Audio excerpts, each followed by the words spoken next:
Chapter 100. The black-clothed youth was incomparably powerful. As soon as he used his magical power, he immediately suppressed Gu Fei. Reversing heaven and earth, no technique could touch him. Not only was Gu Fei's fist strength shifted by the black-clothed youth's unfathomable magical power, but it was also reversed to attack Gu Fei. This made Gu Fei's heart tremble. With such a magical power, the black-clothed youth was already in an invincible position. It was difficult for cultivators of the same level to compete with him. It was really terrifying. Don't resist pointlessly. Obediently accept your death. The black-clothed youth was incomparably arrogant. He pressed forward step by step. As his hands moved, a layer of strange power shrouded his body, causing the space around him to seem to turn into a bottomless black hole. It seemed to be devouring the surrounding aura. Boom!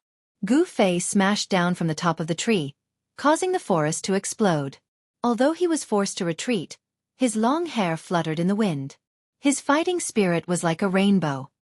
His body emitted a piercingly cold golden light, and the power of the metal element covered his body. Although he was temporarily at a disadvantage, it was difficult for the black-clothed youth to really hurt him. Gu Fei pulled out his feet that were stuck in the soil. He coldly stared at the black-clothed youth and sneered, "Since I came down the mountain, you are the second person who is a threat to me." "Very good. Reversing heaven and earth? I want you to be invincible and have nothing to borrow. Let's see how you're going to reverse the situation," Gu Fei said coldly.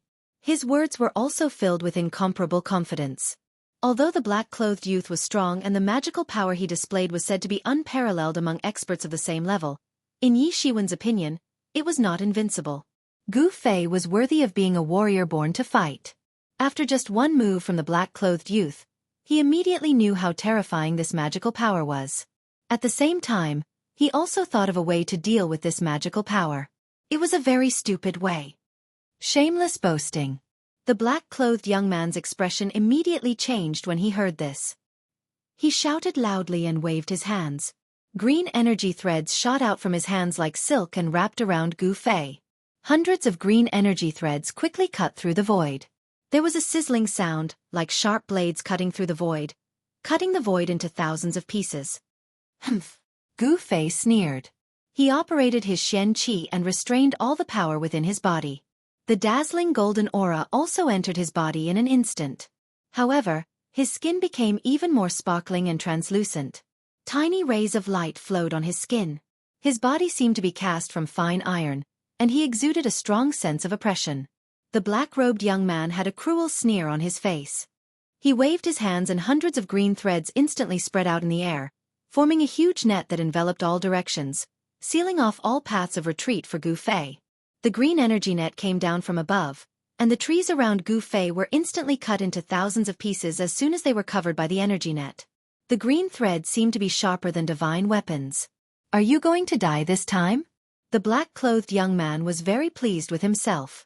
Since he had personally come out, of course he would be victorious.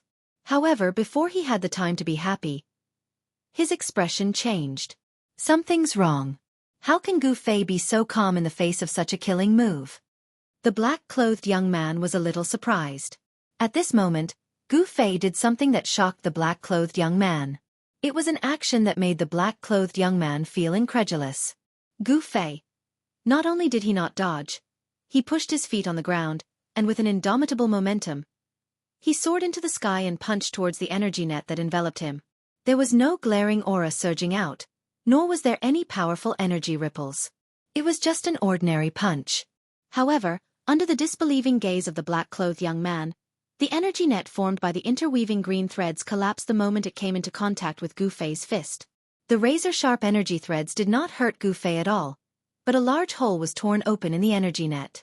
Gu Fei's body was like a phantom, and with a punch, he broke through the razor-sharp energy net and pounced towards the black-clothed young man on the treetop.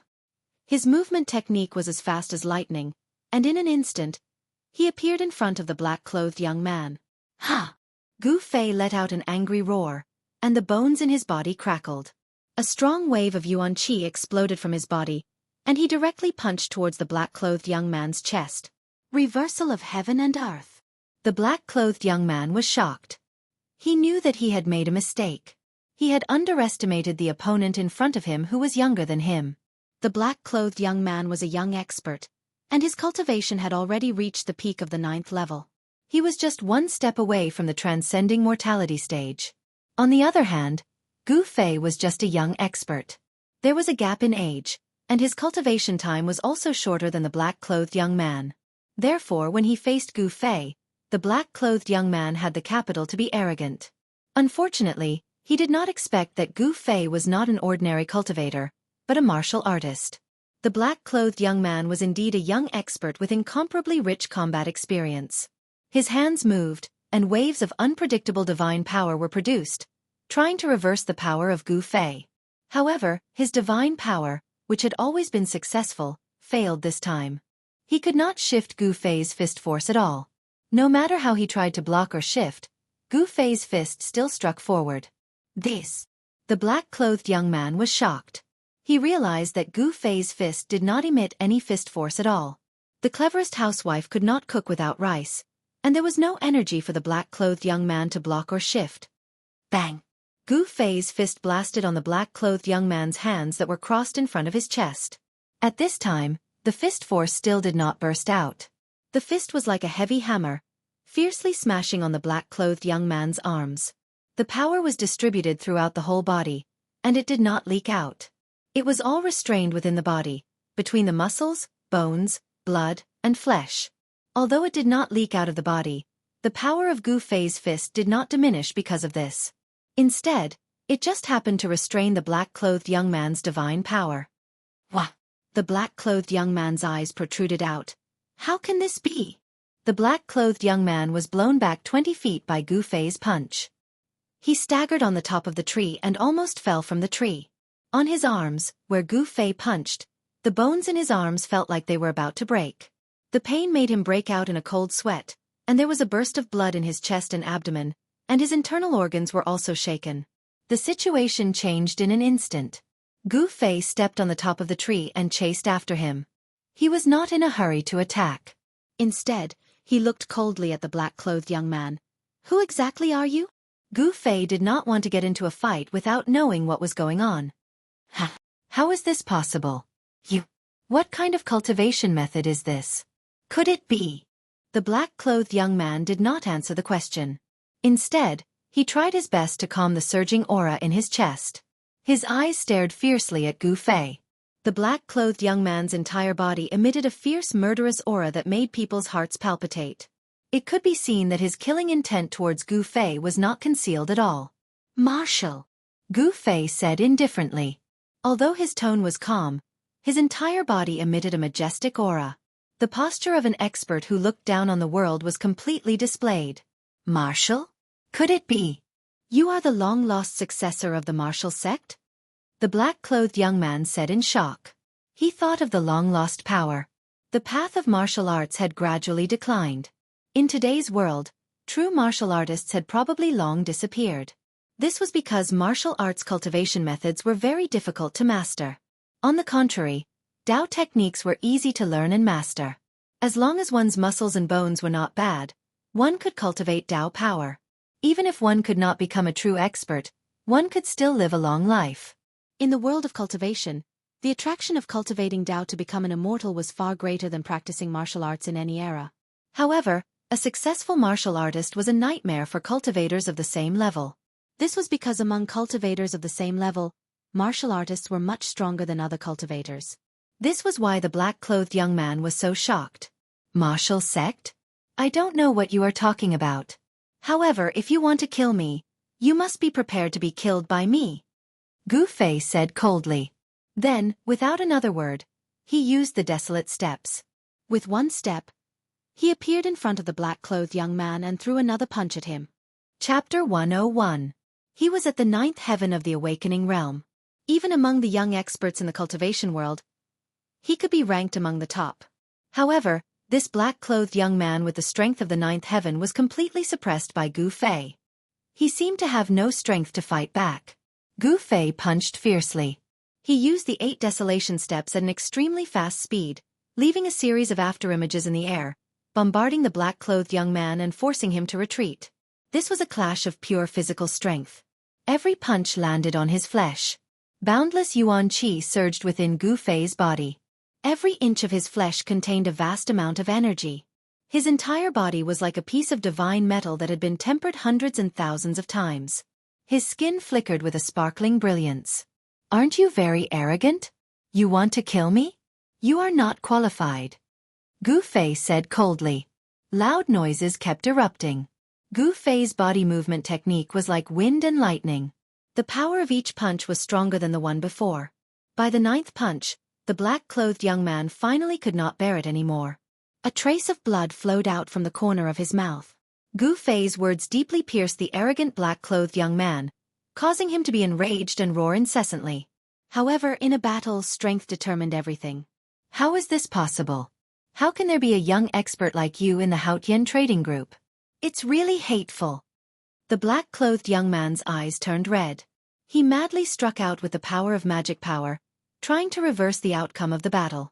Unfortunately, Gu Fei was like a huge mountain that could not be moved at all. Gu Fei's whole body's strength was converged in his body, surging under his skin. There was no power at all outside his body. The magic power of this black-clothed young man had no effect on him. If it was an ordinary cultivator, perhaps this black-clothed young man would have the advantage. Whether it was Tao technique or magic power, if he wanted to use it, he would need to use the power of his body to mobilize the essence of the world. In this way, the black-clothed young man's magic power of reversing heaven and earth could reverse Tao technique and magic power. He used the power of the caster to attack the caster, and he was like a bystander. However, no matter how profound and inconceivable this black-clothed young man's ability was, it was absolutely impossible for him to create a second Gu Fei out of thin air. Therefore, he turned from a spectator to a participant. He had to endure all of Gu Fei's attacks. Once again, I'm not a member of the Haotian trading group. Gu Fei pressed forward step by step, and his moves were swift and fierce. His attacks were broad and large, and he didn't give the black-clothed young man the chance to dodge at all. A punch, a palm, a kick, a finger. All of the fierce attacks were linked together, wave after wave, and the black-clothed youth could only defend, unable to dodge. Unless he risked his life and forcefully took on Gu Fei's terrifying attack. Pang! Gu Fei's right leg was like a long whip as it fiercely swept towards the black-clothed youth. The black-clothed youth roared in anger. Finally, he could not hold on any longer. His body was swept away, and he spat out a large mouthful of blood. Did we make a mistake? The black-clothed youth's heart was filled with hatred. He seemed to have provoked someone he shouldn't have provoked. Humph! Gu Fei followed up with extremely swift and fierce movements. It was still a ferocious direct attack without any technique to speak of. With one step, an invisible momentum had already enveloped the black-clothed youth, who had crashed into several trees and fallen into the dead branches and withered leaves in the forest. The 8 desolate steps had 8 steps of extreme speed and 8 steps of 8 kills. With the first step of the 8 kill steps, Gu Fei wanted to force his opponent to face it head-on, so that his opponent couldn't dodge or evade. Rumble. Under Gu Fei's feet, there seemed to be a roar of wind and thunder. The world under his feet seemed to tremble, and the surrounding trees collapsed one after another. The power of destruction filled every inch of the space under Gu Fei's feet. Boom! The black-clothed youth could only brace himself and raise his fist to meet the attack. His fist and his leg collided, and a fierce power swept out in all directions like a storm. A large area of the surrounding forest collapsed in an instant, and the debris flew all over the sky.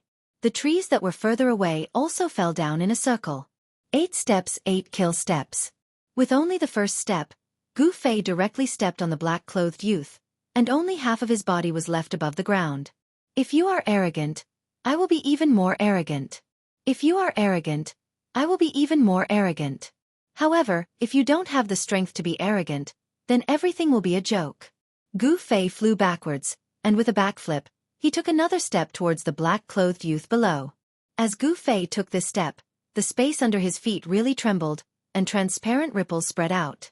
The power contained in this step seemed to be able to tear the void, and it made people's hearts palpitate. 8 desolate steps. 8 steps, 8 kill steps. With every step, both the power and the aura would multiply from the previous step. This was not just a superposition of power, but also a superposition of the aura. Gu Fei was like the reincarnation of the god of death. His eyes flashed with a murderous light, and his body surged with a murderous aura. He often fought with ferocious beasts, so his body had a fierce murderous aura that was not something that someone his age should have. Gu Fei would never be lenient to those who wanted him dead. He would not show mercy, and when he attacked, he would not show mercy. This was Gu Fei's motto. In battle, there was no room for hesitation or mercy. Being merciful to the enemy was a fatal taboo in battle, because the enemy would not be merciful to you. When Luo Yunyang took the second step, the powerful pressure almost pressed the black-clothed youth to the ground. The ground began to tremble, and the broken wood and leaves on the ground floated up before completely collapsing into dust. In the face of such a fierce move, the black-clothed youth's expression changed completely. He had never expected to meet such a terrifying opponent here. He had thought that he would be able to quickly get rid of the young man that the Haotian trading group had planted in the dark, and then meet up with his subordinates to attack the Haotian trading group's ship. He was determined to get the item that the Haotian trading group was escorting. However, the current situation was that his life was in serious danger. You forced me to do this. The black-clothed youth looked up at Gu Fei, who was stepping down from the sky, and a hideous smile appeared on his face. Roar! With a loud roar, a majestic energy wave as heavy as a mountain erupted from the black-clothed youth's body. Suddenly, the ground cracked, and the sky shook. Chi-chi-chi! At the same time, countless rays of green light flew out of the black-clothed youth's body, like a peacock spreading its tail, shooting in all directions. Rise! The black-clothed youth shouted coldly and formed a seal with both hands. Then, all the green lights that shot out in all directions flew into the sky and shot towards Gu Fei from all directions. What's that? Gu Fei was shocked when he saw this, but he continued to take the second step down. The vast Yuan Qi wave that came out of his body deflected most of the green lights that shot towards him. However, the other dozen or so rays of green light directly broke through Gu Fei's protective upstanding qi and shot toward his vitals. I'll give you another thing. Below, the black-clothed youth raised his hand, and a black and white light ball immediately smashed towards Gu Fei from below. Chapter 102. Ding ding ding ding. More than a dozen green lights struck Gu Fei like meteors. However, they could not hurt him at all. Each green light was wrapped in an incomparably sharp flying knife. However, when these flying daggers stabbed Gu Fei's body, dazzling sparks sprayed out, and all of them were sent flying. Gu Fei vaguely noticed that every single flying dagger was inscribed with numerous talisman markings. Gu Fei's thoughts turned quickly and he instantly understood why these dozens of green lights could break through his protective gang qi and hit him. It seemed that these dozens of flying knives had been sacrificially refined. Sacrificially refined a magic weapon. Is this person a cultivator? Gu Fei's eyes could not help but narrow into a line. At this time, the young man in black threw a fist-sized ball of light surrounded by black and white gas at his feet. This is... Oh no! Gu Fei suddenly thought of something, and all the hairs on his body stood on end. Without thinking, he immediately retracted his second step. Gu Fei's power had long reached the realm of being able to withdraw and withdraw at will. He withdrew his second step without any hesitation. Swoosh! Gu Fei was frightened. The second step of the 8 steps 8 kills instantly turned into the 8 steps extreme speed. He rushed forward at an extremely fast speed, leaving a series of afterimages in the void. In an instant, he had rushed more than 10 feet in the air. Just at this moment, the ball of light that was surrounded by black and white gas suddenly began to spin. After that, a violent energy that was so terrifying that it caused everyone's heart to palpitate violently burst out after a strong flash of light. Rumble! It was as if thousands of horses were galloping, or as if the Milky Way had burst its dike. 3,000 streams of weak water poured down from the sky, and the world seemed to collapse. Black and white, thousands of thunder and fire instantly enveloped the space of about 500 feet. Black lightning and white-black fire filled every inch of the space. The extremely violent power of destruction even evaporated the air. This guy is crazy. Gu Fei only felt that the world had turned upside down, and the space around him trembled violently. In just a moment, Gu Fei could not tell where was the sky and where was the earth. Then, he was annihilated by the black and white thunder and fire. The moment the black-robed young man threw out the ball of light, he unfurled a scroll. The power that was sealed in the scroll instantly rushed out. The enormous energy turned into a barrier of light in the blink of an eye, covering him. The space trembled, and he disappeared in an instant. Almost at the same time, In a dense forest several miles away, there were waves of ripples. The transparent ripples, like waves of water, spread out. Swoosh! A figure fell straight out from the void. This black figure that fell out from the void staggered a few steps. His body swayed, as if he was about to fall. Luckily, there was a short tree next to him, and he held on to the short tree, so he did not fall to the ground. After panting for a while, this person turned back to look at the black and white thunder and fire in the dense forest several miles away. His eyes were full of laughter, and even a little crazy. Being enveloped by the Tiangang god thunder, even a transcending mortality realm cultivator would be seriously injured, not to mention a awakening self-realm cultivator like you. This black-clothed person was the black-clothed young man that teleported here with a Dao technique scroll. This kind of Dao technique scroll that was sealed with a Dao technique of space was very precious in the cultivation world. Only those cultivation families with a long history or cultivation forces would possess it. For ordinary people, not to mention possessing it, it was rare to even have a look at it. The reason why the Space Dao Technique scroll was precious was because it could allow the person who possessed the scroll to escape a life and death calamity in an extremely dangerous situation.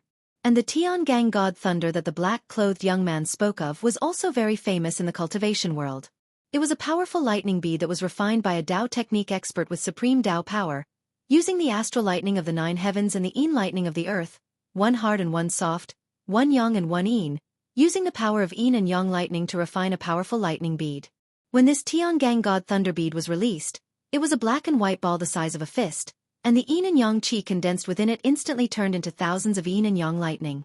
The heavenly lightning and the earth interweaved, and a terrifying power of lightning erupted. Moreover, this sort of energy of lightning was the bane of all evil spirits. No matter how formidable a spirit was, so long as it was struck by it, it would instantly disperse its profound yin ghost body and perish in both body and spirit. It was truly formidable to the extreme. Even a cultivator at the Transcendence realm that had already cultivated a Dao core would have a slim chance of survival if they were struck by this Tiangang god thunder bead, and if they were unlucky, they would be directly blasted into ash by the yin and yang lightning flames. If they were lucky, then even if they managed to escape with their lives, they would still be heavily injured, and their bodies would be damaged. What a waste of a Tiangang god thunder bead, and a waste of a Dao technique scroll. The black-clothed young man muttered to himself as he indifferently wiped off the bloodstain on the corner of his mouth, and then he turned around and walked into the dense forest behind him, swiftly disappearing into the distance. As far as he was concerned, Gu Fei was dead for sure. Yin and yang lightning enveloped an area of 150 m, and enormous bolts of lightning that were as thick as a child's arm ceaselessly struck and flickered. A myriad of lightning flames blasted the ground to the point dust flew into the air, and the ground trembled violently as numerous enormous cracks spread out in all directions. The terrifying power of lightning tore through space and caused enormous explosions that swept through the dense forest with a radius of 1 kilometer. Numerous towering trees were torn into sawdust by the raging chaotic flow of energy, and then the intense friction caused them to transform into monstrous flames. Dense smoke and dust rose 3 kilometers into the air, and countless balls of flames shot out in all directions. In just a short moment, the primitive ancient forest had turned into hell. The forest within a radius of a few miles had disappeared, and what replaced it was a huge pitch-black pit. It was black, and it was the burnt soil. The phenomenon caused by the Tiangang god thunder could be clearly seen even from 100 miles away. Thunder rumbled, lightning flashed, and heaven and earth trembled. Dozens of miles away, the fleet that was traveling downstream also noticed the abnormality in front of them. "Miss, what is that?" On one of the Haotian trade caravan ships, a servant in an emerald dress pointed to the front and said to a beautiful young man with white teeth and red lips who was waving a folding fan in his hand. The faint sound of thunder came from the front. A ball of strange black and white lightning flames was gradually weakening in the dense forest dozens of miles away, and thick smoke billowed into the sky. Everyone on the ship looked at this scene in shock. Could it be? There are cultivators fighting? As Miss Ling 13th of the Haotian trade caravan, Ling Luoyan more or less knew some secrets that ordinary people did not. White lightning flames and black lightning. Under normal circumstances, such a strange power of thunder and lightning would definitely not appear in nature at noon when the sun was high in the sky, unless a cultivator was using thunder techniques. Pass down the order. Everyone be on guard. Although Ling Luoyan had not completely recovered from the fact that Gu Fei had left, she was still an outstanding figure in the Haotian trade caravan. She could vaguely sense that something was wrong. "Yes, miss." Xiao Chui immediately left to pass down the order.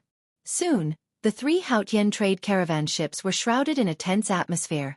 Groups of green-clothed guards patrolled back and forth with serious expressions, as if they were facing a great enemy. The other merchant ships also seemed to feel the tense atmosphere on the Haotian trade caravan. The merchants who traveled between the north and the south were all shrewd fellows, so they followed suit. The ship owners also told their subordinates to be on guard. The terrifying power of yin and yang lightning wreaked havoc for a while before gradually dissipating. When the world returned to its calm state, the ground that was shrouded by the power of thunder and lightning was already riddled with holes. A pitch-black pit in the middle was especially conspicuous. Although the power of thunder and lightning had dissipated, the ground was still smoking, as if it had been burned by heavenly fire. The air was filled with a burning smell. A charred arm suddenly stretched out from the edge of the pit. Then a black person whose body was still emitting smoke climbed out of the pit and stood up shakily. Although they had not yet stepped into the southern wasteland, there was still no sign of human habitation in the endless forest. A large river passed through the endless primitive forest and extended southward until the end of the horizon.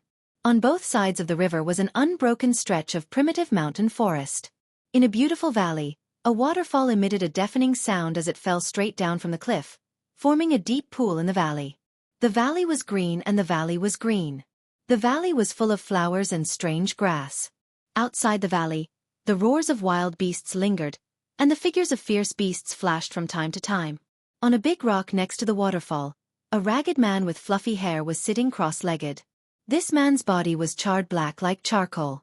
His clothes could no longer be called clothes, but a tattered rag draped over his body. This black man was Gu Fei, who had been plotted against by the black-clothed man with the celestial thunder bead. Although he had defeated the black-clothed man, he had also been injured by the crazy guy with the celestial thunder bead, and his injury was very serious. The celestial thunder of the 9 heavens and the yin thunder of the earth, these 2 kinds of thunder and lightning could be said to be extremely terrifying. Moreover, they were extremely unstable. To refine them into a thunder bead, one could imagine the amount of energy needed. Moreover, once the 2 kinds of thunder and lightning inside the thunder bead were stimulated, it would be out of control. The 2 kinds of thunder and lightning would repel and collide with each other, and the power would be much more terrifying than a single kind of thunder and lightning. Fortunately, Gu Fei had copper skin and iron bones, and with the protection of the divine weapon's essence, he was not blasted into ashes by the destructive thunder and lightning that erupted from the celestial thunder bead. Gu Fei operated the mysterious technique to heal himself.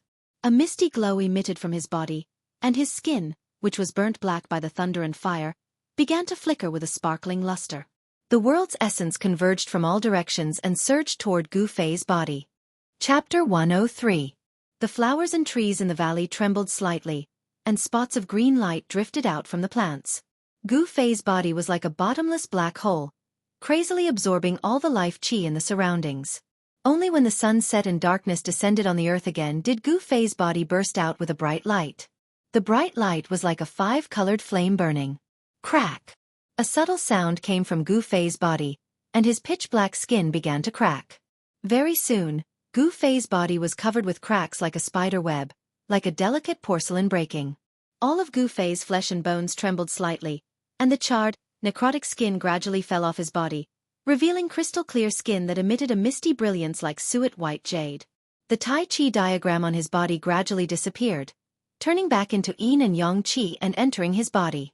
The yin-yang diagram on his chest suddenly flashed with a bright light and disappeared into the skin on his chest. After being nourished by the endless spiritual qi, Gu Fei's injuries were completely stabilized. Even though the divine weapon's essence qi in his body protected his body at the critical moment and resisted the heavenly lightning and earthly fire, Gu Fei was still charred on the outside and tender on the inside. He was seriously injured, and it was a tragic sight. This showed that the heavenly dipper thunder was indeed worthy of its reputation. If it was an ordinary cultivator, they would have been killed by the thunder and lightning long ago. This time, he was seriously injured. If he had not tempered his body day and night, and the vitality in his body far exceeded that of an ordinary person, it would have been very bad.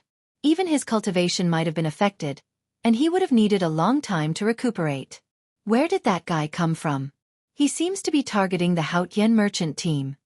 Gu Fei opened his eyes, and a bright light flashed in them. He seemed to have become the target of a force that wanted to eliminate him. Gu Fei stood up from the boulder. The waterfall beside him rumbled like a white chain pouring down from the peak of the mountain. Waves of water vapor blew against his face, making Gu Fei feel refreshed.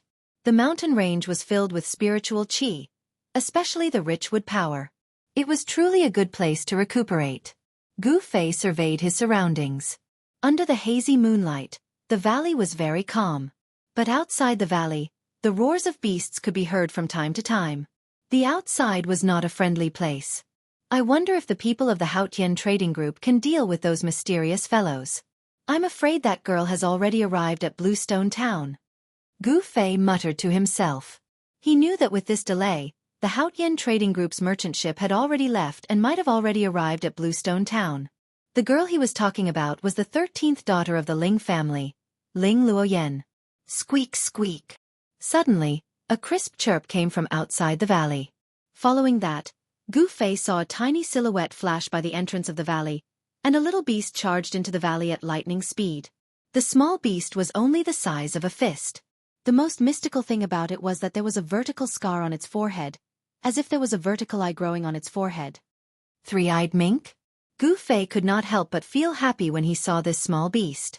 When he was fighting with the mysterious black-clothed youth, how could he have the time to care about this small beast? Now that he saw that this small beast did not seem to be affected by the battle, Gu Fei was filled with joy. This little critter was really too adorable. Its purple fur was as smooth as silk, and it was faintly circulating with a layer of faint brilliance. It had a pair of quick-witted big eyes that were flickering like agate, and were brimming with intelligence. This small beast was actually a little elf born from the spiritual qi of heaven and earth. It was really extraordinary. Squeak, squeak. The small beast came to the top of a short tree not far away from Gu Fei and stared at the magical treasure pouch on Gu Fei's waist that was used as a storage bag. It let out a series of chirps. Hee hee. Little fellow, you're still thinking about that beast crystal. Gu Fei could not help but smile when he saw this. Suddenly, he noticed that there was a flash of light between the small beast's sharp claws. Gu Fei quickly fixed his eyes on it and was surprised to find that the small beast's sharp claws were actually holding a small, crystal-clear stone that looked like an emerald. Gu Fei knew that it was not a stone, but a beast crystal. He felt an extremely weak wave of spiritual qi from the green crystal that the small beast was holding. It was a wave of wood elemental spiritual qi. Although the green crystal was only the size of a little finger, it did indeed contain spiritual qi.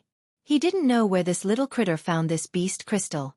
Seeing that the spiritual qi it contained was so weak, it should be the beast crystal of a weak, fierce beast.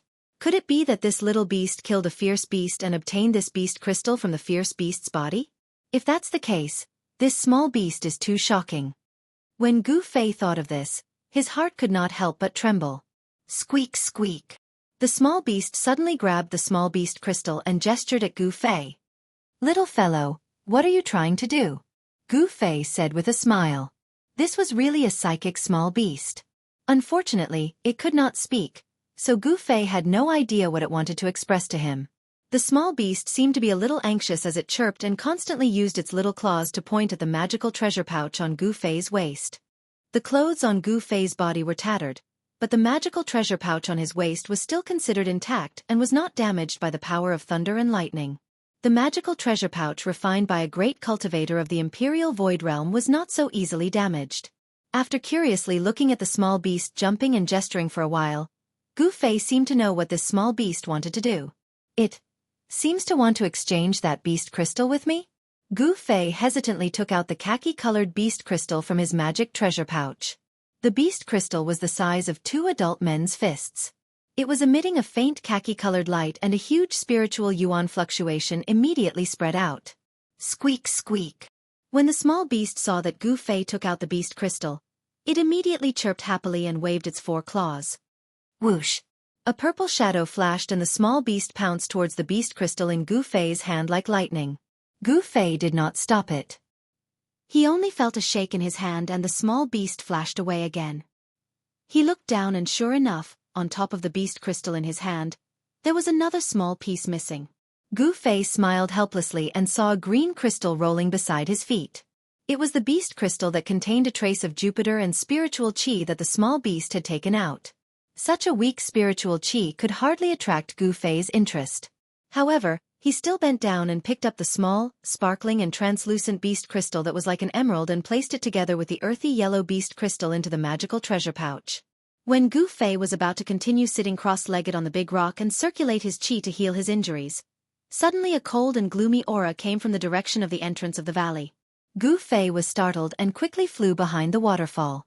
Behind the waterfall, there happened to be a shallow cave that he could hide in. Just as Gu Fei hid, two ghost-like black shadows floated in from outside the valley. That gloomy aura immediately pervaded the valley. Through the water curtain in front of him, Gu Fei saw that beside the deep pool, there were already two people standing silently. These two people could no longer be called humans. Their faces were fair without any facial hair and their lips were pitch black. Their bodies seemed to be shrouded in a layer of misty black gas. At first glance, these two people seemed to be condensed from a mass of black gas. They were light as a feather and did not have a physical form. Chapter 104. The two ghost cultivators were looking around beside the waterfall, as if they were looking for something. One of them, a tall and skinny middle-aged man, said, "Senior brother, we clearly sensed that there was a strong fluctuation of spiritual energy in this small valley. Why did the fluctuations suddenly disappear here?" "You ask me, but who should I ask?" The other slightly short and fat middle-aged man, who had a deathly pale face, said angrily. While these two fellows were talking, a pair of green eyes that were like the wisps were constantly scanning the surroundings. This small valley seemed to have a circumference of 100 or 200 feet. Other than a deep pool formed by the waterfall that hung down from the mountain peak, there seemed to be only some flowers and trees. It could be said to be clear at a glance. After Gu Fei, who was hiding in the shallow cave behind the waterfall, heard the conversation between these two people, he already understood that when he took out the earthen yellow beast crystal from his magic treasure pouch, it had let these two old ghosts sense the energy fluctuation that was spreading from the beast crystal. Gu Fei subconsciously touched the magic treasure pouch on his waist that contained the beast crystal, and sneered in his heart, "These two ghost cultivators have very sensitive noses. It's good that they don't find me." Gu Fei was secretly on guard. Judging from the huge demonic aura emitted from these two ghost cultivators, their strength was not inferior to his. Moreover, he was currently injured, so it was not suitable for him to fight with others. "Who is it? Come out." Just as Gu Fei was holding his breath and carefully hiding behind the waterfall, suddenly a loud shout came from outside. "No way, I'm so unlucky. I've been discovered?" Gu Fei was immediately shocked. With a thought, he was about to rush out from behind the waterfall. "Humph. You two ghost things, you can actually discover me. Not bad, not bad." Just at the moment when Gu Fei was about to rush out from behind the waterfall, suddenly, there was a clear and melodious voice coming from outside. That voice was like big and small pearls falling on a jade plate. It was pleasing to the eye and sounded very comfortable. "Who is it? Come out quickly." The two middle-aged ghost cultivators at the side of the pool couldn't help but be greatly shocked when they saw that there really was someone hiding nearby, and they shouted out furiously. "You two don't know the difference between life and death. There's only one ending for anyone who dares to scold me in this world." The pleasant voice rang out again. Gu Fei's gaze pierced through the water curtain in front of him. He saw that outside the valley, under the moonlight, a person floated in like a cloud of smoke. A peerless beauty was like a flickering light and a passing shadow, nimbly flitting past the flowers, grass and trees. She was elegant like a fairy that had descended to the mortal world. Under the moonlight between the mountains, she was simply like a fairy that had strolled out of a painting. Stunning, that's right, stunning. In Gu Fei's mind, there was only the word stunning when he saw this woman. It had to be said that this woman was truly beautiful, but her beauty was somewhat soul-stirring. That was because a terrifying murderous aura instantly enveloped the entire valley the moment this woman appeared. The two middle-aged ghost cultivators couldn't help but be stunned when they saw that the person that had arrived was actually such a devastatingly beautiful young woman, but they immediately prepared themselves for battle. Murderous aura. The two middle-aged ghost cultivators sensed a murderous aura that caused their hearts to palpitate from this young woman. Obviously, this murderous aura was directed at them. "Who are you? We don't seem to have any enmity between us." The short and fat middle-aged man was unable to maintain his composure at this moment. Because even though the other party was a young woman, she made him feel the threat of death. Even though they had already become ghosts, if they were to die again, then their souls would scatter, and they would completely disappear from this world forever. The peerless and mysterious young woman arrived nearby in an instant, and she stood gracefully on a short tree at the side of the pool. She stepped on a few leaves, and her body seemed to be weightless. A gentle breeze blew by, and it fluttered her fine black hair that hung at her temples and fluttered her dress that was like light muslin. Every single move she made revealed an elegant and refined bearing. The young woman glanced at the two nervous and vigilant ghost cultivators, and a trace of a cold smile appeared on her beautiful face. She said, "What are you waiting for?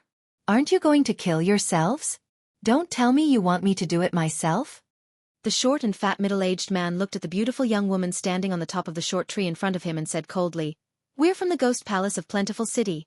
At the same time, the two of them flipped their right hands at almost the same time, and a small flag that was about a foot long and covered in ghostly runes appeared in their hands. The two of them were tightly holding a small evil flag that was shrouded in black qi, and a faint ghostly shadow could be faintly seen. When Gu Fei saw the two small flags appear in the hands of the two ghost cultivators, he couldn't help but be shocked. The two small flags were actually the 5 ghost flags. A few days ago, he, Lu Yunhe from the Guangqing Immortal Sect, and Ling Luoyan from the Haotian Trading Group were all trapped in the 5 ghost formation. They were almost refined by the ghost fire and lost their lives. How could Gu Fei not be shocked when he saw the 2 ghost flags for the first time? Humph. So what if you're from the Ghost Palace of Plentiful City? Since you're not willing to kill yourselves, then I have no choice but to reluctantly send you on your way. After the young woman finished speaking, she pressed her right hand forward.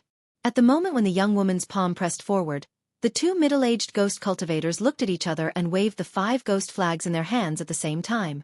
Suddenly, as a cloud of black qi swept out in all directions from the flags, it instantly drowned the figures of the 2 ghost cultivators. Immediately, waves of sharp ghost howls that made one's hair stand on end resounded in the valley. It was mournful and ear-piercing. Following that, the black qi and ghost fog spread out in the blink of an eye. The valley was immediately filled with a violent storm, and the sun and moon lost their light. This side of the world seemed to have fallen into the netherworld. The rolling black clouds were as fast as galloping horses, and they covered the sky and the earth as they surged toward the young woman. Amidst the black clouds, thousands of dark green sparks shot out, and the sound of explosions could be faintly heard.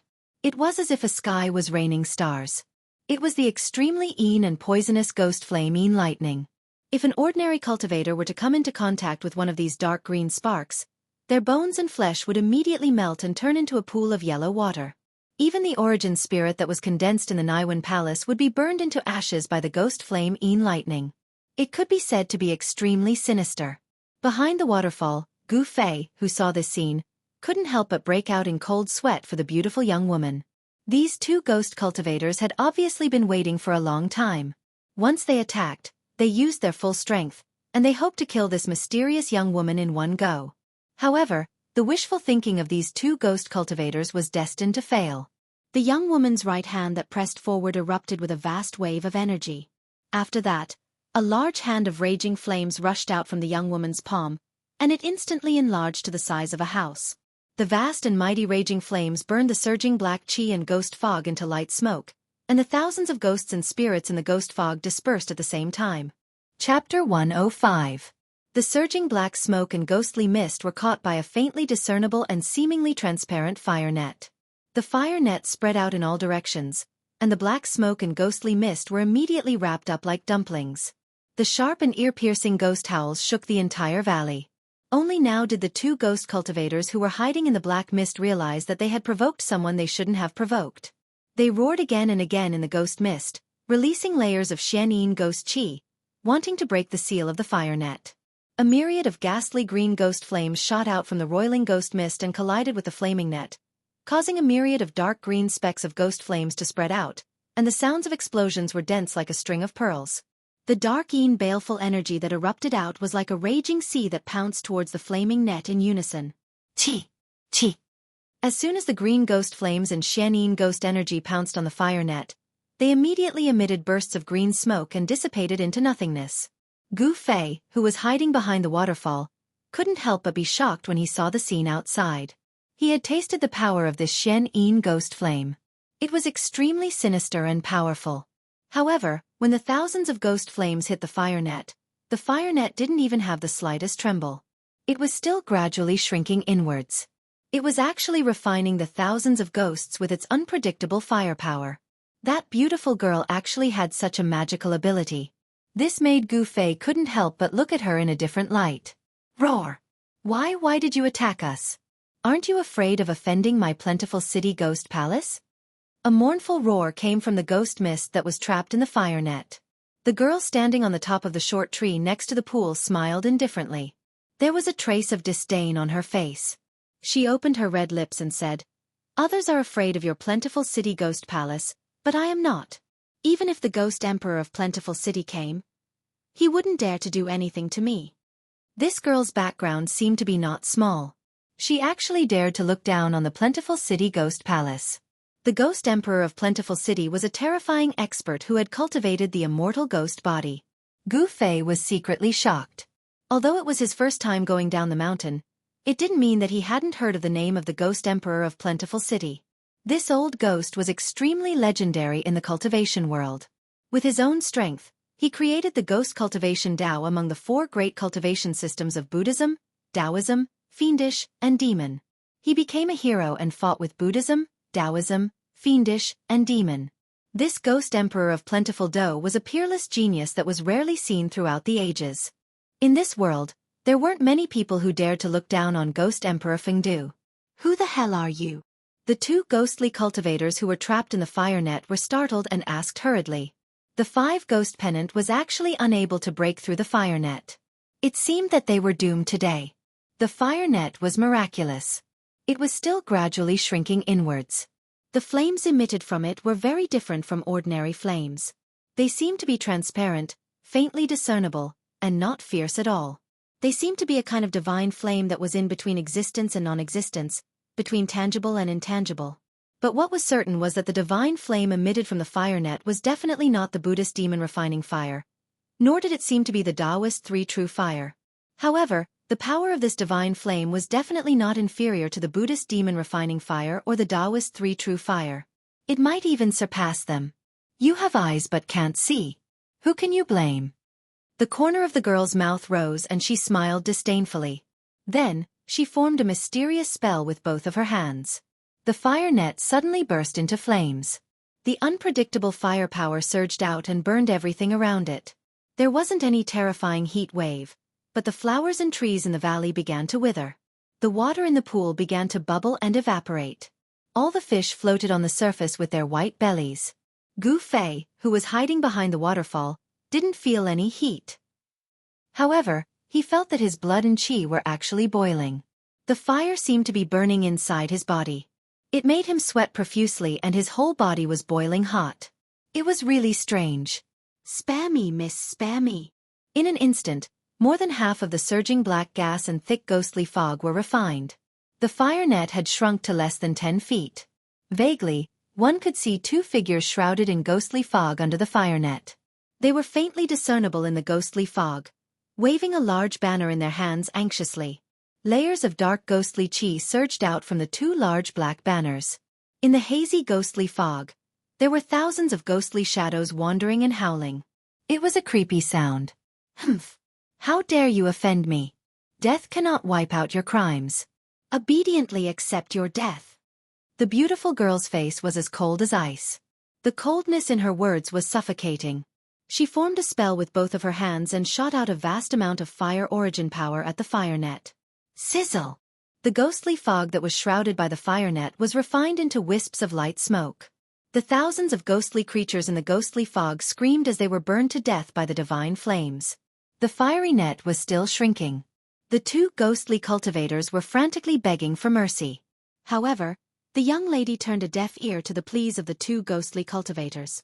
She was unmoved and continued to manipulate the fiery net to refine the layers of ghostly mist. Thousands of malicious ghosts were instantly turned into nothingness. The 2 ghost cultivators who were shrouded in the fire net begged for mercy again and again. Just because of a disagreement, they'll fight to the death. This girl. Gu Fei couldn't help but be secretly shocked. This girl killed people at the slightest provocation. She was really arrogant and overbearing. If she knew that I was invisible, would she also attack me? Thinking of this, Gu Fei suddenly had an idea. He quickly restrained his breath and stood quietly in the shallow cave behind the waterfall. He didn't even dare to breathe loudly. Just when the two ghost cultivators were about to be refined together with the 5 ghost streamer by the fire net that emitted the strange divine flames, a few squeaks suddenly came from the dense forest outside the valley. The sound was so faint that it seemed to be the cry of some kind of beast. After hearing these cries, the girl's face lit up. "Count yourself lucky." The girl pointed at the fire net impatiently. Whoosh! The fire net that was shrouding the 2 ghost cultivators immediately flew toward the girl. The fire net shrank rapidly. The girl leaped up and grabbed the fire net that had shrunk to the size of a fist in her hand. Then she rushed out of the valley like the wind. In an instant, the girl's figure disappeared into the dense forest outside the valley. The 2 ghost cultivators didn't expect that the girl would suddenly leave. The 2 ghost cultivators who had escaped with their lives waved the big streamer in their hands repeatedly and retracted all the black chi and ghost mist that lingered around them. Then, the 2 ghost cultivators collapsed to the ground as if they had exhausted all the ghost energy in their bodies. However, their faces revealed the joy of surviving a disaster. "Senior brother, where did that girl come from?" The tall and thin ghost cultivator asked the short and fat ghost cultivator with lingering fear. "I don't know. This is not a good place. Let's leave quickly. If that girl comes back, we won't be able to escape death." The short and fat ghost cultivator didn't care about his weak body and struggled to stand up. The battle just now was extremely dangerous. If they had been a little later, the 2 of them would have been refined by the girl into a mysterious ghost body. Their souls would have been destroyed, and they wouldn't even be able to enter the reincarnation cycle and reincarnate. The 2 of them had lost a lot of power and vitality. Even the 5 ghost streamer in their hands, which had shrunk to about a foot, had become dim and dull. The ghosts that had condensed on it had long been refined. "Humph! Want to leave? Leave your life behind." The 2 ghost cultivators were just about to leave when the waterfall nearby them suddenly exploded. Amidst the splashes of water that filled the sky, a figure charged out from the waterfall like a bolt of lightning. Chapter 106. The person who suddenly attacked was Gu Fei. This was a once-in-a-lifetime opportunity.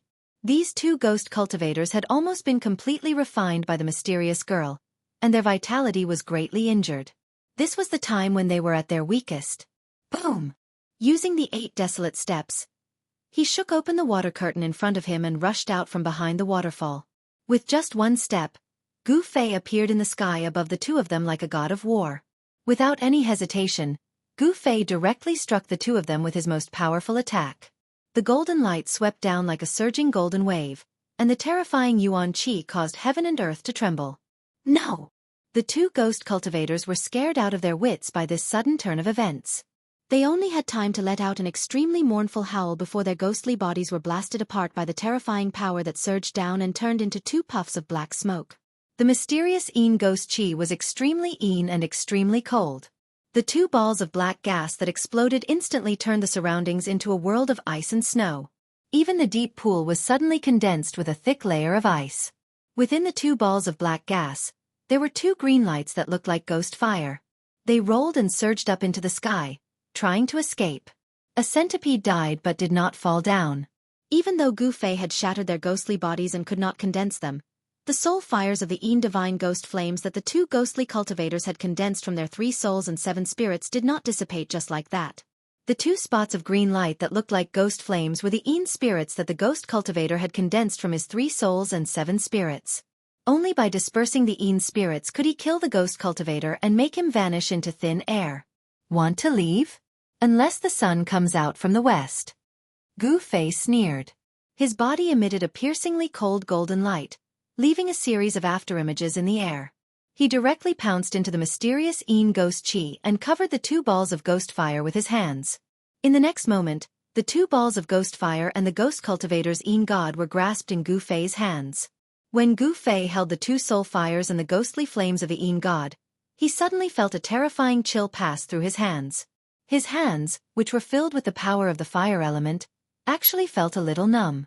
Such powerful ghost Qi! Gu Fei was secretly shocked. Both of his hands felt like he was grabbing a mass of 10,000-year-old ice and snow essence. If Gu Fei had covered both of his hands with spiritual energy of fire beforehand, his hands would have been frozen by now. Gu Fei floated down from the sky and landed on the rocky ground beside the deep pool. Pang! Without any hesitation, Gu Fei exerted strength in his right hand and clenched it. He immediately crushed the soul fire in his hand. The Yin spirit flame directly destroyed the ghost cultivator's soul, and he would never be able to reincarnate. It wasn't that Gu Fei was vicious and merciless. It was just that the world of cultivation was this cruel. As long as one was an enemy, one had to kill them all. Because if you didn't kill them, they would kill you instead. This was a very shallow logic. When dealing with enemies, there was absolutely no room for mercy. Benevolence was not something that was suitable for cultivators. Survival of the fittest was the law of survival in the cultivation world. No! Don't kill me! When Gu Fei was about to crush the Yin spirit flame in his left hand, the Yin spirit flame in his hand let out a heart-wrenching roar. This was not a word. The ghost cultivator, who had already turned into a soul fire, the Yin spirit flame, could not speak. This was a kind of soul fluctuation. It was not a language, but it appeared in Gu Fei's mind more clearly than a language. The soul fluctuation acted directly on the soul. This was the most direct communication between souls. Oh, don't kill you? Give me a reason. At this time, Gu Fei's body was still surrounded by thick Shen Yin ghost qi. Waves of cold air constantly surged towards him, but not a trace of cold air could penetrate his protective upstanding qi and attack his body. The dazzling aura kept the ink-black profound Yin ghost qi at bay. The soul fire flickered rapidly. The ghost cultivator was anxious. If there was nothing that could move Gu Fei, then he would follow in the footsteps of the previous ghost cultivator and end up with his soul dissipating. Go on your way. Gu Fei hesitated for a moment. His 5 fingers on his left hand immediately emitted thin, thread-like flames that entwined around the soul ghost fire. His 5 fingers slowly closed. Don't. I know a secret. I want to use this secret to exchange for a way out. The Yin spirit flame transmitted such a message. Secret? What's the secret? Gu Fei asked curiously as he stopped his fingers from closing. A big secret. The soul fire emitted a rapid soul fluctuation. It could be seen that in this life and death situation, this ghost cultivator was ready to risk everything. The fluctuations of the soul could not be deceived. Those with great magical powers could even directly search a person's soul and read their spiritual imprint. Thus, they could know everything that the person had experienced. Cut the crap. Gu Fei was a little impatient. Yes. The people of the 3 great Dao sects will join forces and enter the southern wasteland once every 260 years.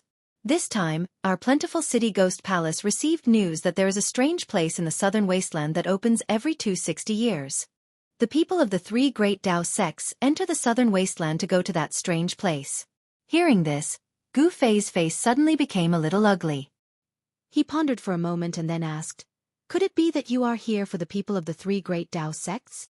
It's not just our plentiful city ghost palace. The people of the Buddhist, demon, and demon forces have also sent their outstanding successors to the southern wasteland to make things difficult for the 3 great Dao sects.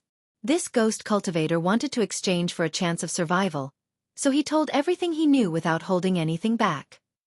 The Buddhist, demon, and ghost forces have all come. It seems that this trip to the ruined sky realm will not be simple. Gu Fei couldn't help but frown. Even in the 3 great Taoist sects, the ruined sky realm was highly confidential. Ordinary disciples had no idea what kind of place the ruined sky realm was, and outsiders had no idea where it was. How did the 4 great forces know that the ruined sky realm was in the southern wasteland? It seemed that there was a problem with the 3 great Dao sects. Could it be? Gu Fei couldn't help but think of Zhao Xuanji, who had forced him into a desperate situation twice and almost lost his life to the Li-Fire flying sword. From the words of the senior sword immortal who broke the 5 ghosts formation and rescued Lu Yunhe from the Guangqing immortal sect, it seemed that Zhao Xuanji was a traitor of the Guangqing immortal sect. Could it be that Zhao Xuanji was behind all of this? Thinking of everything that had happened after he left the mountain, Gu Fei vaguely guessed something. The southern wasteland, this savage land, was destined to not be peaceful. Brother, can you let me go now? A soul fluctuation entered Gu Fei's mind, causing him to wake up from his thoughts. Gu Fei looked at the green ghost flame in his hand and smiled. Let you go? Isn't that releasing a tiger back into the mountains? I won't do such a stupid thing. Chapter 107. Under the moonlight, in the deep valley, beside the waterfall pool, a cloud of black qi and ghost mist suddenly emitted a piercingly cold golden light. The black qi immediately dissipated like snow under the sun. Gu Fei dispersed the black qi and ghost mist around him and was about to leave when he suddenly saw two things on the ground from the corner of his eye. So, he walked forward. On the ground, there were two black bags that were the size of a palm and seemed to be woven from some kind of hair. What's that? Could it be? Gu Fei hurriedly picked up the two bags and opened them. Sure enough, it's mine. Gu Fei threw the two black bags that faintly emitted a wave of yin qi into the magic treasure pouch. Then, he looked around and found that two black banners that were about a foot long had fallen into the weeds beside the pool. Presumably, they were the ghost banners refined by the two ghost cultivators. Gu Fei had also suffered under the ghost banners that could control thousands of ghosts and release the mysterious yin ghost fire. He knew that these two small banners were really powerful magic treasures in the ghost Dao. Although I don't need these ghosts, I can't let others benefit from them. Gu Fei thought as he picked up the two ghost banners from the weeds and threw them into the magic treasure pouch. At this time, a vast energy fluctuation suddenly came from outside the valley. Gu Fei hurriedly rushed out of the valley and climbed to the top of a mountain beside the valley. In the southeast corner, a vast and mighty fire net that was faintly discernible and transparent divine flame spread out rapidly. Soon, it covered half of the sky. What surprised Gu Fei was that on the fire net, there stood a young girl in clothes whiter than snow. Under the light of the faint fire, the young girl seemed to be dyed with a layer of faint golden luster. She was like a fairy that had descended from the ninth heaven. As her clothes fluttered, it seemed that she would fly away with the wind at any time. She stepped on the fire net and covered all directions. As she descended, the trees around her were all turned into flying ashes. What he saw in front of him caused Gu Fei to be extremely shocked. Vaguely, he heard a few indistinct cries coming from the dense forest that was covered by the fire net. She's capturing that three-eyed divine mink? Gu Fei was apprehensive. For the sake of capturing a small beast, she actually destroyed an entire mountain forest. This woman's methods were truly formidable. She didn't have any misgivings. The forest that was enveloped by the fire net was being destroyed. Countless beasts were fleeing, but regardless of whether they were extremely powerful beasts or weak and docile animals, all of them could not escape death. Suddenly, the young girl seemed to sense something and turned her head to look in Gu Fei's direction. Gu Fei was startled and hurriedly turned to leave. The young girl only saw a blurry figure flash by. She was operating the fire net with all her strength to capture that mystical little critter. Even if there were people spying on her from the side, she wouldn't pay any attention to them. No one dared to interfere with her matters. This was the absolute confidence born from her formidable strength. Gu Fei had seen the domineering behavior of the young girl. She wanted to take someone's life without saying a word. This kind of person was absolutely not someone he wanted to provoke. Moreover, in order to kill those two ghost cultivators, he had used all his strength. His injuries that had just stabilized seemed to be showing signs of flaring up again. After identifying the direction and listening to the sound of the flowing water, Gu Fei followed the river and passed through the dense forest for dozens of miles. Then, he stopped at the bottom of a cliff by the river. On the cliff, there were many caves that looked like honeycombs eroded by the wind and rain. Gu Fei used a huge rock to seal himself in one of the caves. Then, he took out the sparkling and translucent beast crystal from his magical treasure pouch and held it in his hands. He began to operate the mysterious technique and used the ancient body refining technique to absorb the pure spiritual yuan contained in the beast crystal. Although the spiritual yuan in the beast crystal was harder to refine than the heaven and earth yuan qi, the spiritual yuan in the beast crystal was much purer than the heaven and earth yuan qi. In order to quickly heal his injuries, Gu Fei had to think about this beast crystal. The beast crystal, which was half the size of a human head, was held in Gu Fei's hands. The earthy yellow light shone brightly and illuminated the cliff cave. This was the pure thick earth qi. The misty yellow light, as if it had a life of its own, was constantly stimulated and then integrated into Gu Fei's body. As the earth energy in the beast crystal was continuously absorbed, the beast crystal slowly shrank. The pure and majestic spiritual yuan continuously surged into Gu Fei's body. The spiritual yuan in the beast crystal, after the initial refinement of the five-colored natal qi in his dantian, spread to every part of his body.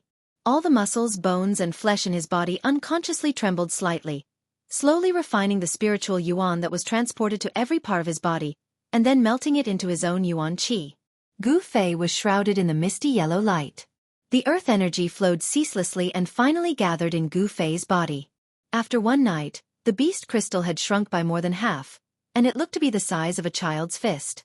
When the night receded and the sun rose, the beast crystal had shrunk to the size of an egg, becoming a big crystal clear bead. Until then, Gu Fei stopped absorbing the spiritual yuan and opened his eyes. As expected, with the nourishment of the spiritual yuan in the beast crystal, Gu Fei's injured body was no longer a problem. Of course, the amazing healing power of Gu Fei's body was also a big reason why his injured body could recover so quickly. After refining his body day and night, it was of course very fast for him to recover from injuries. When Gu Fei walked out of the cliff cave, climbed up the cliff, and looked south, he was surprised to find that in his field of vision, there was a dark wall at the end of the green field. Is that the Bluestone town? Gu Fei was shocked. The river that was flowing south had changed its course. It no longer flowed south, but southwest. That pitch-black wall stood beside the river that had been diverted. I can't act rashly. According to the ghost cultivator, other forces in the world of cultivation have also sent people into the southern wasteland. The Bluestone town is a place that must be passed to enter the southern wasteland. The situation in the southern wasteland has become very complicated. I should completely recover from my injuries before going to the Bluestone town. This was not cowardice, but caution. All the major forces had already sent their outstanding disciples to the southern wasteland. Gu Fei had to be careful. The disciples of other forces were no worse than the younger generation of the three major Taoist sections. Wasn't there a disciple of the younger generation in the demonic path who used a demonic saber to fight against Li Lingfeng? The world was big, and there were many capable people. One could not underestimate the people of the world. Gu Fei urgently needed time to recover from his injuries. In the next few days, he operated the mysterious technique in the primeval forest. He absorbed the yuan qi from all directions and tempered his injured body. The closer he got to the southern wasteland, the fewer ferocious beasts in the forest. However, these ferocious beasts became more and more terrifying. Gu Fei found traces of many huge beasts in the area beside the river. Many of them were terrifying ferocious beasts. Gu Fei was too lazy to pay attention to these ferocious beasts. Apart from looking for something to fill his stomach when he was hungry, he spent the rest of his time sitting cross-legged in the cliff cave and operating the mysterious technique. The spiritual energy of the plants converged, and a green brilliance flickered continuously in the cliff cave. The spiritual energy around Gu Fei was dense, and a hazy green radiance enveloped his body. Wisps of pure spiritual energy of the plants flowed into his body, and his injured body was constantly nourished by the gentle green glow. Traces of clotted blood were discharged from his pores. After another 2 days, Gu Fei's injuries were completely healed. His entire body was filled with a vast amount of yuan qi. Every inch of his flesh and blood contained great power. Chapter 108. The southern wasteland had a vast territory. Unlike the central plains, more than 90% of the southern wasteland was covered by primeval forests. Greenstone Town was located in the middle of the endless forest. Instead of calling Bluestone Town, it would be more appropriate to call it a city. The city wall was 200 feet high, isolating Greenstone Town from the forest outside. It was necessary to build a city wall. The city wall was 200 feet high, enough to stop most of the beasts from entering the town. Of course, if there were some rare flying beasts, the city wall would not be able to stop them. Therefore, the Yen Kingdom sent an elite army to guard Greenstone Town. Apart from maintaining order in Greenstone Town, they could also prevent the beasts from attacking. There were 4 city gates in the east, west, south, and north of Bluestone Town. The northern city gate faced the ferry several miles away. The Bluestone Road was wide enough for a dozen horses to run side by side. People came and went, but it was the busiest place among the 4 gates. There was an endless stream of merchants coming and going from the south to the north. Compared to the north and south gates, the east and west gates were deserted. Occasionally, some hunters or herb gatherers would come and go. The primeval forest outside of Greenstone Town was a natural treasure house. There were all kinds of rare birds and beasts, and all kinds of spiritual herbs. As long as one was not afraid of death and was lucky enough to hunt 1 or 2 beasts and pick 1 or 2 herbs, it would be enough for an ordinary person to eat and drink for a lifetime. At noon, a young man in ragged clothes came from the ancient path on the east side of Bluestone Town. Even though his clothes were ragged, he was clean from head to toe. especially the skin that was exposed. It was fair and translucent, and it seemed to be enveloped in a layer of precious splendor. Although it was outside of Greenstone Town, ordinary people would not dare to walk on the east and west roads alone, because on both sides of the ancient road was the primeval forest.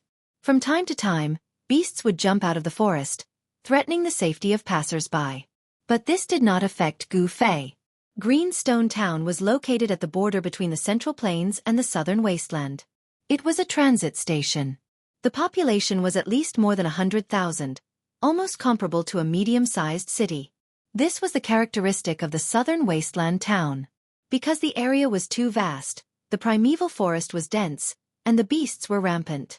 Therefore, there were usually many people living together. Additionally, Bluestone Town was an important city connecting the north and the south of Yen country. Its geographical location was very superior. Therefore, although it couldn't match the scale of Dragon Emperor City in South Wilderness, it was also one of the most prosperous places in South Wilderness. This was the first time Gu Fei had seen a town since he came down from the mountain. Looking at the people coming and going on the streets, he felt that everything was so novel. A weapon made from millennium cold iron. Even if you don't want to sell it, come and take a look. Golden scaled python skin, unicorn horn, bargain sale. Buying beast crystals. Delicious 100-year-old tortoise soup, so nutritious. People were coming and going on the streets. Both sides of the street were lined with shops, and the empty spaces were filled with stalls. The sound of people shouting could be heard continuously. Gu Fei curiously walked through the streets, looking at the various forms of life. He felt that everything was new to him. He had never seen anything like this before. Rising Sun Restaurant? Unconsciously, Gu Fei came to the door of a restaurant. Raising his head and looking at the 4 shining words above the door, Gu Fei naturally strode inside. He knew what a restaurant was. It was a place where people dined in the secular world. He was a bit hungry now. Stop. When Gu Fei was about to step into the restaurant, he heard a shout from inside. After that, he saw a young servant in Xian walking out quickly. You beggar, where are we? Get out of here. The young servant in Xian stopped Gu Fei. Not only did he not let him in, he even pointed at Gu Fei's nose and scolded him with a disgusted look. What did you say? Gu Fei's eyes widened in anger. 2 rays of sharp light shot out from his eyes. He was actually treated as a beggar. How could this be? You, what are you trying to do? The young servant in Xian was immediately intimidated by Gu Fei's imposing manner. He couldn't help but take 2 steps back with a panicked look on his face. Who are you calling a beggar? Gu Fei took a step forward and stretched out his right hand. He grabbed the clothes in front of the young servant's chest and lifted him up. The commotion at the door immediately attracted the attention of the people in the restaurant. A middle-aged man who looked like a shopkeeper quickly walked out from behind the counter. This is a restaurant under the name of the Rising Sun Trading Company. Who are you? How dare you make trouble here? The middle-aged man who looked like a shopkeeper said in a stern voice. At this moment, a few men dressed in yellow tights rushed out of the restaurant and surrounded Gu Fei. Humph. The tattered clothes on Gu Fei's body fluttered even though there was no wind. His long hair danced in the wind, and an enormous imposing manner spread out from his body. At the same time, in a private room on the 2nd floor of the restaurant, a black-clothed young man who was raising his wine cup suddenly stopped in mid-air. His expression became very ugly, causing a purple-clothed young man who was sitting opposite him to feel very astonished. Brother Bei Tang, what's wrong? The young man in embroidered clothes hurriedly asked. Humph. I didn't expect that I would actually meet an enemy of mine here. The black-clothed young man heavily placed the wine cup on the table in front of him and said fiercely. A murderous glint flickered in his eyes. The purple-clothed young man couldn't help but frown when he felt the obscure murderous aura emitted from the black-clothed young man. Outside the restaurant. At this moment, a powerful ripple of energy surged out from inside the restaurant. A figure silently appeared at the entrance of the sand restaurant. Young lord. Step back. Yes. The middle-aged man who looked like a shopkeeper did not hesitate or say anything else. He hurriedly retreated with the few yellow-clothed guards. His attitude was extremely respectful. Gu Fei felt pressured. He stared at the figure that suddenly appeared. His instincts told him that this person was an expert that could not be underestimated. It was a young man in his 20s. He was tall and slender. He was dressed in white and had an elegant demeanor. However, his appearance was not very outstanding and could even be said to be slightly ordinary. However, this person's eyes were extremely sharp. As they flickered with light, his gaze was like a blade or a sharp sword. His ordinary appearance, when paired with a pair of eyes like that, he seemed to stand out from the masses. Without a doubt, this person's cultivation was extremely powerful. Gu Fei was rather shocked. He did not think that he would meet such an expert in a restaurant. This person was only a few years older than him, but his cultivation made Gu Fei feel that it was unfathomable. He put down the green-clothed manservant who was still in the air, and the manservant immediately scrambled to escape. The servant already knew that he probably offended someone that he should not have offended today. I have failed in disciplining my servants and have offended you. I hope that you will not lower yourself to the same level as those servants. I have prepared some water and wine as an apology. I wonder if you will do me the honor? The young man had a faint smile on his face as he spoke in a manner that was neither servile nor overbearing. That's great. Gu Fei smiled and strode into the Rising Sun restaurant. Chapter 109. The small commotion only attracted the attention of a small portion of the people in the Rising Sun restaurant. The young master of the Rising Sun led Gu Fei straight to the second floor. Gu Fei found that even on the first floor, there seemed to be many Xianxia exchanging toasts and talking loudly. There were many Xianxia in this important town of the south that traveled north and south. When Gu Fei ascended to the second floor, he immediately felt a few extremely obscure divine senses sweeping towards him. This was definitely something that only an expert could do. Gu Fei was slightly surprised that there were so many hidden experts in this small restaurant. The few divine senses flashed past and disappeared. It was difficult to identify the source of the divine senses. Gu Fei couldn't help but frown. The feeling of being spied on was very bad. As for the young master of the Rising Sun, it seemed as if he didn't notice anything wrong. He led Gu Fei to a private room. This was a private room by the window. It could clearly see the endless stream of pedestrians on the street. I am Chu Tian of the Rising Sun Trading Company. I apologize to you again. My subordinate was reckless. Brother, please don't be offended. After the two of them sat down, the young master of the Rising Sun cupped his hands and apologized to Gu Fei again. Don't mention it. I am Gu Fei. I am just an ascetic cultivator. Gu Fei said indifferently and revealed his identity. An ascetic cultivator? When Chu Tian heard this, he couldn't help but feel secretly happy. This kind of practitioner who didn't belong to any sect was the easiest to rope in. He could already see that Gu Fei was extraordinary. The young master of the Rising Sun, Chu Tian, immediately wanted to rope in Gu Fei. Haha, it is really a great thing to be able to befriend Brother Gu. I wonder where Brother Gu is cultivating now? And where are you heading to?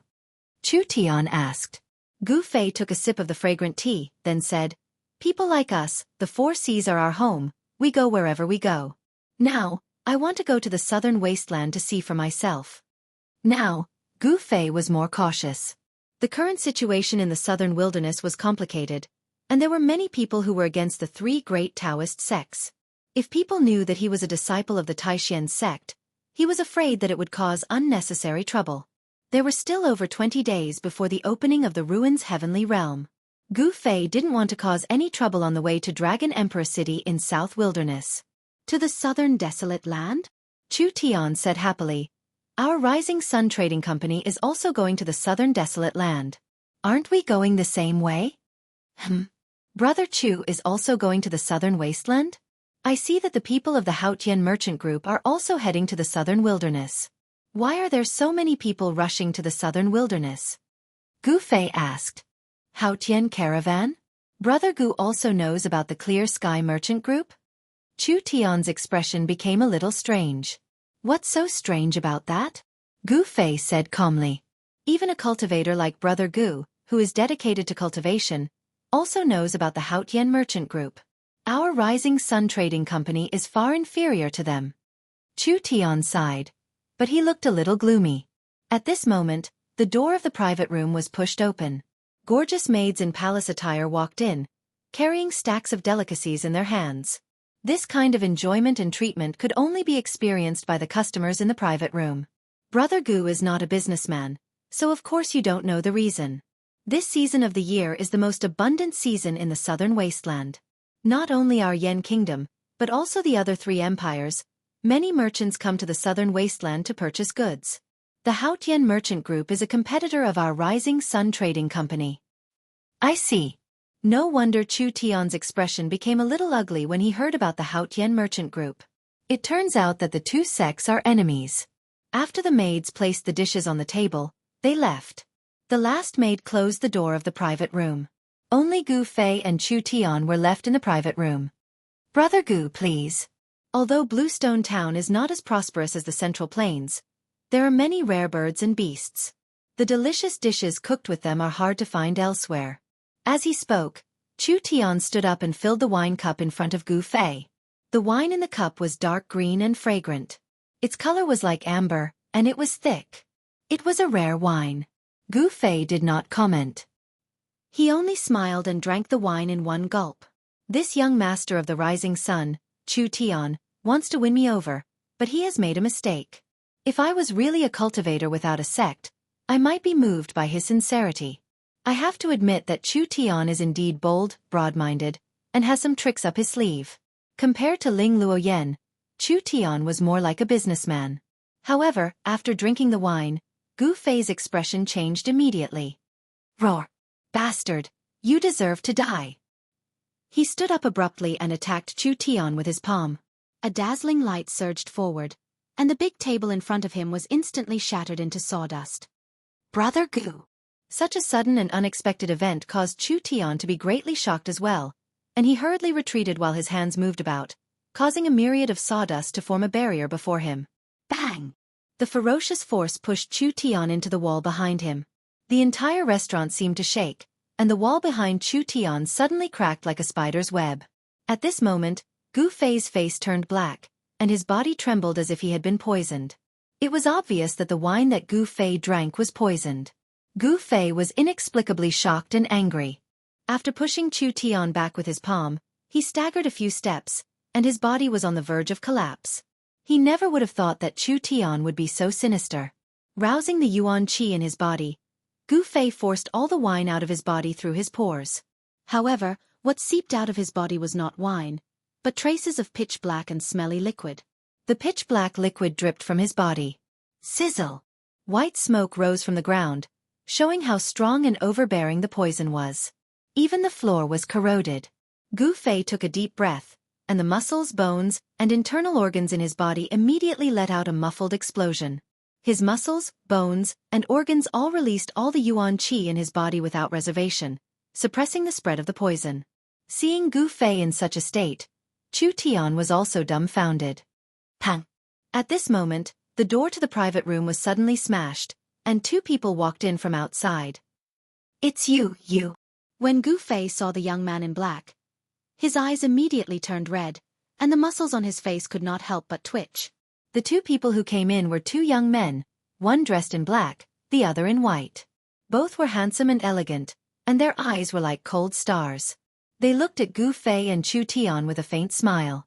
The young man in black was a mysterious young expert who thought that Gu Fei was from the Haotian Trading Group and tried to kill Gu Fei in the dense forest by the river. Chapter 110. Gu Fei's eyes, which had turned blood red due to his anger, swept a glance at the three people in the private room. Then, without thinking, he smashed through the window and leaped out with a pang. His blood-red eyes revealed an incomparably fierce light. The three people felt as if they were being stared at by a poisonous snake, and they actually had a kind of feeling of fear. The three people were stunned, and Gu Fei had already broken the window and escaped. Hurry up, don't let him escape. The young man in black shouted loudly, and his body rushed out from the broken window like a phantom. As he raised his hand, countless green threads shot out, like a big net, and enveloped the escaping figure in front of him. Although Gu Fei was poisoned, his body movement technique was still extremely fast. His figure flickered, and he avoided the green threads, crossed the street, and rushed out of Bluestone Town. The pedestrians on the street were immediately shocked by the sudden change of events, and they all dodged to the side. The young man in white also followed closely behind the young man in black and leaped out. In an instant, in the private room of the restaurant, Chu Tian, the young master of the rising sun, was the only one left. This, what is going on? Chu Tian still had not recovered from the shock, and he stared blankly at the broken wine pot on the floor. The wine pot broke, and the wine that splashed out actually corroded a part of the floor. The toxicity of the strong poison was really shocking. Even the young master of the rising sun, Chu Tian, who had traveled extensively and was used to seeing the world, was secretly shocked. At this moment, a burst of rapid footsteps came from outside the private room, and a group of yellow-clothed guards, led by the middle-aged shopkeeper, rushed up from downstairs. Gu Fei was poisoned, and then the two young men appeared and forced Gu Fei away. All of this happened in a short time, but the unusual movements in the private room still alarmed many people. Moreover, in this restaurant, there were many cultivators with extraordinary cultivation, and some busybodies had already followed Gu Fei and the other two from afar. Young master, what exactly happened? The middle-aged shopkeeper asked carefully. He saw that the private room was in a mess, and the young master Chu Tian was leaning against the wall. The wall was full of cracks, and it seemed like it could collapse at any time. The shopkeeper was so nervous that he was already sweating profusely. Hurry up and investigate the background of those two young men in white and black respectively. Chu Tian's words were squeezed out from the gaps between his teeth. He was also incomparably furious. Yes, young master. The middle-aged shopkeeper immediately received the order, and was about to turn around and leave. Wait, immediately send someone to arrest those servants who served the dishes. This is really outrageous. Chu Tian was so depressed that he almost vomited blood. It is not hard to imagine that the two young men tricked him. They actually wanted him to get rid of Gu Fei. It would be best if Gu Fei died just like that. If he died, Gu Fei would definitely think that he conspired with those two bastards. In this way, after Gu Fei recovers, he will definitely seek revenge on me. Not only will it bring me great trouble, I am afraid that the other people in the clan will also be implicated. At this time, Chu Tian had already cursed the 18 generations of the two young men's female ancestors. The middle-aged shopkeeper received the order and left. At this time, the restaurant was already in a mess. Chu Tian walked out of the messy private room, and his face was so gloomy that it seemed as if it would drip water. He said fiercely, "Those two bastards, they actually dared to force me to eat such an unforgivable grievance in my territory. Don't let me know who you are. I, Chu Tian, will definitely not let you have an easy time." Recalling the scene just now, Chu Tian couldn't help but shiver. If he also drank the poisoned wine in the wine pot, then... The veins on Chu Tian's forehead twitched, and he clenched his fists so hard that his knuckles made cracking sounds. He was so angry. The Rising Sun Trading Company was a business organization in the Tanglong continent, second only to the Haotian Trading Company. Wherever the Rising Sun Trading Company's business was successful, the Rising Sun Chu clan's power would also develop. Soon, the Rising Sun Trading Company's intelligence network in Bluestone Town was activated. Phew! Using the desolate steps, Gu Fei directly leaped over the 20-zhang tall city wall and rushed into the primitive old forest outside Bluestone Town.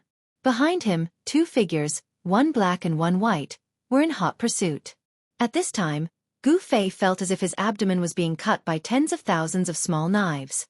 Waves of bone-piercing pain caused his entire body to tremble as if he was convulsing. He tried his best to endure it, biting the corner of his mouth, and the blood that seeped out seemed to be black. Although the wine in his abdomen had been forced out of his body in the first instant, a large portion of the poison still remained in his body. This kind of poison didn't seem simple, and it was very difficult to completely expel it. The poison still spread from his abdomen to his entire body. The black aura on Gu Fei's face became thicker and thicker, and his mind seemed to be a little unclear. The situation was very bad. If he didn't immediately find a place to circulate his qi to expel the poison, his life would be in danger. Actually, it was fortunate that Gu Fei practiced martial arts, and his body was tempered to an incomparably tough state.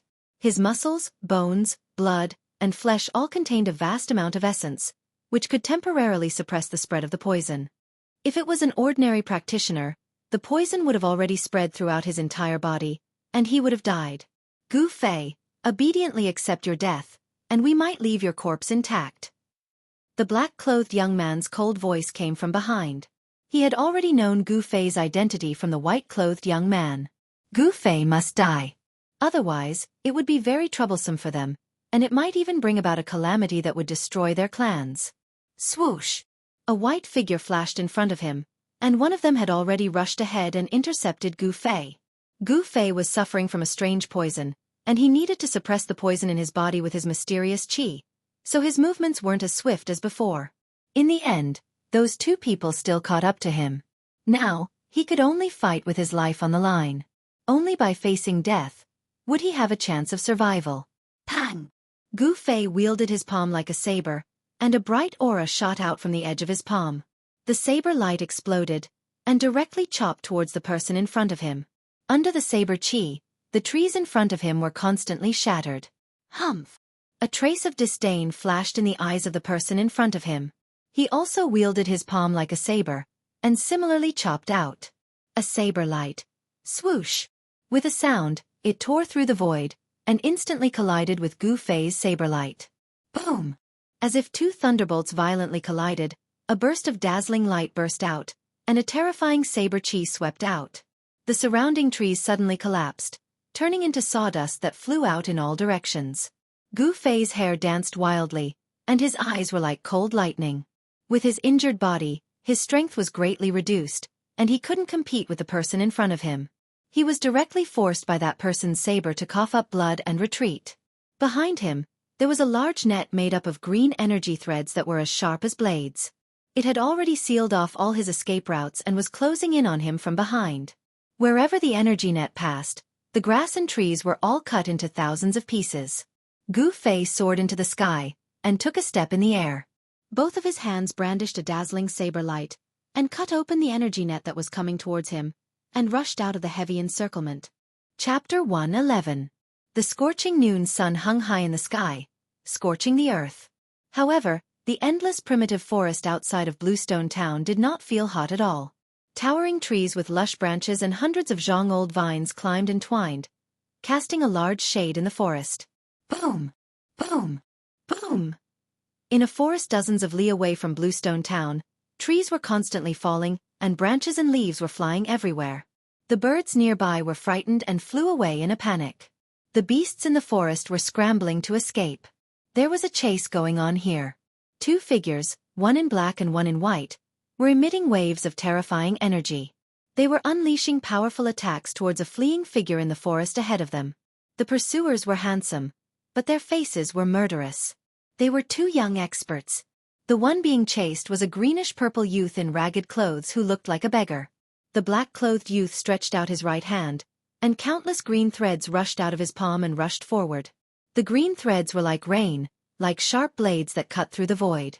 Nothing could stop them, and they cut everything in front of them.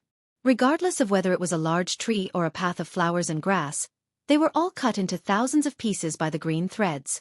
The youth's footwork was marvelous, and he barely dodged the green threads the moment they attacked him. However, some of the green threads still swept across his back. A few bloody marks appeared on the youth's back. His skin was split open, and his body of bronze and iron was also injured at this time.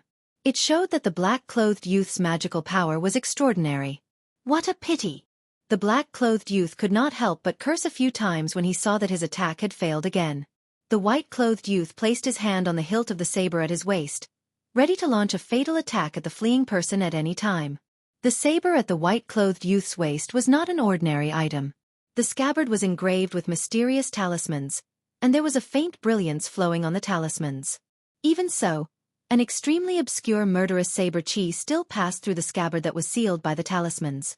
This saber was not an ordinary divine weapon, but more like a saber that had been refined by a cultivator.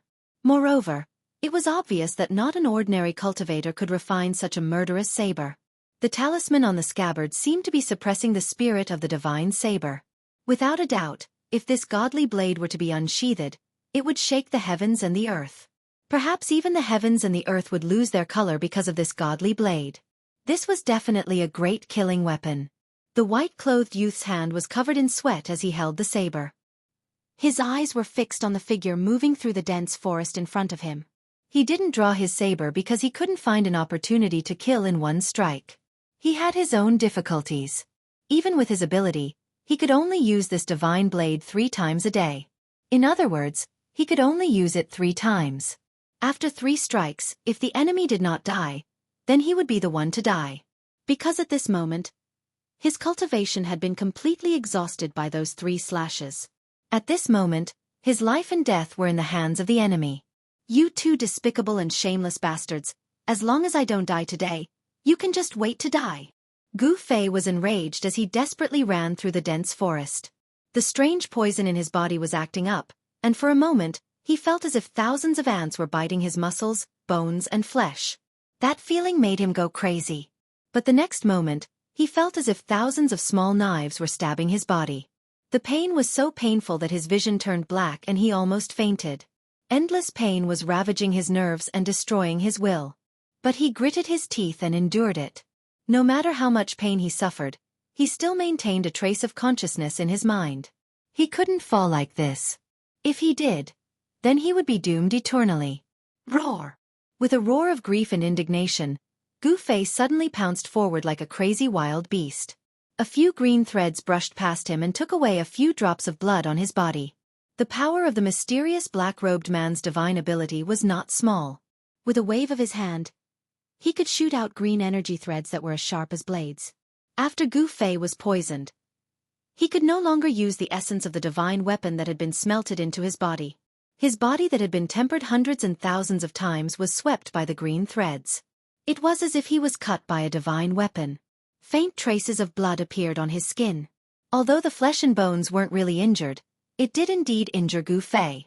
However, the biggest threat didn't come from the black-robed young man, but from within Gu Fei's body, as well as from the white-robed young man who hadn't drawn his saber. An extremely dangerous aura enveloped Gu Fei. The source of this aura was the white-robed young man. This was a pressure that made even Gu Fei's heart palpitate. It was as if there was a divine saber floating above his head, ready to chop down at any time. The person was like the saber, and the saber was like the person. This person's entire body emitted a tyrannical saber chi. He was actually a rare saber refiner in this world. The white-robed young man's aura was connected to the divine saber at his waist. Before the saber was unsheathed, it had already caused Gu Fei to be alarmed. Swoosh, swoosh. Passing through the dense forest, he constantly changed his direction, making it difficult for the white-robed young man's saber intent to lock him down. The dense forest provided him with an opportunity to escape. If it was in an open space, he would have long been caught by the 2 people behind him. Gu Fei sprinted through the forest. Blood gushed up his throat, but he forcefully swallowed it back down. Now, his injured body was gradually unable to withstand it. However, the sharp murderous aura behind him was getting closer and closer. Gu Fei knew that if this continued, it would be difficult for him to escape death. If he was killed by the enemy in an open competition, he would accept it wholeheartedly. However, if he died like this, he would definitely not be able to die in peace. The 2 people behind him were too despicable. Their methods were too despicable. How could Gu Fei be willing to die like this? He was unwilling. He hated it. The situation before him had to be changed. Otherwise, he would definitely die. He identified the direction, turned around, and sprinted towards the denser forest in front of him.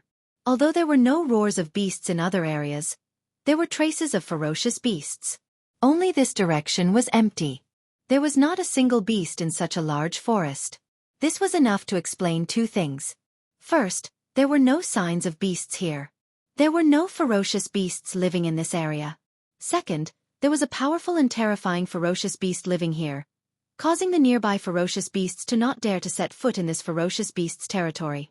Between life and death, whether or not he could escape from the pursuit of the 2 people depended on this gamble. Deep into the forest, a fierce murderous aura pervaded the air. Gu Fei was ecstatic. He knew that he had made the right bet. This was indeed a place of great danger. A place of great danger did not mean that it was a place of death. He was just afraid that there were no ferocious beasts here. If there were, then Gu Fei could take advantage of the chaos to escape from the 2 people's pursuit. Gu Fei did not stop. He quickly ran forward, but the 2 people chasing behind him were aghast. They could feel the terrifying murderous aura pervading the forest. There was great danger ahead. However, these 2 people were already like arrows on a bowstring. They had no choice but to shoot. Today, if Gu Fei did not die, if he managed to catch his breath, then they would be the ones to die in the future. Even the families behind them would die. The 2 people hesitated for a moment, but they still gritted their teeth and chased after him. If they missed this opportunity today, they were afraid that it would be difficult to kill Gu Fei. Since they had already started, they could not stop. After traveling for a few miles, the murderous aura in the forest became even more intense. When Gu Fei's body had more than 10 wounds, there was a pang sound. Branches and leaves fluttered in the air. He rushed out of the forest, and the field of vision in front of him suddenly widened. A strange sound immediately passed into Gu Fei's ears. It seemed to be the cry of some kind of beast.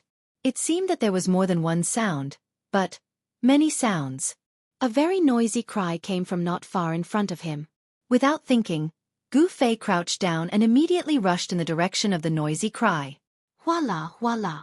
While running, besides the noisy beast cries, Gu Fei also heard the faint sound of running water. A cold murderous aura came from behind him. Gu Fei knew that the two people were already close. In this open area, the white-robed young man was probably going to take out his saber. For Gu Fei, who was poisoned, this was undoubtedly a fatal threat. I must not let that guy find a chance to take out his saber. All kinds of pain rushed into his head from his limbs and bones, causing Gu Fei's running body to shake. The sweat that seeped out of his body was purplish-black.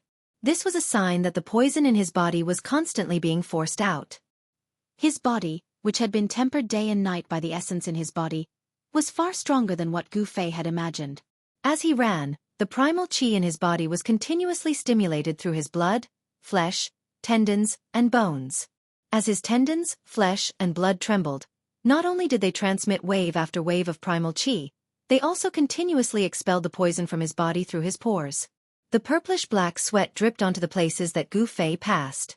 The leaves and weeds that were stained with the sweat quickly withered. The white-robed young man's feet whistled as he moved forward at an extremely fast speed. In an instant, he passed the black-robed young man, and the hand that was holding the saber began to move. The white-robed young man forced his way behind Gu Fei and was about to pull out his saber. But at this time, there happened to be a call in front of him.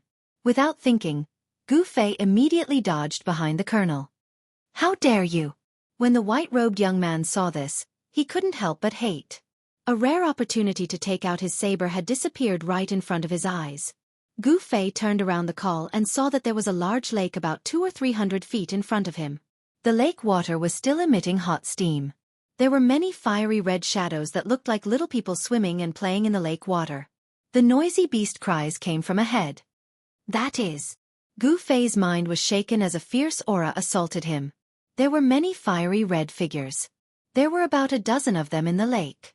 On the shore and on the surrounding trees, there were even more red figures. It's a blood monkey. A terrified cry came from behind. The two people chasing after him also saw the strange scene in front of them.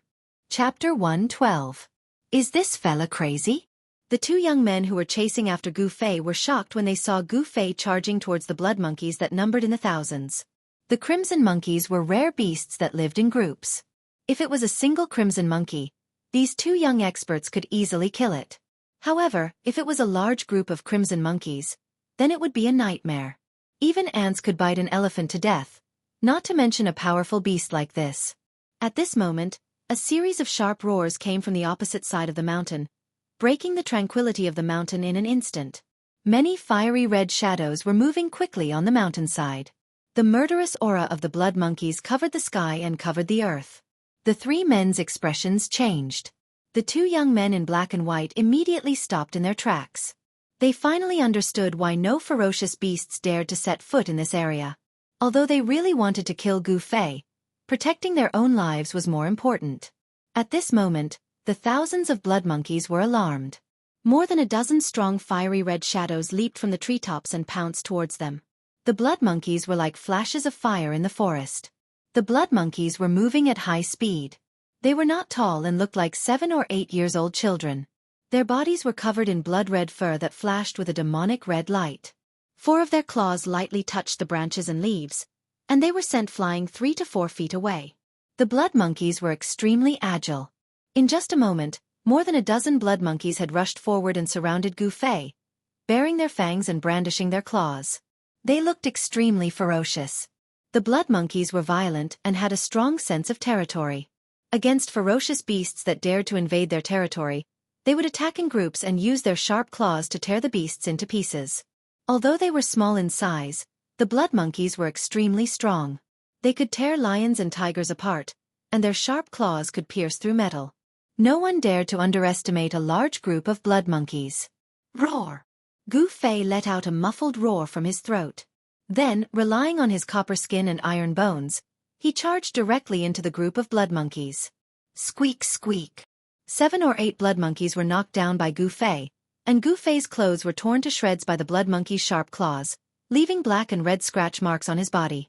Although the blood monkey's claws were sharp, they couldn't break through Gu Fei's skin and flesh, which he had tempered day and night. The blood monkeys that were sent flying by Gu Fei rolled on the grass and let out mournful cries. After struggling for a while, they actually died. The blood monkeys that had grabbed Gu Fei also fell to the ground, twitching violently.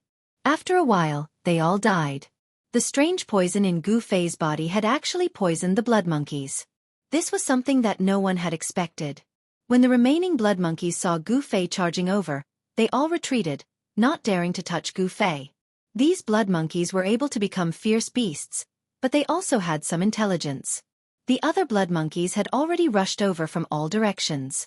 The 2 young experts who were chasing after Gu Fei had extremely ugly expressions on their faces, and they decisively retreated.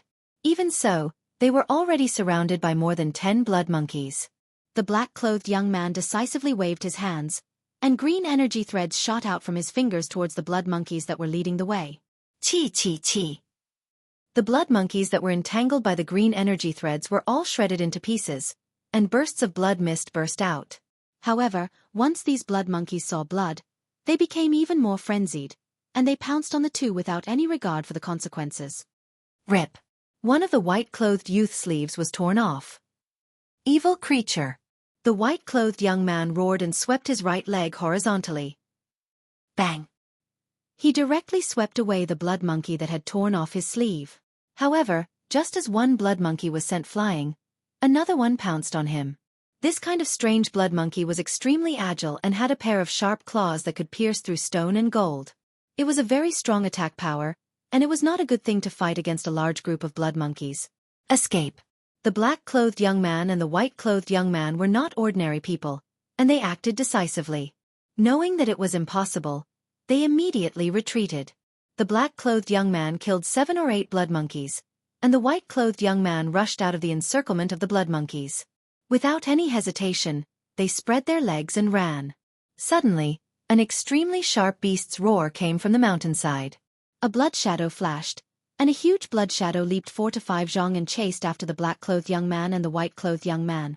Behind the huge blood shadow was a large group of blood monkeys. There were at least 200 to 300 of them, and they leaped and dashed towards the 2 of them. They were like countless flickering flames, extremely conspicuous. Oh no, that's the Monkey King! Seeing this, the 2 of them were immediately scared out of their wits. Without looking back, they turned around the call and rushed into the dense forest. Among the large group of blood monkeys, there must be an especially special Monkey King. The Monkey King that was chasing after the 2 young experts was more than 3 zhang tall, and it was much more robust than the other blood monkeys. In front of the Monkey King, ordinary blood monkeys were like little children. Its blood-red fur shone with a bloody demonic light under the sunlight, and its 4 limbs were filled with a strong sense of power. Its pair of eyes emitted 2 rays of ominous light. Even though they were more than 20 zhang apart, Gu Fei could still feel the coldness in its eyes. Whoosh! The huge Monkey King's blood-red figure streaked across the sky and dashed into the dense forest, leading a group of blood monkeys into the forest. Not long after, a peerless saber aura that caused even the heaven and earth to lose their color burst out from the dense ancient forest. Following that, 9 saber auras soared out from the forest like blooming lotuses and slashed in 9 different directions. Obviously, the Blood Monkey King and its group of blood monkeys had caught up to the 2 of them, forcing the white-clothed young man to use his fiendish divine saber. Trying to escape the pursuit of the blood monkeys in the forest was simply like a dream. The white-clothed young man finally unsheathed his saber, and he had no choice but to do so. The terrifying saber aura slashed out hundreds of zhang away, causing the forest to collapse under the vast saber aura. Countless blood shadows exploded under the saber aura, bursting out with a fishy and demonic stench. 9 slashes from the saber caused the heaven and earth to tremble. The fiendish divine saber chi was like mercury spilling onto the ground, penetrating every nook and cranny. With the blood monkey king at the center, the ground within 100 zhong was turned into a sandy ground as 9 saber marks spread out into the distance. With a single slash, the fiendish divine saber chi was able to kill or injure the blood monkeys. The blood monkey king was seriously injured and was forced to retreat. The 2 blood monkeys did not dare to stay any longer after escaping from death. After determining the direction, they retreated toward Bluestone Town. Meanwhile, Gu Fei took advantage of the chaos to knock down a dozen blood monkeys in a row and ran in the opposite direction of the 2 blood monkeys. There were quite a number of blood monkeys surrounding Gu Fei, but in the end, Gu Fei relied on his unique poison physique to poison the blood monkeys one after another and broke out of the encirclement. After frantically running for 20 to 30 miles, Gu Fei finally couldn't hold on any longer and fell into a mountain stream, falling into a coma. However, even in a coma, Gu Fei's body was still rejecting the poison in his body. The Taiji Yin Yang fishball also appeared in front of his chest. The misty Yin and Yang Qi protected Gu Fei's heart meridians, preventing the poison from attacking his heart and ending his life. Chapter 113. When Gu Fei woke up from his coma, he found that he was still lying in the stream. He had a splitting headache and his entire body felt like it was being burned by flames. It was hot, very hot. His skin was like a red-hot soldering iron and the stream water beside him seemed to be boiling, emitting steam and bubbles. With just a slight movement, his entire body felt like it was being pierced by 10,000 needles. He couldn't help but let out a painful cry. Slowly climbing up, Gu Fei found that his surroundings were gloomy and the forest was covered in mist. Looking up, the sky was pitch black and the clouds were surging, as if a storm was coming. Gu Fei couldn't tell whether it was day or night. It was completely silent and he couldn't hear any beast roars. "I'm not dead yet, I'm not dead yet," Gu Fei muttered to himself as he staggered along the stream. His head was dizzy and the intense pain caused his mind to be in a mess. It seemed as if he would fall unconscious again at any moment. However, the inhuman pain stimulated the sensitive nerves of Gu Fei's body, causing his mind to gradually clear up. His chaotic brain began to gradually sort out his thoughts. Walking along the stream for several dozen feet, Gu Fei was surprised to find that there were many beasts lying on both sides of the stream. There were also dead fish floating in the stream with their stomachs turned upside down. Gu Fei couldn't help but be alarmed. He was going upstream, so how could the fish in the stream still be poisoned to death? Just what kind of strange poison was this that was so tyrannical and powerful? The poison that was forced out of Gu Fei's body was actually able to infect the stream upstream. It was truly shocking. It wasn't until he walked more than 100 feet in the mountain stream that the dead fish in the stream gradually disappeared. After walking another dozen feet, Gu Fei saw the shadows of fish swimming in the stream. Boom! Suddenly, a bolt of lightning cut through the sky, as if it had suddenly torn a long hole in the dark sky. A burst of intense light erupted, instantly illuminating the world. A gust of wind blew past, and the trees in the forest swayed violently, rustling. The wind brought with it heavy moisture, and Gu Fei could smell the scent of water. A storm was coming. A strong light flashed, and Gu Fei could vaguely see a cliff in front of the mountain stream. There seemed to be a dark cave at the bottom of the cliff, and the stream was flowing out from that cave. Gu Fei had no choice but to be careful. Moreover, his current situation was not good. There were still remnants of poison in his body, causing his body to be extremely weak. If he ran into any powerful beasts, his life would be in danger. Of course, if that unlucky beast ate Gu Fei, it would also be poisoned to death. After being washed by the stream, most of the toxins in Gu Fei's body had been expelled, but some of the toxins that had invaded his internal organs were not so easy to expel out of his body. He needed to find a place, a relatively safe place, to expel the toxins. It had to be said that the 2 mysterious young men's methods were really despicable. Although Gu Fei only drank a cup of poisoned wine, he was now half dead. If it wasn't for the fact that he cultivated ancient martial arts, tempering his body day and night, and the vitality contained in his body was extremely strong, far surpassing ordinary cultivators, that cup of poisoned wine would have taken his life. Rumble! The dark clouds in the sky were so dense that they almost covered the ground. Bolts of lightning flashed in the clouds like silver snakes swimming in the clouds. The power of heaven and earth deterred all living things. At this moment, besides the rumbling thunder, not a single beast's roar could be heard. All the beasts in the forest seemed to be hiding. Gu Fei endured the discomfort of his body and carefully walked ashore from the mountain stream. Then, he walked forward through the trees and weeds beside the mountain stream. Sure enough, there was a pitch-black hole in front of him. When the storm was about to come and the sky was dark, the hole at the bottom of the cliff was like a gaping mouth that could swallow any living creature that passed by at any time. Gu Fei felt a burst of pressure. Should he go in or not? Gu Fei pondered. Rumble! Another shocking lightning flashed across the sky, and the sound of thunder shook the world. Seeing that the storm was coming, Gu Fei weighed the pros and cons, and felt that it was better to enter the cave to avoid this storm. Carefully, his footsteps were light like a leopard cat, and without any movement, he came to the side of the cave. Gu Fei bent down to pick up a stone, threw it into the cave, and then quickly hid to the side. Plop! The sound of water came from the cave. Gu Fei carefully listened to the sound in the cave, and did not move. He was not in a hurry, and it could even be said that he was very patient. After a while, there was no more sound coming from the cave, but Gu Fei still did not move. He knew that when some berserk beasts were hunting, they would hide very well and would not easily attack. Although the intelligence of berserk beasts was far less than that of humans, hunting was their nature. In this aspect, humans were far inferior to berserk beasts. They were the most outstanding killers in the jungle. Sha-sha! Heavy rain fell from the sky, covering the world with a layer of rain curtain. Lightning flashed, thunder roared, and the wind howled. The storm that had been brewing for a long time finally arrived. The rain drenched Gu Fei's clothes, blurring his eyes. He leaned against the side of the cave, motionless. Finally, after confirming that there was nothing strange in the cave, Gu Fei slowly walked into the cave. The cave was the source of the mountain stream. Through the flashing lightning from time to time, Gu Fei could vaguely see the water in the cave. After the lightning passed, the cave became so dark that he could not even see his fingers. He did not know where this cave extended to. Gu Fei did not dare to go too deep. Instead, he found a clean place near the cave entrance, leaned against the cave wall, and sat down cross-legged. He cut open his palms, and then operated the mysterious technique, slowly shaking his internal organs, muscles, and bones. Wave after wave of yuan qi began to gather in his dantian. The colorful light began to circulate, and then spread out from his dantian, spreading to his limbs and bones. The yuan qi in his body washed through his internal organs like a wave, forcing out the poison that had invaded his internal organs, through the cut skin of his palms.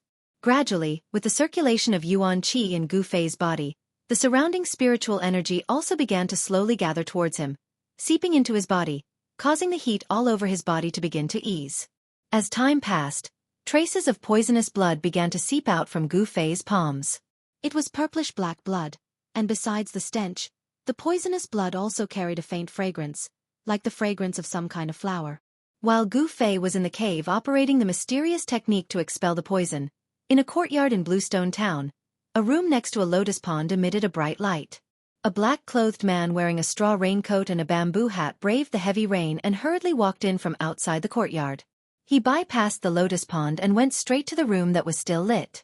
When he came to the door, the man took off the bamboo hat and coat, put it aside, and then was about to knock on the door. "Come in." At this time, a calm voice came from inside the room. "Yes, young master." The man respectfully and carefully opened the door, and then flashed into the room. The furnishings in the room were very simple. There was a bed, a table, 2 tea tables, and several chairs. The 2 walls of the room and the table were burning with red candles. A young man was holding a book, reading under the candlelight. "Young master, this is information about those 2 people." The person who came in was a middle-aged man with yellow skin. This person's eyes were full of spirit, and his footsteps were silent. It was obvious that he was a smart and capable person. The young master put down the book in his hand, took a stack of papers from the middle-aged man, and then began to read. After only reading a few, the young man's face changed. Chapter 114. A storm enveloped heaven and earth. The lightning in the sky danced like silver snakes, and thunder shook the sky. The power of heaven and earth was irresistible. In the depths of the forest, the cave where Gu Fei was in had become a water curtain cave. The rainwater rushing down from the cliff almost covered the cave entrance. On a rock beside the cave entrance, Gu Fei sat cross-legged with his back against the cave wall. Faint rumbles of thunder could be heard all over his body, as if he was resonating with the thunder and lightning in the sky. The sound of the heavenly thunder drum forged his muscles and bones. At this moment, Gu Fei was using this divine ability to force out the poison. An endless amount of spiritual energy gathered around him, forming faintly discernible spots of spiritual energy outside his body. On his palm, the stinky purplish-black poisonous blood with a faint fragrance flowed down, dripping onto the stone in front of him, and then flowing from the stone into the water below. The poisonous blood melted into the water and gradually spread. The fish in the cave gradually floated up from the water and were all poisoned to death. This kind of strange poison was really terrifying. A drop of poisonous blood could turn a body of water into poisonous water. All living things in the water would die and become lifeless stagnant water. Suddenly, whoosh! A green shadow rushed out of the water in front of Gu Fei and then landed on Gu Fei's right palm. It was a small green snake the size of a chopstick and less than a foot long. It was really incredible that this small snake was not poisoned to death by the strange poison that melted into the water. Even a fierce beast like the blood monkey would die when it came into contact with the poisonous sweat on Gu Fei's body. This Xiaoqing snake was actually able to survive. It was really extraordinary. The small green snake actually bit the middle finger of Gu Fei's right hand. Two sharp teeth protruded from its upper jaw, breaking the skin of Gu Fei's middle finger and piercing into his flesh. It actually pierced through Gu Fei's flesh. The two sharp teeth of the Xiaoqing snake were obviously more powerful than divine weapons. All of this happened too suddenly and too quickly.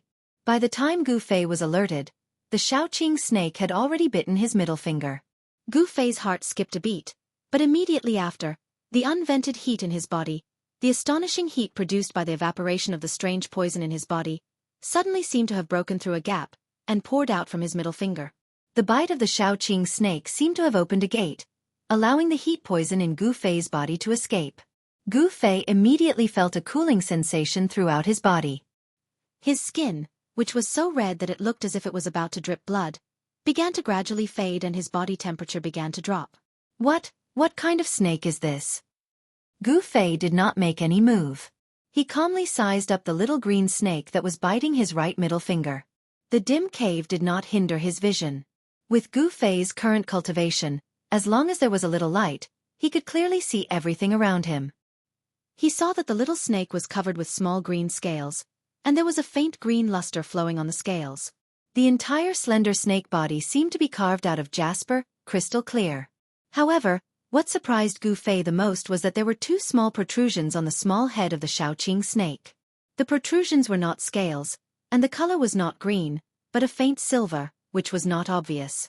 Could it be that it has grown horns? Gu Fei was extremely surprised.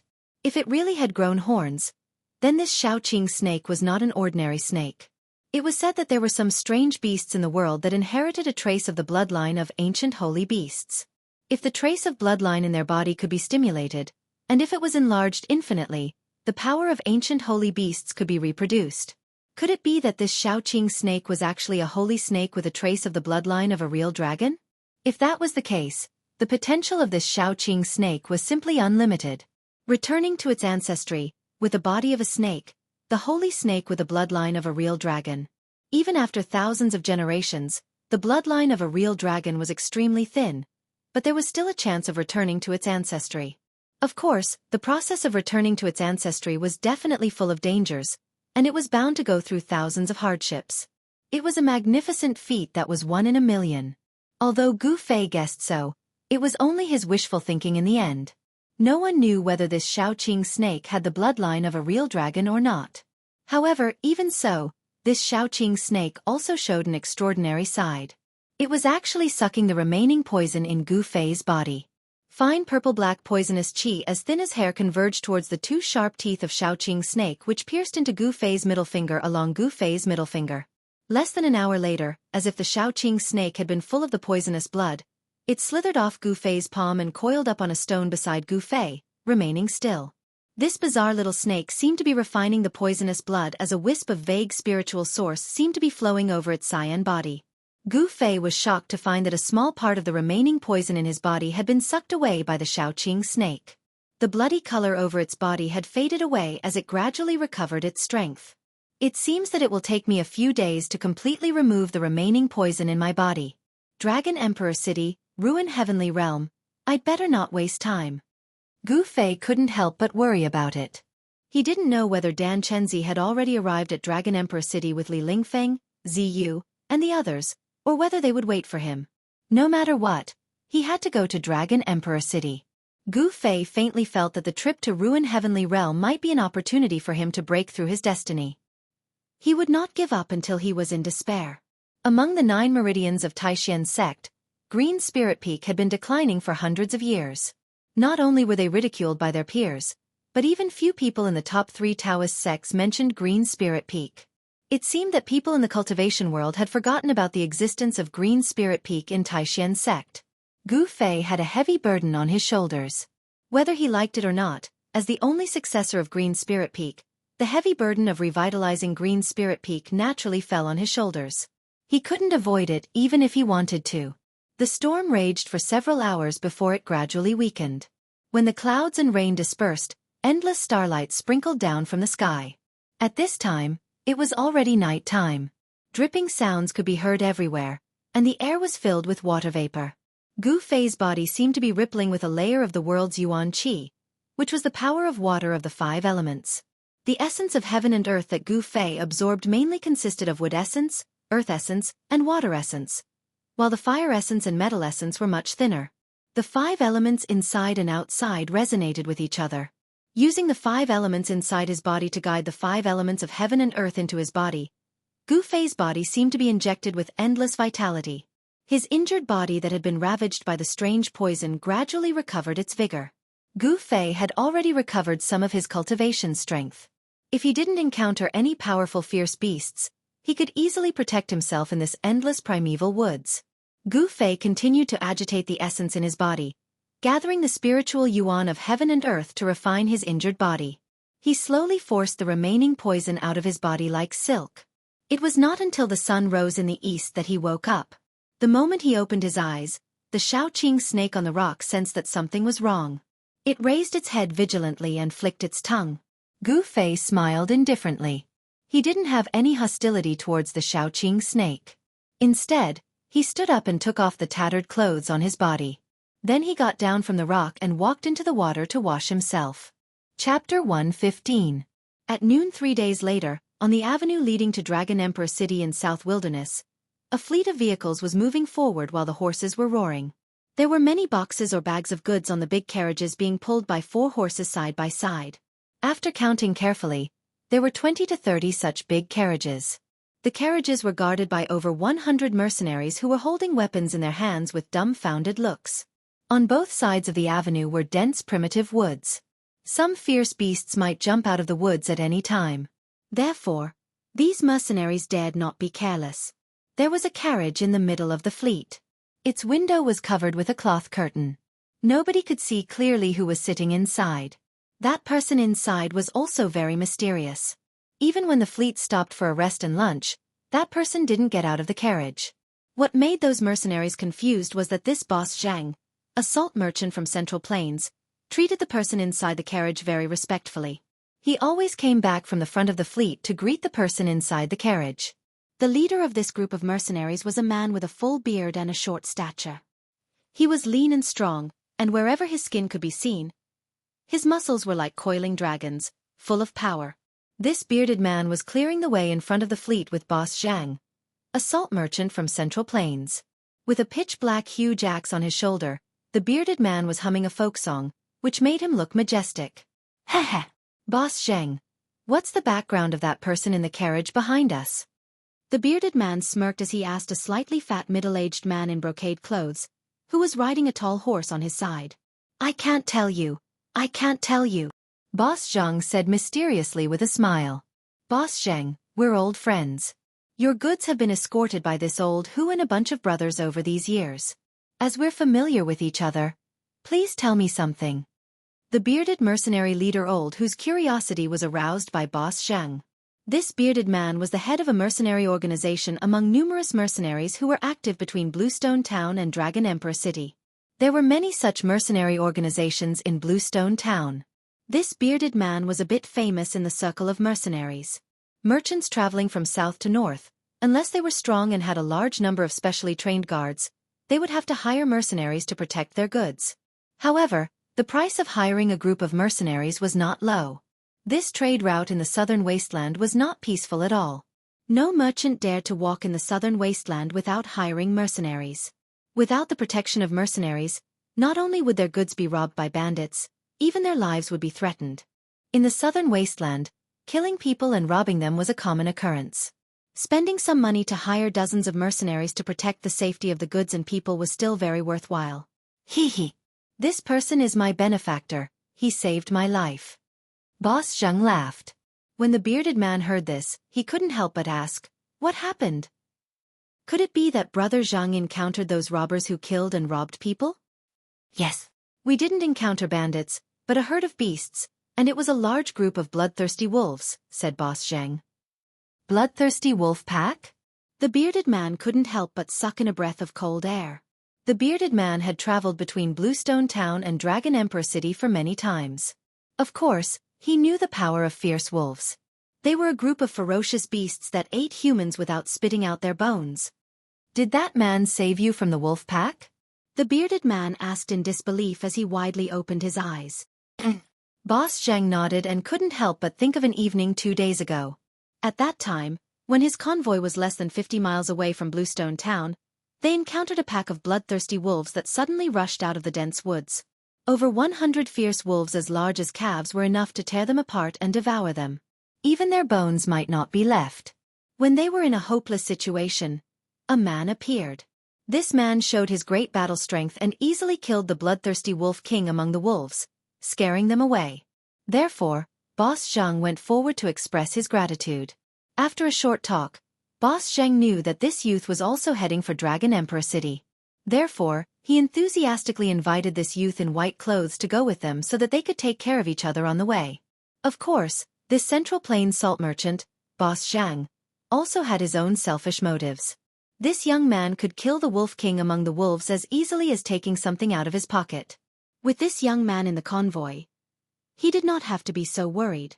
After thinking about it for a short while, the youth agreed. However, he put forward a condition to Boss Zhang. He didn't want to see anyone else except Boss Zhang. Translator, WQL Editor. Alim, there was a courier station 60 miles away from Bluestone Town. Boss Zhang and Big Beard arranged to meet there. From the courier station to Dragon Emperor City, Boss Zhang's fleet would be escorted by Big Beard and over 100 mercenaries. In the mercenary industry, they ate on the edge of a knife and lived a life where there would be no tomorrow. However, the treatment was generous. Even if they were to die a heroic death, their families would receive a large pension and they would not have to worry about food or clothing for the rest of their lives. Therefore, although this industry was full of dangers, many people joined mercenary teams. I see. After hearing Boss Zheng's explanation, the bearded man didn't ask him about that person in the carriage anymore. After all, the bearded man knew some taboos in the mercenary industry. He would never ask about things that he shouldn't know. Even if he knew, he would pretend to be deaf and dumb. Curiosity was not a good habit. It was often fatal. While the bearded man and Boss Zhang were talking in the front, they didn't know that their words had been heard by the youth in the carriage behind them. The carriage that the young man was in was at least 100 feet away from Big Beard and the others who were clearing the path ahead. However, with the young man's cultivation base, any movement within 100 feet would not be able to escape his eyes and ears. Even if an embroidery needle fell to the ground, he would be able to hear it clearly. Humph! This guy surnamed Zheng is smart. He didn't expose my look. A youth was sitting in the carriage with legs crossed. A small cyan snake was coiling on his right hand. 2 tiny teeth holes could be vaguely seen on the middle finger of the youth's right hand. The carriage seemed to be filled with a faint fragrance of plants. The youth's eyes were like cold stars, his face was like a knife, and his black hair casually draped over his shoulders. Who else could it be but Gu Fei? You little guy. You actually swallowed a beast crystal. That's really surprising, Gu Fei said with a faint smile as he gently played with the Xiaoqing snake on his hand. It turned out that when this little azure snake had entered Gu Fei's magic treasure pouch that day, it had actually gone for the beast crystal within the magic treasure pouch and swallowed the jade green beast crystal that was the size of a finger. The jade green beast crystal that looked like a pearl was something Gu Fei had obtained from the 3-eyed divine mink that he had met by chance. However, it had now been swallowed by the Xiaoqing snake. After swallowing the beast crystal, the Xiaoqing snake's abdomen bulged. That beast crystal was not that easy to refine. After swallowing the beast crystal, the Xiaoqing snake became listless. Only when Gu Fei used his power to expel the poison did the Xiaoqing snake slowly crawl out of the magic treasure pouch and suck the poison in Gu Fei's body. 2 days ago, when Gu Fei came out of the primitive forest, he met Boss Zhang and his group who were surrounded by wolves. So he killed the Wolf King, scared off the wolf pack, and saved Boss Zhang and his group. He didn't like to deal with people, so he wanted to leave. However, when he talked with Boss Zhang, he found out that Boss Zhang was a salt merchant in the Central Plains. He was preparing to transport 10 carts of salt to the southern wasteland to sell. The southern wasteland didn't produce salt, so it was rare in the southern wasteland. Boss Zhang transported the salt to the southern wasteland in exchange for its rare products, and then transported it back to the Central Plains to earn the difference in price. Back and forth, Boss Zhang could net tens of thousands of gold with each trip. However, his strength was limited. He couldn't sell salt to the southern wasteland on a large scale. For big organizations like Haotian Business Group and Rising Sun Trading Company, they could make more than tens of thousands of gold coins by traveling between the Central Plains and the southern wasteland. Boss Zhang's tens of thousands of gold coins couldn't even match the fraction of those organizations. This was the advantage of big business groups and big trading companies. With great wealth and power, they could always do big business. They could dispatch hundreds or even thousands of people. Additionally, they had their own guards. They didn't need to hire mercenaries at all. Boss Zhang invited them. Therefore, Gu Fei agreed to go to the Dragon Emperor city in the southern wasteland with Boss Zhang and his group. In a couple of days, the remaining poison in my body would be completely removed. Wait for me, those 3 guys. I will definitely take revenge for them. When Gu Fei thought about how he was almost poisoned by Chu Tian and those 2 mysterious young men and lost his life, he found it difficult to restrain the rage in his chest. These 3 people had already been on his must-kill list. Of course, he didn't know that Chu Tian was just used as a spear by others. Beitang Ao and Dong Fong Long secretly tampered with the liquor that Gu Fei drank. Chu Tian didn't know this. Moreover, Chu Tian didn't know these 2 people either. However, even if Chu Tian knew that it was done by these 2 people, he didn't dare to denounce them. After all, the forces behind these 2 people were not small.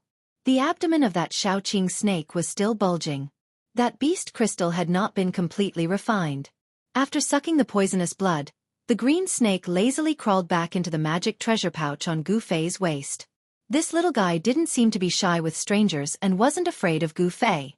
This Xiaoqing snake stayed with Gu Fei for the time being because there were 2 items in Gu Fei's magic treasure pouch that attracted this little guy. An egg-sized yellow beast crystal and a pitch-black bead. The bead was more advanced than the beast crystal. It was a beast core. Only demonic beasts could form beast cores inside their bodies. That bead was the inner beast core of that immature black water serpent that Gu Fei got from the mysterious cave at the bottom of the icy green pool. At this time, the speed of the caravan suddenly slowed down, and a clamor came from the front.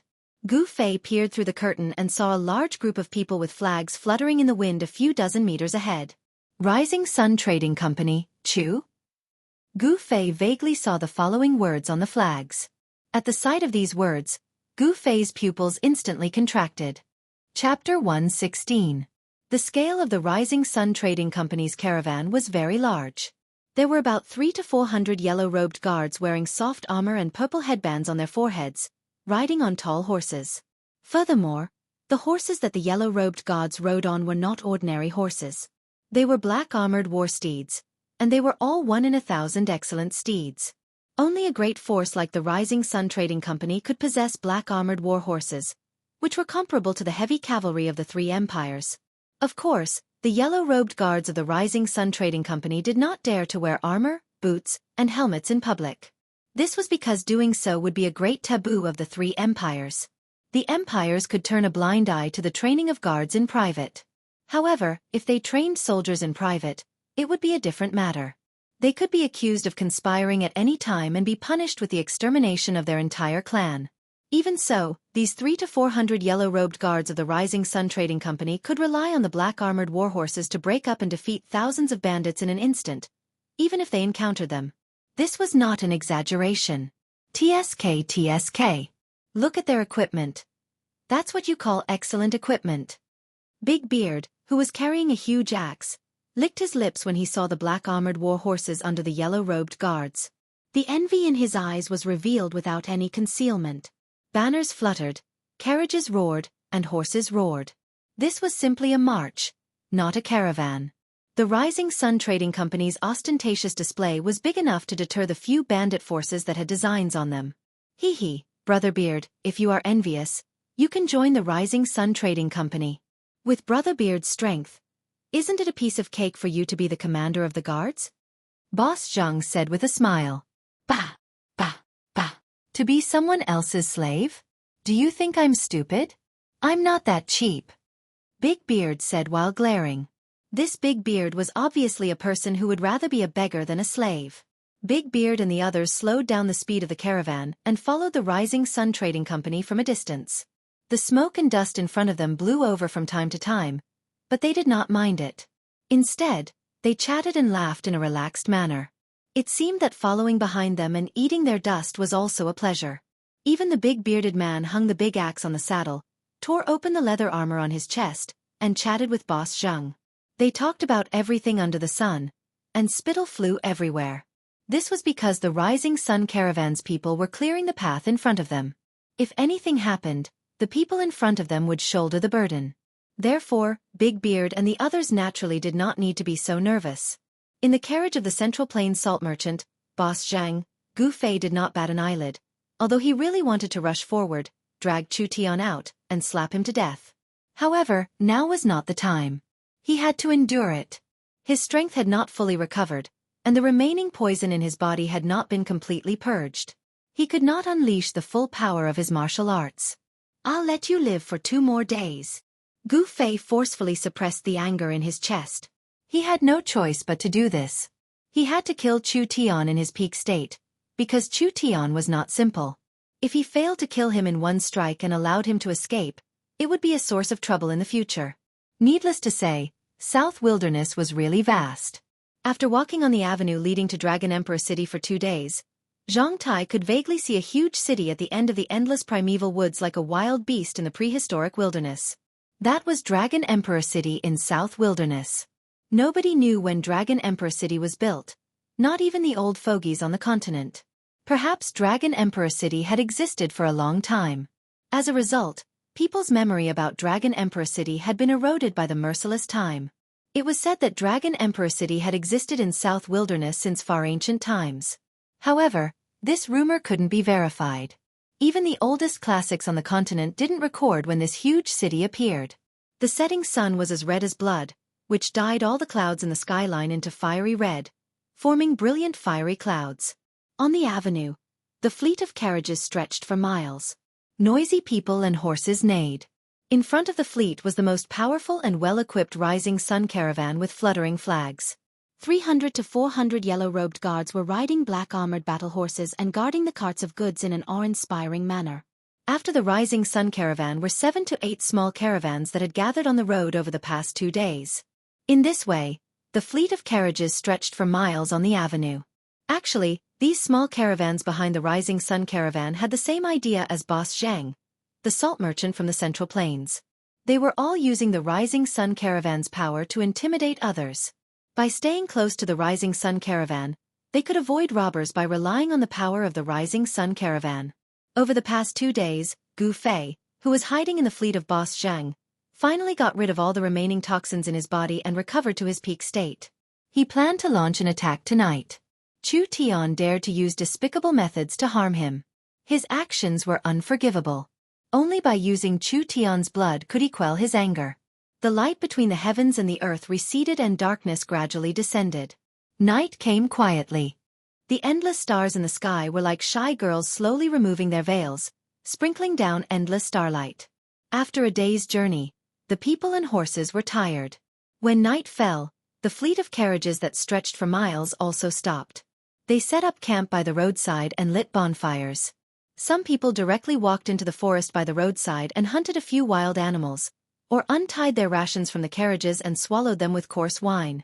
Outside, it was fine as long as they could fill their stomachs. There was not much to be concerned about.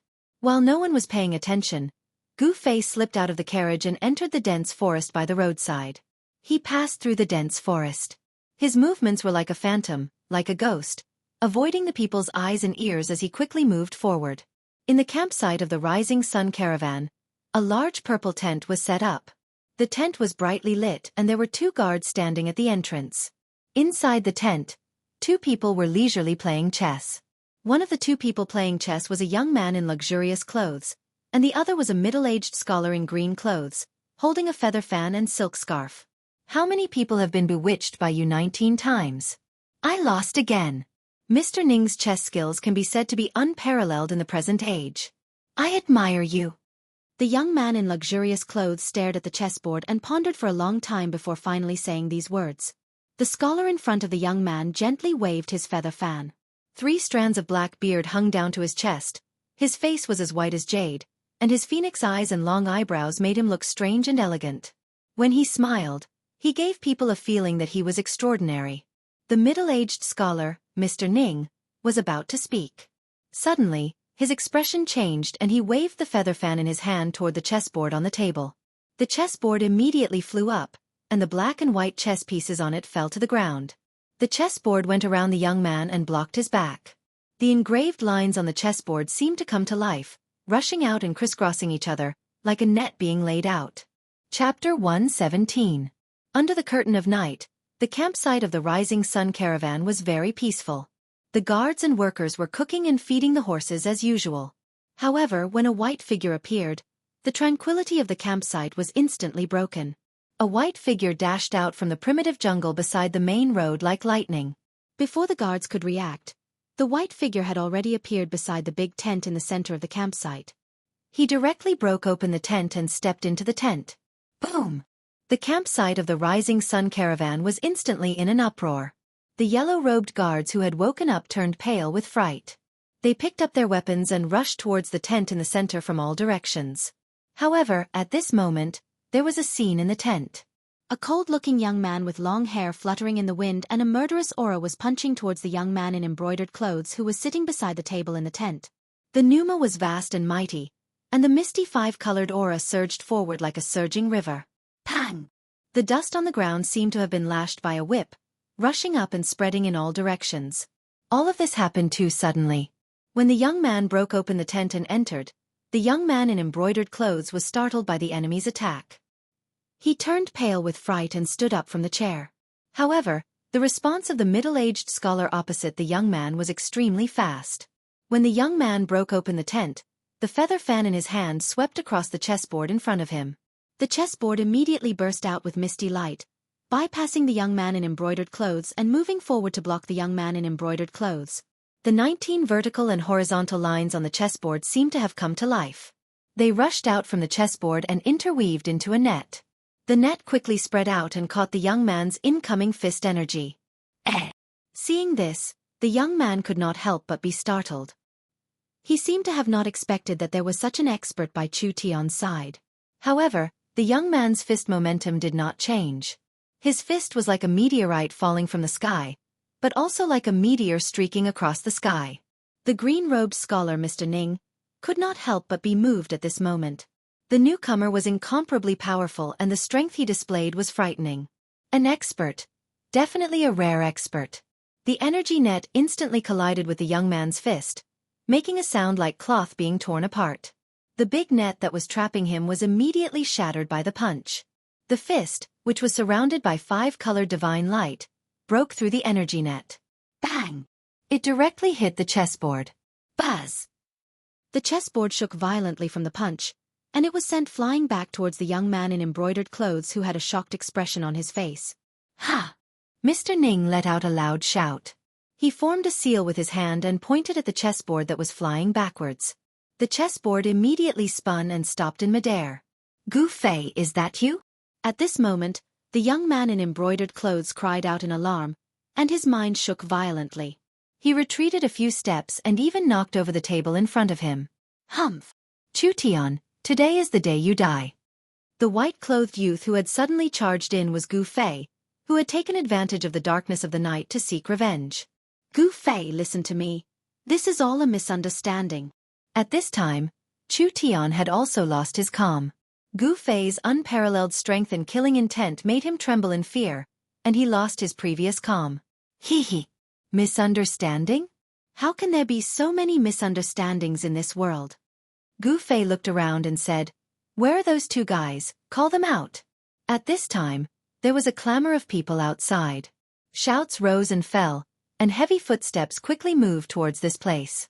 Dozens of yellow-robed guards had already rushed in from the big hole behind Gu Fei with swords and sabers in their hands. "Kill!" A man who seemed to be the leader of the guards pointed at Gu Fei with a long sword in his hand. "Kill!" The dozens of yellow-robed guards immediately brandished the weapons in their hands and rushed towards Gu Fei like wolves and tigers. "Don't!" Chu Tian hurriedly shouted, but it was already too late. Courting death. Gu Fei instantly turned around and rushed into the crowd like a tiger rushing into a flock of sheep. Bang, bang, bang. The heads of 5 guards were directly smashed into their chests, and the chests of 7 guards caved in, and they flew out with their chests sticking to their backs. The leader of the guards had the worst ending. His weapon was directly smashed by Gu Fei's punch, and the broken pieces of the weapon were like thousands of sharp flying knives, shooting back. Puff, puff, puff, puff. The leader's body was full of holes. Even though he was wearing a soft armor inside, it was still pierced, like a water bag being pierced through, and blood spurted out from the leader's body. The inside of the tent suddenly became a slaughterhouse. Dozens of guards were instantly killed by Gu Fei in a flash, and the pungent smell of blood filled the tent. The middle-aged scholar with a feather fan and Chu Tian, the young master of the rising sun, both changed their expressions. Gu Fei's power immediately deterred the group of guards who were about to rush in. An ominous glint flashed in Gu Fei's eyes, like a peerless ferocious beast. He coldly glanced at the people outside, and the group of guards outside the tent immediately became restless. They looked at each other, and for a moment, no one dared to enter the tent again. "Gu Fei, I really didn't poison you. It was those 2 bastards Dongfang Long and Beitang Ao who did it." After all, Chu Tian was used to big scenes. Although he was shocked, he quickly calmed down. In fact, Chu Tian relied on Mr. Ning beside him to have such courage. This middle-aged scholar, Mr. Ning, was actually a strange person. "Moreover, we only met for the first time that day. I have no reason to harm you," Chu Tian quickly said again. He could see that Gu Fei was a decisive person, and this kind of person was not to be trifled with. When Gu Fei heard this, he couldn't help but be startled. Chu Tian's words seemed to be reasonable, and it was impossible for Chu Tian to make a move on a stranger without any reason. Dongfang Long, Beitang Ao? Dongfang. Could it be? When Gu Fei thought of this, his eyes shone brightly, and a heart-palpitating evil qi surged out from his body, and everyone immediately felt an indescribable pressure. Gu Fei's action made the hearts of the 2 people opposite him jump. Mr. Ning even suspended the chessboard in front of him, and looked at Gu Fei with a serious expression. If Gu Fei made any strange movements, he would mercilessly attack. This chessboard had actually been refined into a treasure by Mr. Ning, and the power displayed just now was just the tip of the iceberg. At this moment, a white strange bird flew in from outside the tent and landed on Chu Tian's shoulder. This strange bird was only the size of a fist, and its feathers were as white as snow. It had a pair of sharp golden claws, and there was a strand of bright red feathers on its head. If one didn't look closely, one would think that it had a red flesh crown. There was a cylinder tied to the strange bird's leg. Chu Tian quickly untied the cylinder from the bird's leg, and then took out a roll of paper from it. "Gu Fei, I know where Beitang Ao is. You can go find him directly, and prove that what I said is true." Chu Tian opened the roll of paper, and said to Gu Fei after reading it anxiously. "He is there?" Gu Fei asked. He had already vaguely guessed that this matter was not that simple, and it might be a disaster. Dongfang family. Gu Fei felt a burst of irritation. They are confronting the Haotian caravan 30 li ahead.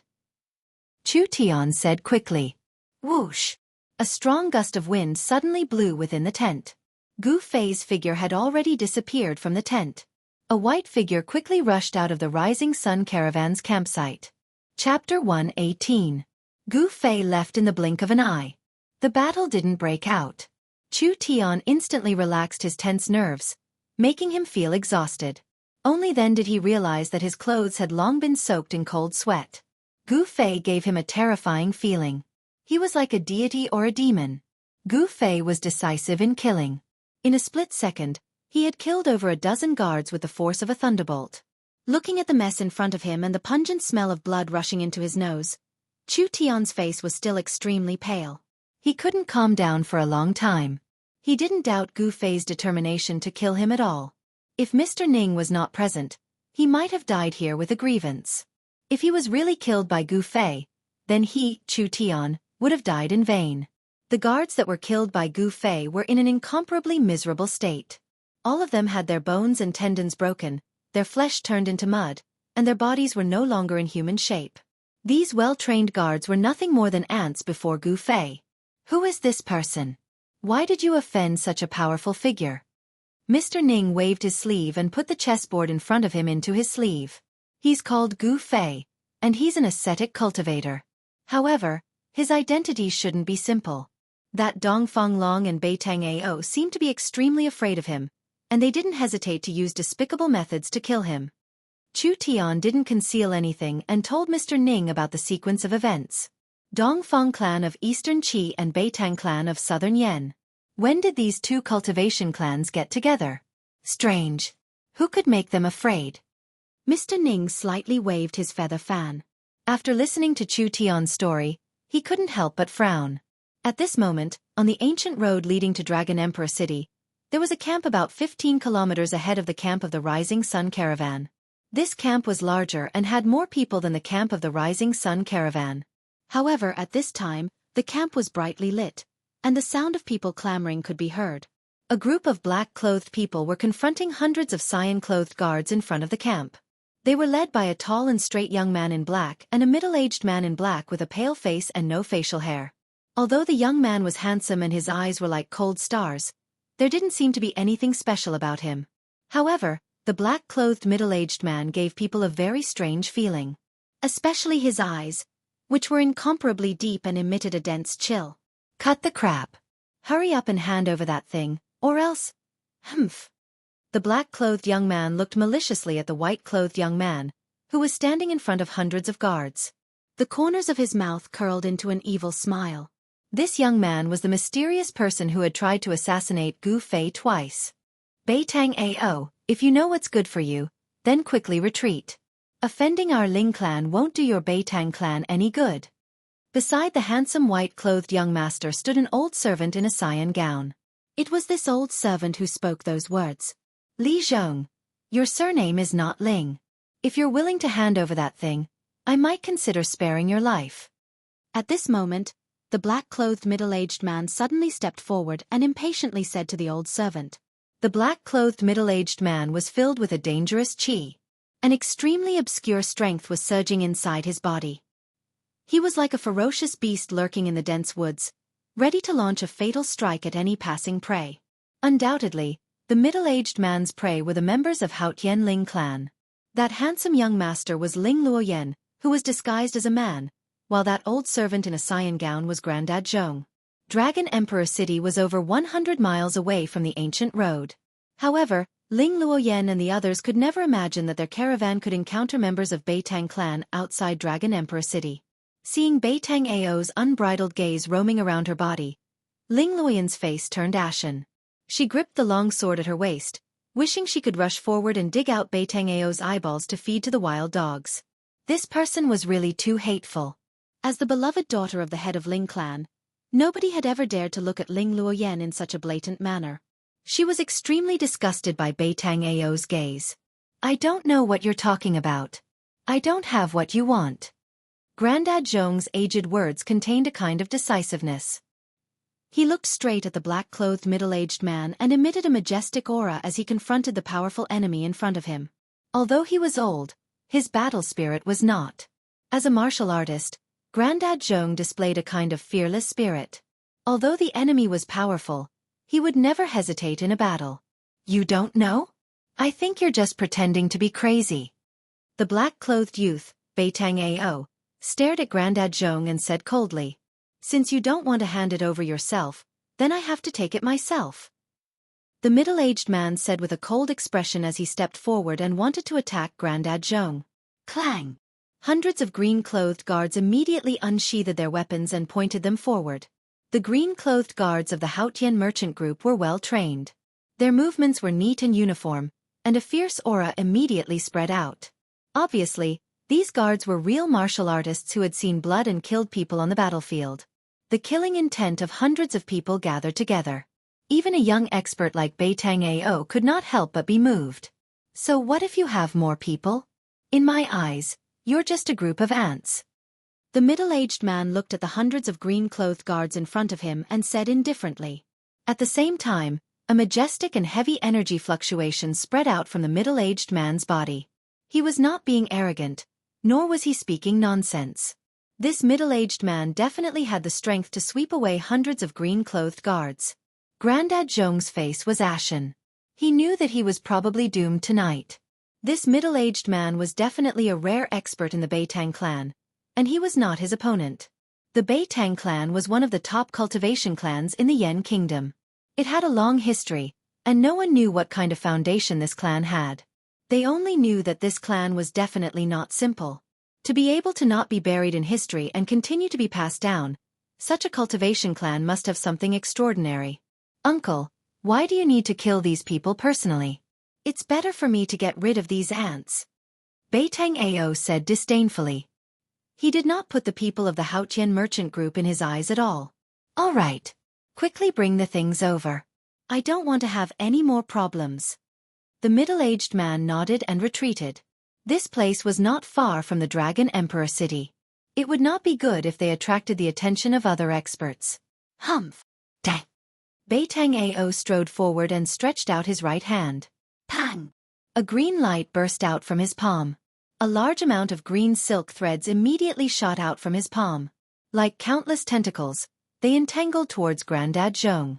Those were not real silk threads, but energy threads condensed from energy. This was a kind of magical ability that Beitang Ao had mastered. It was an extremely powerful magical ability. The green energy threads could cut through anything. Xiao Cui, Xiao Yu, protect the young master and retreat. Grandad Zhong shouted in a deep voice. Then, he took a step forward and shook the long sword in his hand. OM! A dragon-like sword cry resounded as a dazzling sword light suddenly appeared. The dazzling sword light, like a silver dragon, soared up to meet the entangling green energy strands. Unparalleled sword chi constantly shot out and destroyed the thousands of green strands. Then, Grandad Zhong soared into the sky, turned around in the air, and waved the long sword in his hand. The tip of the sword turned into many cold stars and fell down from the sky, shrouding Beitang Ao under the endless starlight, blocking all of his escape routes. Grandad Zhong's sword move was very marvelous. Heh! Beitang Ao's face revealed a trace of evil smile. Reversal of heaven and earth. With a light shout, Beitang Ao waved his hands, and a wave of bizarre energy fluctuations suddenly surged out from his hands.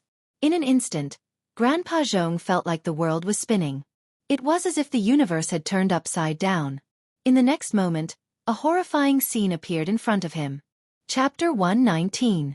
Seeing his sword move being completely reversed by the opponent, even if Uncle Zhong was a seasoned fighter with a mind as firm as iron, he was still shocked. This youth of the Beitang family is actually a divine arts practitioner? Uncle Zhong was overwhelmed with shock and couldn't help but feel a trace of despair. A divine arts practitioner couldn't be resisted. It wasn't something a martial artist like him could contend against. However, he was incomparably experienced in fighting. When he felt something was wrong, he immediately spun his sword and used it as a shield, blocking in front of his body. The sword chi crisscrossed, and with a sizzling sound, it actually sealed the space in front of him. The starlight sword chi that shot back instantly collided with the sword shield. Ding ding ding. A burst of crisp sounds of collisions that were as dense as rain erupted. Specks of bright sparks, like gorgeous fireworks exploding, sprinkling down a starry radiance. At the critical moment, Uncle Zhong tried his best to block the endless starlight sword chi, but in the end, he was also knocked back by the unparalleled sword chi and lost his footing. However, it also resolved the danger of being injured by his own sword move. The two of them exchanged blows for a short moment, but it made the spectators' hearts palpitate. Especially the unfathomable divine art that Beitang Ao displayed, which could actually reverse the opponent's attack, was truly terrifying. Uncle Zhong was secretly shocked. Bean-sized beads of sweat flowed down from his forehead. This youth in front of him, with this divine art, was already in an invincible position. Protect the young master and retreat. Uncle Zhong made a prompt decision and shouted at the group of guards. Ling Luoyan was a woman disguised as a man, so Uncle Zhong didn't call her young miss, but young master. Yes. The dozen or so yellow-clothed guards immediately accepted the order and led the hundreds of green-clothed guards to spread out, protecting Ling Luoyan, Xiao Cui, and Xiao Yu within them before retreating. Even though there were many guards of the Ling family, they didn't panic and were orderly. Every one of them was an experienced martial artist. In the secular world, these guards all had the strength of a third-rated martial artist, so it wasn't a problem for them to lift 1,000 caddies. Of course, the martial artists in the secular world had long lost the true inheritance of martial arts. Although there were thousands of people who practiced martial arts, they were all martial arts that strengthened the body. The martial artists who had truly succeeded in practicing martial arts had long gone extinct. If the hundreds of third-rate warriors of the Ling family were to be released, they would be comparable to an army of thousands of men and horses. Their strength was not to be underestimated. However, in the eyes of those in the cultivation world, third-rated martial artists in the secular world were just a bunch of ants. They could kill as many as they came. You want to leave? The middle-aged man who was watching from the side waved his hand, and the dozens of black-clothed men behind him immediately rushed out like phantoms. Swoosh, swoosh, swoosh. All of them forced their way towards the several hundred green-clothed guards. If it was at any other time, then it would simply be the stupidest thing to do, like smashing an egg against a rock, and it was no different than a mad act of suicide. But today it was different. All of these black-clothed figures surged with a horrifying, baleful aura, and they emanated a vast, ghastly and terrifying aura. They were simply like over 10 madmen. The qi released by the dozens of black-clothed people faintly overwhelmed the qi released by the hundreds of green-clothed guards, which was really incredible. Bei Tang-yi, do you really want to kill all of us? Grandpa Zhong said in a muffled voice as he put his sword horizontally in front of him and gazed at the middle-aged man in black with his sharp eyes. I will say it again, hand that thing out. Otherwise, don't blame me for being merciless. Bei Tang-yi said sternly. I will say it again, I have no idea what you're talking about. Although Grandpa Zhong knew the situation was critical, he still didn't want to hand that thing out. Because he knew that the owner of this thing was in Dragon Emperor City. That person's background was greater than that of Bei Tang clan. If that person couldn't see this thing, Haotian Business Group would face a great disaster. Ao, do it. Bei Tang-yi ordered Bei Tang-ao as he squinted his deep eyes into a line. Yes, big uncle. Bei Tang-ao revealed a cruel smile as he strode forward. Numerous cyan strands appeared on his body, making him look like a huge cyan cocoon that was releasing tens of thousands of strands. Go! Bei Tang-ao roared as tens of thousands of strands of energy instantly soared into the sky and interweaved into a huge net, which covered the hundreds of people of Haotian Business Group in front of them. These hundreds of cyan guards were the backbone of Haotian Business Group. As long as they were killed, the rest were just common workers. It didn't matter whether they were killed or not. At the same time, the cyan strands shot towards Grandpa Zhong.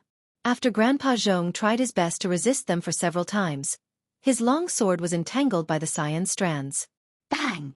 The long sword was instantly minced by the cyan strands, turning into thousands of pieces that fell on the ground.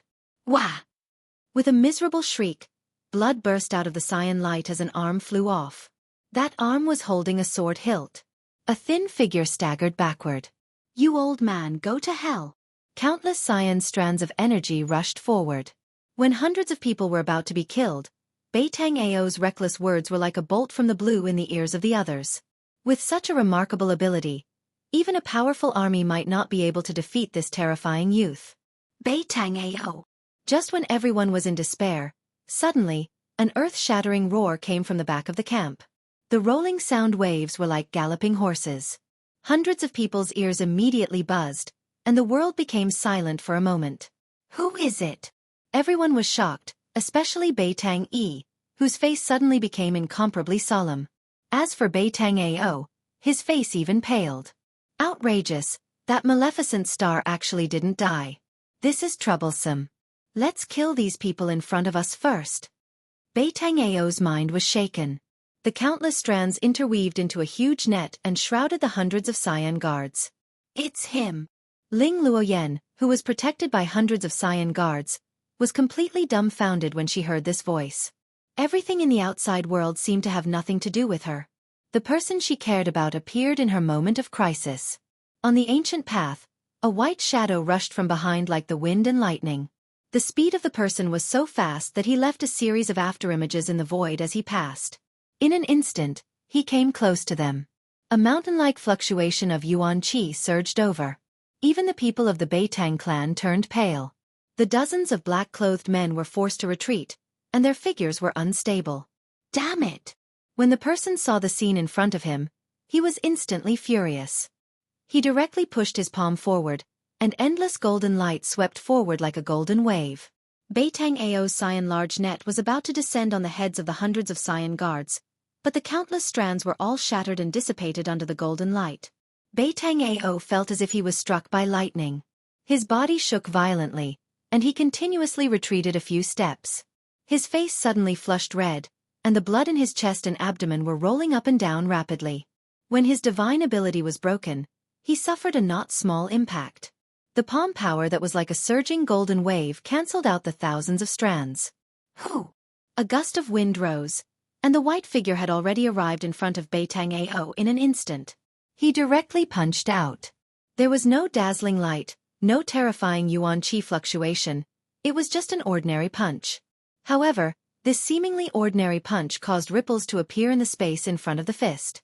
This was pure power that caused the space to shake. Chapter 120. His fist was like a landslide. Its momentum was extremely fierce. Beitang Ao only felt pain from the strong wind blowing against his face. Before the fist arrived, the wind had already risen. Furthermore, all of the power was gathered on the fist. Not even a little bit leaked out. Beitang Ao had an unfathomable divine ability, but he had a kind of feeling of powerlessness. It was a pure martial skill, not a Dao technique or divine ability. The most frightening thing was that there was no power leaking out. In other words, there was no power for Beitang Ao to shift, block, or reverse. Beitang Ao was so depressed that he almost vomited blood. He was truly aggrieved. He had no choice but to retreat. However, he was shocked to find that if he didn't retreat, Gu Fei's fist suddenly accelerated and appeared in front of his chest in an instant. Under the pull of qi, Gu Fei followed him like a shadow, not leaving any leeway for Beitang Ao to retreat. The strong wind set off by the fist had already pressed a fist mark on the clothes on Beitang Ao's chest. It was as if a 10,000 gene boulder was pressing on his chest, making him unable to breathe. My life is over. Although he rapidly retreated, he still couldn't get rid of the fist that was smashing towards his chest. Beitang Ao was immediately scared out of his wits. He was so nervous that his heart seemed to have stopped beating. In an instant, he felt the aura of death. Seeing that he couldn't avoid it and was about to be hit by Gu Fei's fist, Beitang Ao suddenly felt the back of his neck tighten. After that, his body was pulled back by a powerful force. At the same time, a bright golden palm stretched out from his side and welcomed Gu Fei's fist. Boom! With a loud sound, the fist and the palm collided in an instant. A gust of wind suddenly appeared out of nowhere, and a glaring light burst out. Like lightning, it instantly illuminated the dark night. The terrifying power caused the heaven and earth to tremble. The remaining power swept out, and the surrounding people were all knocked to the ground, looking extremely embarrassed. Gu Fei retreated 7 to 8 steps in succession. Only then did he stop retreating. A series of footprints were left on the hard green brick floor under his feet.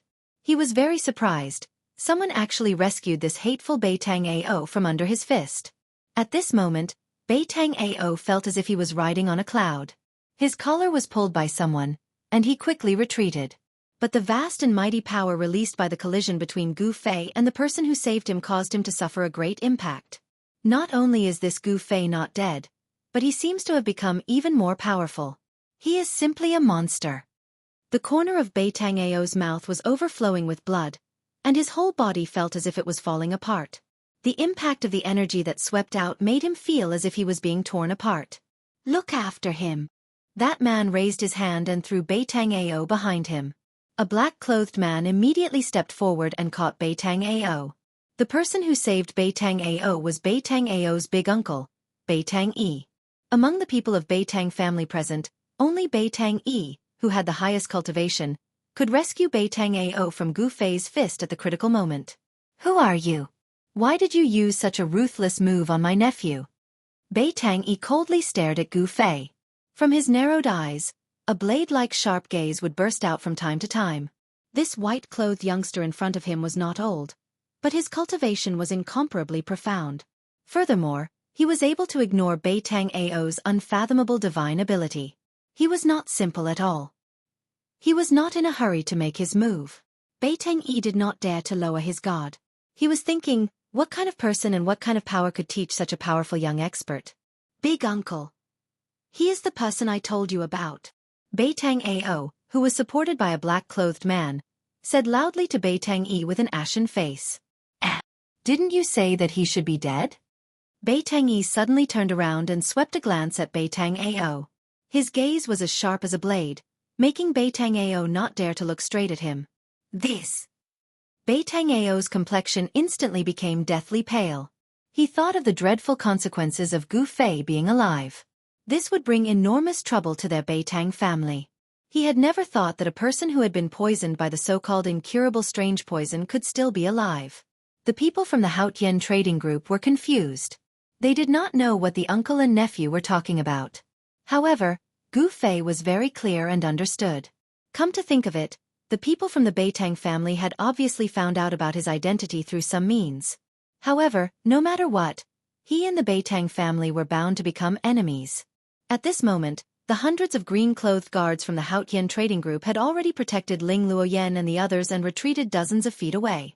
As for that Uncle Zhong, his right arm had been cut off from the shoulder. The two maids, Xiao Cui and Xiao Yu, were currently helping Uncle Zhong to bandage his severed arm. Beitang Ao's energy threads were as sharp as divine weapons. Being entangled by those green threads, Uncle Zhong's arm was naturally unable to be saved. Gu Fei! An excited, happy, melodious and familiar voice rang out from the crowd. When Gu Fei heard this voice, he could not help but frown. Of course, he knew who the owner of this voice was. However, he had a trace of complicated feelings towards the owner of this voice. He did not pay attention to Ling Luoyan. I really want to know why you want to kill me again and again. Gu Fei's face was expressionless and his voice was indifferent. However, everyone present could feel the killing intent in Gu Fei's words. Beitang Yi's expression changed. He then said, "This is all a misunderstanding. I hope that our two families can bury the hatchet. This is also a good thing for both of our families." Beitang Yi wanted to persuade Gu Fei and resolve the grudge between Gu Fei and Beitang Ao. Humph. You can treat it as if nothing happened just because of a misunderstanding? Do you think that's possible? Gu Fei could not help but feel that it was a little funny. He was also very disdainful of these people's faces. If the first ambush was a misunderstanding, Gu Fei could still reluctantly accept it. However, the second poisoning was absolutely unforgivable. He knew that if the other party did not know his background, he would definitely not be so humble. He was afraid that he would have already taken action against him. Then, how are you willing to resolve this misunderstanding? Beitang Yi's voice started to turn cold. He never thought that this matter would be resolved so easily. Resolve? Unless that Beitang Ao dies. Gu Fei said angrily. When he thought about how he almost died in Beitang Ao's hands twice, he could not help but be furious. Especially the second time, he actually used such a despicable and shameless method like poisoning. That means that there is no room for discussion. Very good. Beitang Yi's eyes flashed with killing intent. A terrifying fluctuation that was as heavy as a mountain spread out from his body. Since that's the case, I can only kill you. Beitang Ao took a step forward. His long hair fluttered without any wind. His right hand pressed towards Gu Fei. Metal divine ability, 1,000 blades. Along with Beitang Ao's cold words that seemed to have floated up from the 9 hells, a golden light burst out from his right hand that was pressing towards Gu Fei. It was as if the metal elemental energy between the heavens and the earth had been drawn by an unfathomable force at this moment, gathering from all directions. Amidst the surging golden light, thousands of sabers and swords were condensed and slashed towards Gu Fei in an overwhelming manner. Chapter 121. The metal element skill was overwhelming. The surging golden energy waves condensed into numerous sabers and swords. The saber chi rushed towards the sky while the brilliant golden light illuminated the dark night. Everyone was shocked by Bei Tangyi's immortal skill. It was like an immortal skill, which made everyone's heart palpitate. Divine abilities were not immortal techniques, but if one was able to successfully cultivate them, they would not lose out to immortal techniques. Bei Tangyi's metal divine ability seemed to have truly connected with the stars in the sky, drawing in the endless starlight and transforming it into a myriad of weapons. Among the 5 elements, the power of stars belonged to metal. It was one of the most overbearing forces in the world. Wherever the sabers and swords pointed at, everything would submit to it. It was extremely powerful. Humph! I've not imagined that this guy could trigger the power of metal element. That's really amazing. Facing the overwhelming sabers and swords, Gu Fei still looked calm. The metal wind was like a blade, and the sharp metal chi collided with the ground. Poof poof poof. The hard paving stones were instantly covered with countless slashes from swords and sabers. However, they were unable to injure Gu Fei. This ancient road leading to Dragon Emperor City was paved with extremely hard bluestones. Although it had existed for so many years, it could only leave some traces of carriages and horses on it. Among the 5 elements, fire can subdue metal. I'll use the fire elemental fist to break your divine ability. Gu Fei stood proudly. His long hair was blown backward by the surging metal wind. Fire movement fist. Gu Fei directly punched forward. His move was simple and direct. It was the embodiment of strength. Under the endless golden swords and sabers, his figure was incomparably tall. How dare you resist my 1,000 sabers and swords head-on? You're courting death. Bei Tangyi revealed a disdainful look when he found that Gu Fei didn't retreat. Instead, he launched a counterattack. However, in the next moment, he couldn't laugh anymore. An immortal flame-like chi surged out of Gu Fei's fist like a great fire burning the sky.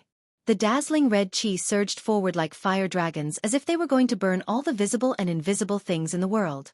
They surged towards the golden sabers and swords in an overwhelming manner. Vast waves of heat surged out in all directions. Everyone felt as if they were in an oven.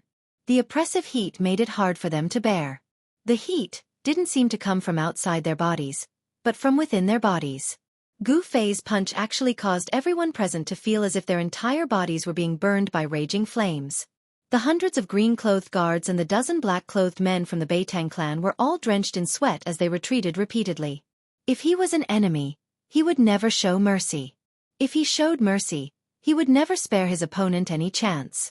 This was Gu Fei's consistent principle when facing an enemy. In a duel, it was a battle of life and death.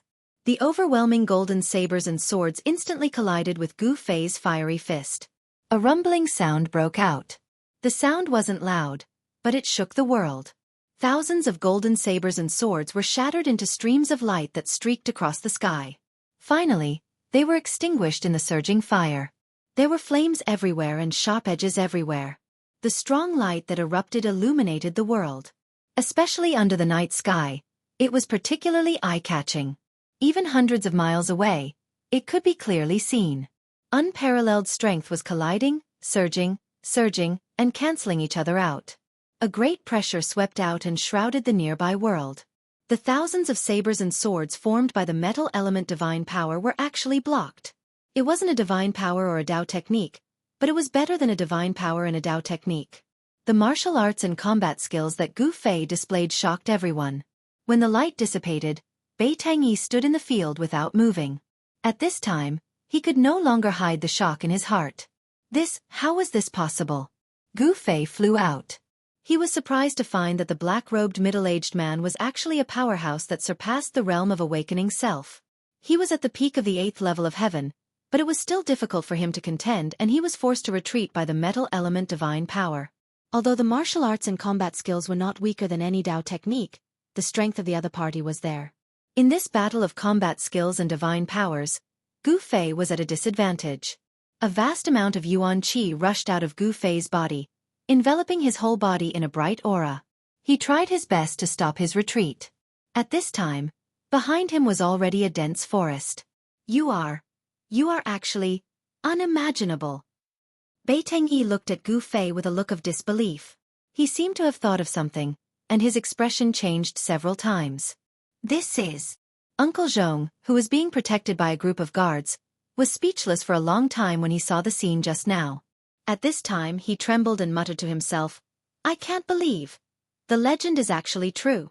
Martial arts are not inferior to divine powers and Dao techniques." "Uncle Zhong, what divine powers and Dao techniques? What are you talking about?" Ling Luoyan asked. Her gaze was still on the imposing figure in front of her. "This, you wouldn't know even if I told you," Uncle Zhong said excitedly. His face, which was pale due to losing a large amount of blood due to his broken arm, now had a hint of redness. "I can't believe that I would be able to see true martial in my lifetime." Uncle Zhong seemed to have seen through Gu Fei's martial arts and seemed to know that it was another cultivation system that was different from divine powers and Dao techniques. "You have surprised me too much. I can't believe that I, Bei Tang Yi, am actually fighting with a true martial artist. You are a Dao sect's disciple, yet you cultivate martial arts. You are really unconventional." Bei Tang Yi took large strides towards Gu Fei. At this time, anyone could see that Gu Fei seemed to be at a disadvantage. Ling Luoyan and the rest couldn't help but break out in cold sweat for Gu Fei. As for Bei Tang Ao, who had retreated to the side, he looked at this scene excitedly. With his big uncle making a move, Gu Fei was definitely going to die this time. No one was clearer than Bei Tang Ao about how terrifying his big uncle was. His big uncle had just broken through to the transcending mortality realm not long ago, and was a divine arts practitioner that could contend with martial cultivators. The Bei Tang family's 5 elements divine powers were rumored to be able to shake the heavens and move the earth, and kill immortals and gods. It was a supreme divine power. Of course, Bei Tang Yi's cultivation was still far from the level of killing immortals and gods, but it was enough to show how extraordinary the 5 elements' divine powers were. Words are useless, let's see who's the real deal. Gu Fei's expression was incomparably grave. The aura on his body was pulsating like a divine flame, and the muscles and bones in his body started to let out faint sounds of thunder. All the energy in his body was gradually being stimulated. Gu Fei felt a dangerous aura from Bei Tang Yi's body, which made him feel slightly uneasy. Bei Tang Yi's cultivation had probably broken through to the transcending mortality realm. Chapter 122. The thick earth chi surged violently and couldn't be resisted. Dusky dust covered half of the sky. That wasn't real dust, it was the great power displayed by the earth element divine art. What a powerful earth element divine art! Gu Fei was secretly astonished. This didn't mean that he was afraid of Bei Tang Yi. On the contrary, Bei Tang Yi's strength had stimulated Gu Fei's arrogance. Martial arts practitioners were natural warriors. They pressed forward with indomitable will and were fearless. Even if they knew blood would be spilled 5 steps away, they would still fight, fight, fight. They would rather die standing than live kneeling. Gu Fei's martial heart was extremely pure and untainted by any worldly concerns. His actions were all from the bottom of his heart. It was because Gu Fei had no distracting thoughts in his heart that he could advance bravely and cultivate his martial path to such a stage. He didn't retreat or give way. Facing the thick earth chi that was swallowing him, he instead took a step forward proudly. He was still incomparably powerful as he punched out fearlessly. Fighting force with force, so what if he was a divine arts practitioner of transcending mortality realm? He would continue to fight without hesitation. He wanted to borrow Bei Tang Yi's hand to temper himself, to search for that sliver of opportunity to break through in his cultivation in the face of adversity. Gu Fei wasn't stupid to fight with a strong practitioner of the older generation like Bei Tang Yi, who was on transcending mortality realm. He was forcing himself into a dead end and then forcing himself to break through the barrier of cultivation. What Gu Fei executed was wood element fist, using wood to subdue earth. Among the 5 elements, the wood element innately restrained the earth element. You have the divine arts of the 5 elements, I have the battle techniques of the 5 elements. Furthermore, Gu Fei still had something to rely on. It would be very difficult for Bei Tang Yi to kill him. That indomitable punch seemed to have borrowed the endless power of the wood element in heaven and earth and communicated with the boundless primitive forest. The essence of the plants gathered and formed a green ocean in front of Gu Fei. The resplendent green light illuminated the entire sky and earth. Wood element fist versus earth element divine art. The 2 terrifying forces instantly collided together. Rumble. This was an intense collision that shook one's soul. Everyone paled and retreated further away in fear. They were afraid that they would be caught in the crossfire. Even if it was just the aftershock of their clash, it wasn't something they could withstand. Gu Fei, don't lose. Under the protection of a group of guards, Ling Luoyan retreated far away. She kept looking back at the scene, praying in her heart. However, Ling Luoyan's prayers didn't seem to have any effect. The heavy wood elemental fist force simply couldn't disperse the dust that filled the sky. Although the wood elemental energy innately restrained the earth elemental energy, if the earth elemental energy was too strong, it could also restrain the wood elemental energy. Dust filled the air. Gu Fei retreated with blood flowing out of the corner of his mouth. He had no choice but to retreat. The formidable power of the divine ability made it difficult for him to neutralize it. As for Bai Tangyi, he was following closely behind. Bai Tangyi's hands drew mysterious trajectories. Green light flashed between his hands. That was a sign that the wood elemental divine ability was about to be unleashed. As expected, the wood elemental fist force that Gu Fei had blasted out was actually guided and blocked by him in an instant. Then, it completely fused into his wood elemental divine ability and surged towards Gu Fei. Bai Tangyi cleverly made use of Gu Fei's wood elemental fist force. In addition to his own divine ability, he formed a majestic and unstoppable wood elemental divine ability. Amidst the dazzling green light, endless dark green shadows of trees were condensing. They stacked on top of each other endlessly. This was a terrifying scene. It was as if an endless forest had appeared in the light and was charging towards Gu Fei. The might of the wood elemental divine ability was truly terrifying. Pang! Gu Fei's fists emitted two balls of golden light that were as dazzling as the sun as they collided with the endless dark green shadows of trees that were charging towards him. The violent collision caused his sleeves to instantly turn into rags that filled the sky. He vomited blood once again as he retreated, as if he couldn't withstand the attack. The 5 elemental combat skill was no match for the 5 elemental divine ability. This seemed to be a foregone conclusion. Gu Fei directly crashed into the dense forest beside the ancient path. Soon after, the surging wood elemental divine ability instantly destroyed a large part of the forest. Broken wood and broken branches filled the sky. Haha! So what if you are a true martial artist? Under my divine ability, let's see how long you can last. A wanton laughter resounded on the ancient path. Bai Tangyi chased after Gu Fei like a gust of wind and lightning. Everyone present could feel Bai Tangyi's strength. Bai Tangyi was even more overjoyed. With his big uncle stepping forward, even if Gu Fei was killed, it wouldn't be a big deal. Because this was no longer a matter that concerned him alone. With the backing of the entire clan, Bai Tangyi's courage had also grown by a lot. And the instant Ling Luoyan saw Gu Fei being blasted away, she couldn't help but cry out in alarm. Unknowingly, Gu Fei's shadow had already been imprinted in the depths of her heart. You already have this kind of cultivation at such a young age. If I let you continue to grow, I will strangle you in the cradle even if I have to offend the power behind you. Bai Tangyi's words were so cold that it was suffocating. The pressure that he emitted was as heavy as a mountain. He was like an insurmountable mountain that made it hard for people to look up at him.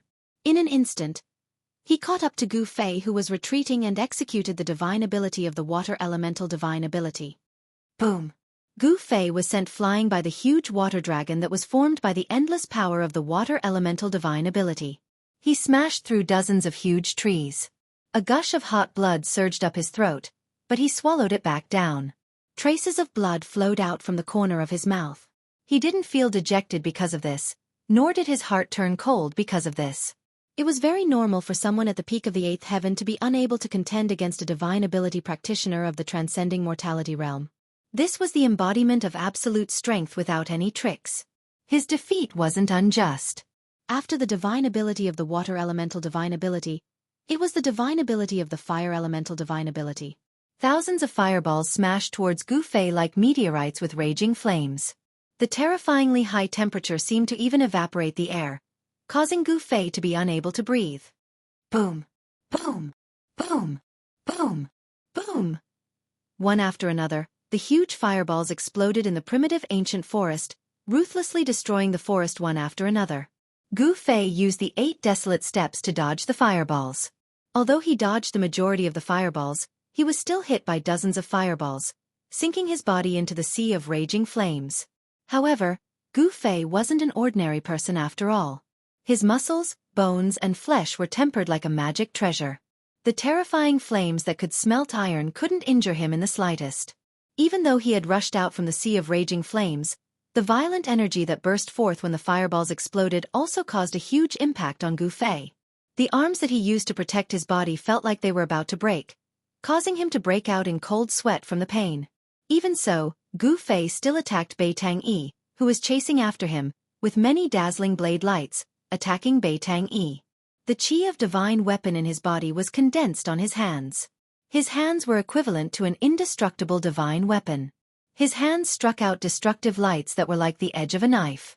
They had great power that tore through the void and destroyed everything. Even Bai Tang-yi didn't dare to take them head-on and could only retreat in anger. Divine arts practitioners were the same as martial cultivators. They didn't cultivate their corporeal bodies but divine arts. Therefore, Bai Tang-yi's corporeal body wasn't strong. If he was hit by the lights from the chi of divine weapon in Gu Fei's body, he would still die. Using desolate steps and relying on the extreme speed of 8 steps and the technique of weapon refinement, Gu Fei was firmly suppressed by Bai Tang-yi. However, Bai Tang-yi couldn't kill Gu Fei in a short period of time. The two of them rushed into the primitive ancient forest and chased each other in the forest. In an instant, they were far away. On the ancient path, only the hundreds of guards and workers of Haotian caravan, as well as Bai Tang-ao and the rest of Bai Tang family were left. Kill, don't leave a single one alive. Bai Tang-ao came back to his senses and immediately gave a murderous order to the dozen black-clothed men. Yes. The dozen black-clothed men received the order in unison. They pulled out the weapons at their waists and pressed towards the hundreds of black-clothed guards of Haotian caravan. On the ancient path, the weapons swayed and flashed with cold lights. Instantly, a murderous aura filled the air. Chapter 123. Roar! Under the lead of Bai Tang-ao, the dozens of Bai Tang clan experts roared and charged towards the Haotian merchant group. These dozens of people's eyes were frighteningly sharp without a trace of emotion. Their footsteps were steady and they moved quickly. They were definitely killing machines. Protect the young master, kill! The 12 yellow-clothed guard commanders of the Haotian merchant group raised their arms and shouted at the same time. They charged towards the Bai Tang clan experts. Kill! Hundreds of green-clothed guards shouted in unison. Their imposing manner was like a rainbow. Their weapons covered each other. Cold light flickered on the ancient path, and a fierce murderous aura immediately filled every inch of space on the ancient path. The green-clothed guards of the Haotian merchant group all knew Ling Luoyan's identity. Although Ling Luoyan was a woman, she was disguised as a man. In front of outsiders, everyone called her young master, and no one called her young mistress.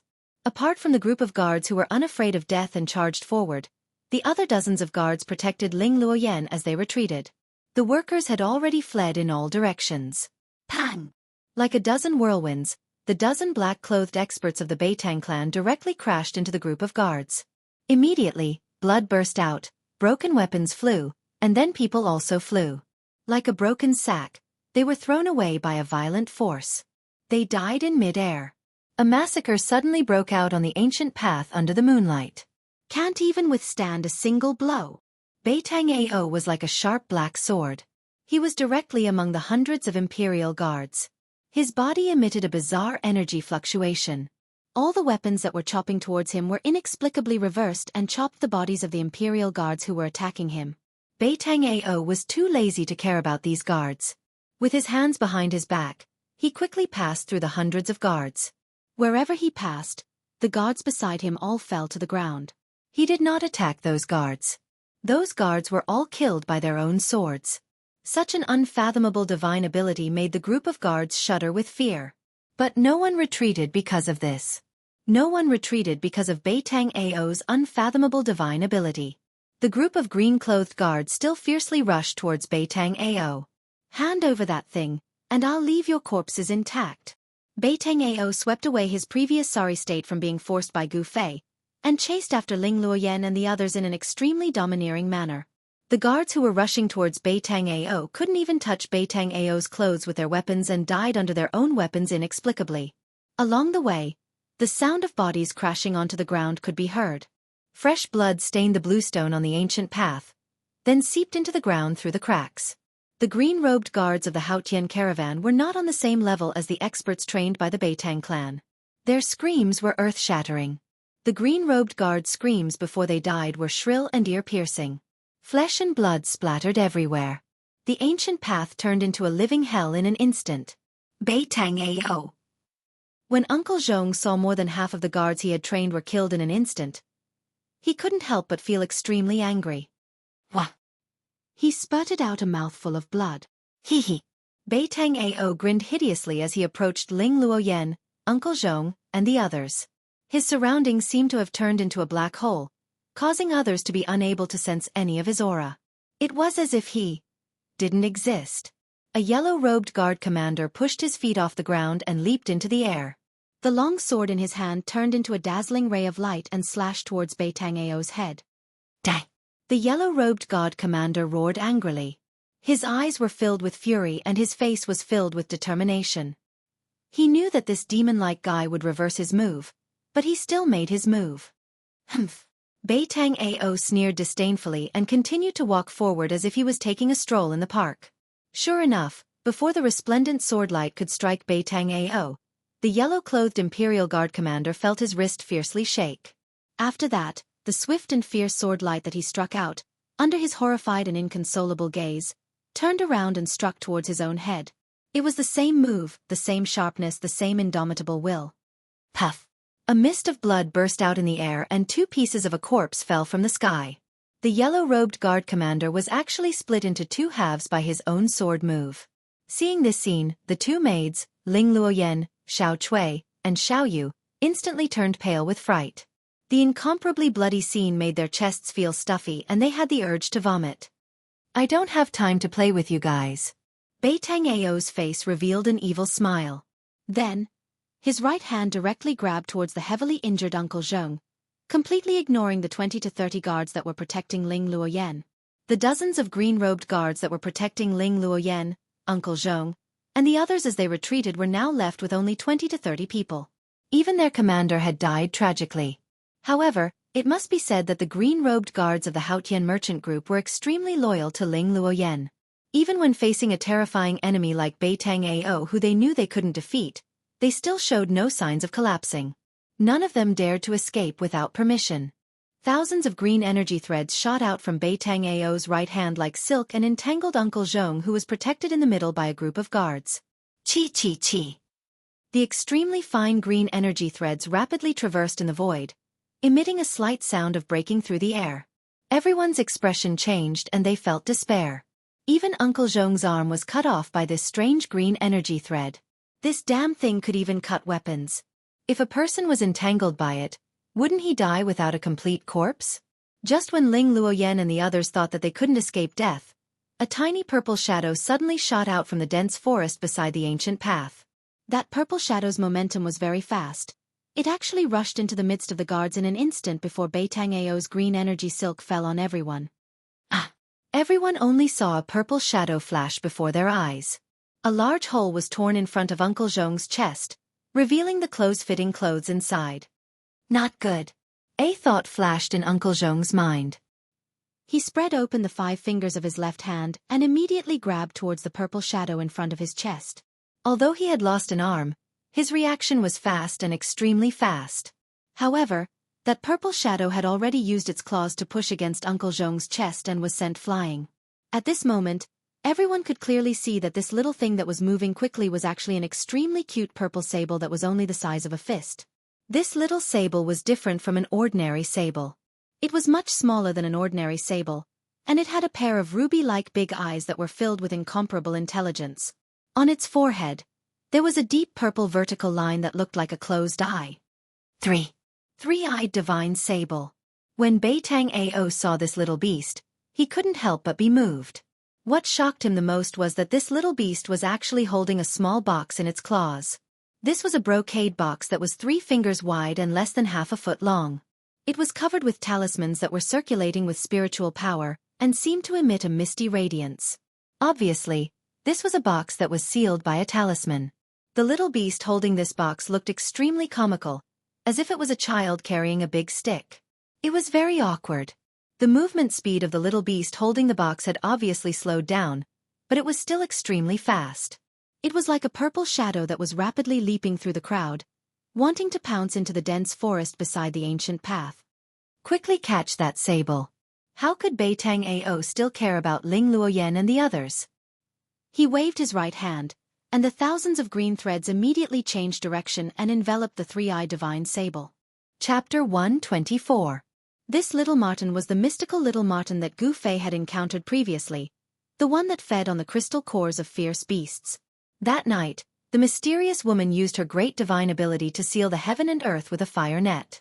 She did not hesitate to destroy a part of the forest and slaughter thousands of beasts in the forest, all for the sake of subduing this three-eyed divine marten. However, what was unimaginable was that this little beast actually appeared here and snatched away the mysterious box that Uncle Zhong kept close to him. As a result, Beitang Ao's target immediately shifted to the little marten. To be exact, it shifted to the small box that was sealed by the talisman.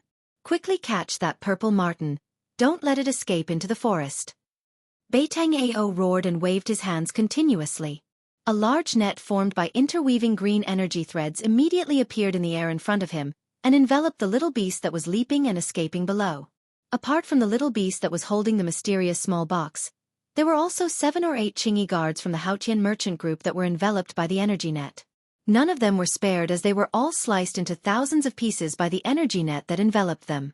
Blood sprayed everywhere as their entire bodies collapsed like building blocks, turning into a pile of minced meat. Wah! Seeing such an extremely bloody scene, Ling Luoyan and the 2 maids, Xiao Cui and Xiao Yu, immediately felt as if their chests were overturned and they vomited out everything that they had eaten during dinner. When Uncle Zhong and the group of guards saw this, their faces became incomparably pale. This black-clothed youth's method of killing was extremely bloody. Even though they were used to seeing death and blood, they still felt fear and trepidation. Although the little marten was holding a box that was even taller than it, its movement speed was still extremely fast. In the instant that it was about to be enveloped by the energy net, it actually scuttled out from under the net. Chop chop! The little marten let out a cheerful chirp. Its calf supported itself on the blue stone surface of the ancient path and instantly turned into a purple shadow. It held the small box and rapidly pounced towards the dense forest beside the ancient path. As long as this little beast entered the dense forest, it would be difficult for Beitang Ao and the rest to capture it. At this moment, the dozen murderous black-clothed men had already surrounded it. Pang! His 5 fingers were like steel hooks. One of the black-robed men directly grabbed at the purple shadow. The power of the claw shook the void, making the sound of the air exploding. Such a powerful claw force. Uncle Zhong, who was protected by a group of guards, couldn't help but be shocked when he saw how powerful the black-robed man's casual grab was. At this moment, the Qingyi guards that had been scattered by the dozen or so Beitang family experts had already gathered towards Ling Luoyan's side. After being attacked by the dozens of black-clothed men for a while, the hundreds of green-clothed guards were either dead or injured. There were less than 200 people left. It could be said that they had suffered heavy casualties. The subordinates trained by the Beitang family were even more terrifying than the Grim Reaper that harvested human lives. The bloody battle just now was simply a one-sided situation. Even the hundreds of green cloth guards found it difficult to contend against these dozens of death gods. The black-clothed man's peerlessly swift and fierce claw instantly enveloped the little marten. However, the little marten let out a squeak, and a ball of dazzling purple light suddenly erupted from its body, directly colliding with the black-clothed man's sharp claw. Wah! In the next moment, a painful roar sounded. The black-clothed man's sharp claw that was swiftly grabbing down actually exploded. His entire palm was blasted apart by the ball of purple light, turning into a mist of blood. Not only that, the purple ball of light that the little marten had transformed into flashed in the air. Pooh! It directly pierced through the black-clothed man's chest, piercing through his entire body. Pooh-chee! Pooh-chee! Fresh blood spurted out from the pierced chest, and the black-clothed man fell stiffly backwards. Even in death, he couldn't believe that the one who killed him was actually a little beast. Everyone who saw this scene couldn't help but be stunned for a moment. This was simply too unbelievable. Everyone was flabbergasted, and even thought that their eyes were playing tricks on them. Especially those green-clothed guards that had exchanged blows with the black-clothed man. That fellow was simply as terrifying as the Grim Reaper. An undefeatable and powerful enemy had died just like that. This made the group of green-clothed guards feel as if they were in a dream. Whoosh! Taking advantage of the moment when everyone was absent-minded, The little marten instantly rushed into the dense woods beside the ancient road, leaving a purple trace in the air. However, the moment the little marten rushed into the dense woods silently collapsed. Someone had secretly made a move, and a vast force had fixed the little marten in the air. Jianghu, who was about to make a move, immediately stopped. He knew that the movement here had alarmed the powerhouses of Dragon Emperor City. Jianghu hurriedly looked around. As expected, there were mysterious figures flashing in the surrounding dense woods. However, Jianghu couldn't identify who was the one who had secretly made a move. Squeak, squeak. Little marten, who was confined in the air by an unfathomable force, let out a sharp and anxious cry. Waves of enormous force erupted from little marten's body, and a glaring purple light dyed the surroundings purple. However, no matter how the little marten struggled, it couldn't break the unpredictable force. The little marten and the small box that it was holding were about to be taken away by someone's great ability. Right at this moment, a huge fire broke out on a hillside several miles away. A part of the woods was instantly burned into ashes by the terrifying flames. A figure wrapped in black chi rushed out of the flames in an embarrassed manner. Then, it directly turned into a ball of demonic chi and soared into the sky, trying to escape. At this moment, the force that confined the little marten disappeared. The little marten immediately uttered a squeak and rapidly darted towards the flames. "How dare you touch the belongings of our demon race? You deserve to die!" A slender figure walked out of the flames. Her clothes were whiter than snow. Under the illumination of the flames, it was as if her entire body was dyed with a layer of fiery red brilliance. She was like a fairy of fire. As her sleeves fluttered, it seemed as if she would soar into the sky at any time and ride the wind. No one could see her face clearly. Her face was covered with a layer of veil. With a rumbling sound, she lightly raised her right hand and a fire net flew out from her hand. It flew towards the escaping demonic chi. The fire net instantly spread out and enveloped a part of the world. Just like that, it wrapped around the demonic chi in the sky, as if casting a net to catch fish. Roar! Within the fire net, the demonic chi surged. The person who was caught in the net roared again and violently tried to break the net. However, everything was futile. It was impossible to break the fire net. The fire net emitted a faintly discernible, transparent flame that burned in all directions. The surging demonic chi in the net was immediately burned into green smoke and dissipated. The mysterious woman who was surrounded by the monstrous flames waved her hand towards the fire net that trapped the demon cultivator. The fire net immediately flew back to her. After the mysterious woman revealed this move, the people who were secretly watching began to retreat. Some mysterious figures began to retreat, but there were still people who were watching from the side. "I am a demon general under the command of the Devil Domain's great demon sovereign. If you know what's good for you, then quickly release me." Seeing that he couldn't break the fire net, the demon cultivator couldn't help but roar in a stern voice. "Noisy!" The mysterious woman only lightly said these two words. Then she pointed at the fire net that was flying back to her. The fire net suddenly emitted an endless colorless and transparent flame. The demon cultivator only had time to let out a terrified scream before he was refined into ashes along with the demonic chi in the net. The raging flames that enveloped the entire hillside immediately retreated like a tide and entered the mysterious woman's body. With a wave of her hand, she killed a demon general from the Devil Domain. The mysterious woman's lightning-fast methods deterred all the experts who were secretly watching the treasure box that needed a talisman to suppress. No one dared to attack the little beast again. Just as the mysterious woman withdrew the fire net, a purple shadow quickly rushed out of the dense forest in front of the mysterious woman. It was the three-eyed divine mink. Squeak, squeak. The little beast happily cried out a few times. With a few leaps, it threw itself into the mysterious woman's arms. "Little mink is so obedient. This is your reward." The mysterious woman smiled as she took down the small box that the little beast was holding. Then, she took out a crystal that was as clear as jade and agate and handed it to the three-eyed divine mink. The little beast held the crystal that looked like a pearl and began to chew on it. The incomparably hard crystal was easily bitten to pieces and then swallowed. This was the little beast's food. It was a crystal the size of a thumb. It was a beast crystal that contained spiritual yuan. Boom! Just as the mysterious woman was about to leave, a loud explosion that shook the heaven and earth suddenly burst out from a valley in front of them. Boundless vital chi suddenly burst out and immediately disturbed the vital chi of heaven and earth. After that, astonishing golden rainbows shot out from the valley. Those golden rainbows seemed to be connected to the boundless power of the stars in the sky. They emitted a wave of energy that made people's heart palpitate. The mysterious woman immediately stopped her footsteps. She stared at the valley and muttered to herself, "I didn't expect there to be such a powerful martial arts practitioner in this world. His opponent seems to be a divine arts practitioner." Whoosh!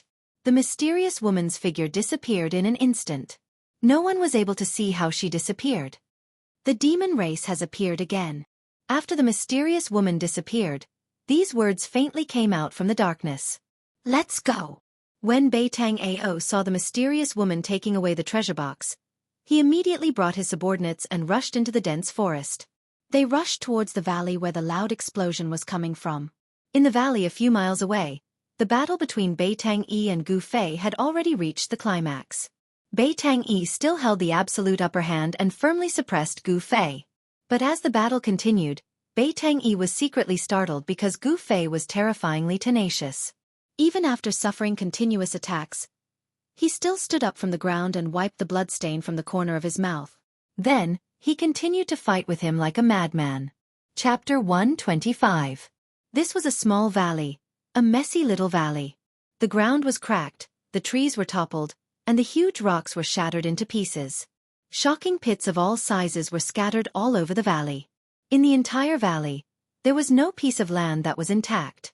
It was all destroyed by the aftershocks from the battle between Gu Fei and Beitang. At this moment, Gu Fei climbed out from a pit and shook off the dust on his body.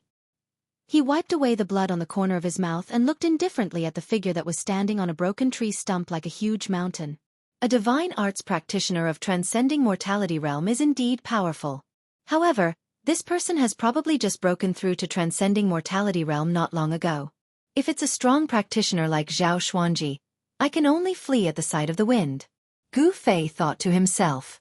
He wasn't discouraged and was instead a little excited. This kind of opponent was exactly what he needed at the moment. "I don't believe I can't kill you." Beitang had already discovered that Gu Fei was much stronger than he had imagined. This was simply the strength of a practitioner that was close to transcending mortality realm. It was very terrifying.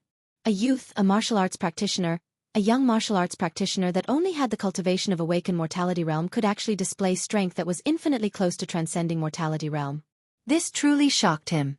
Legend had it that martial arts practitioners that were successful in cultivation were very terrifying.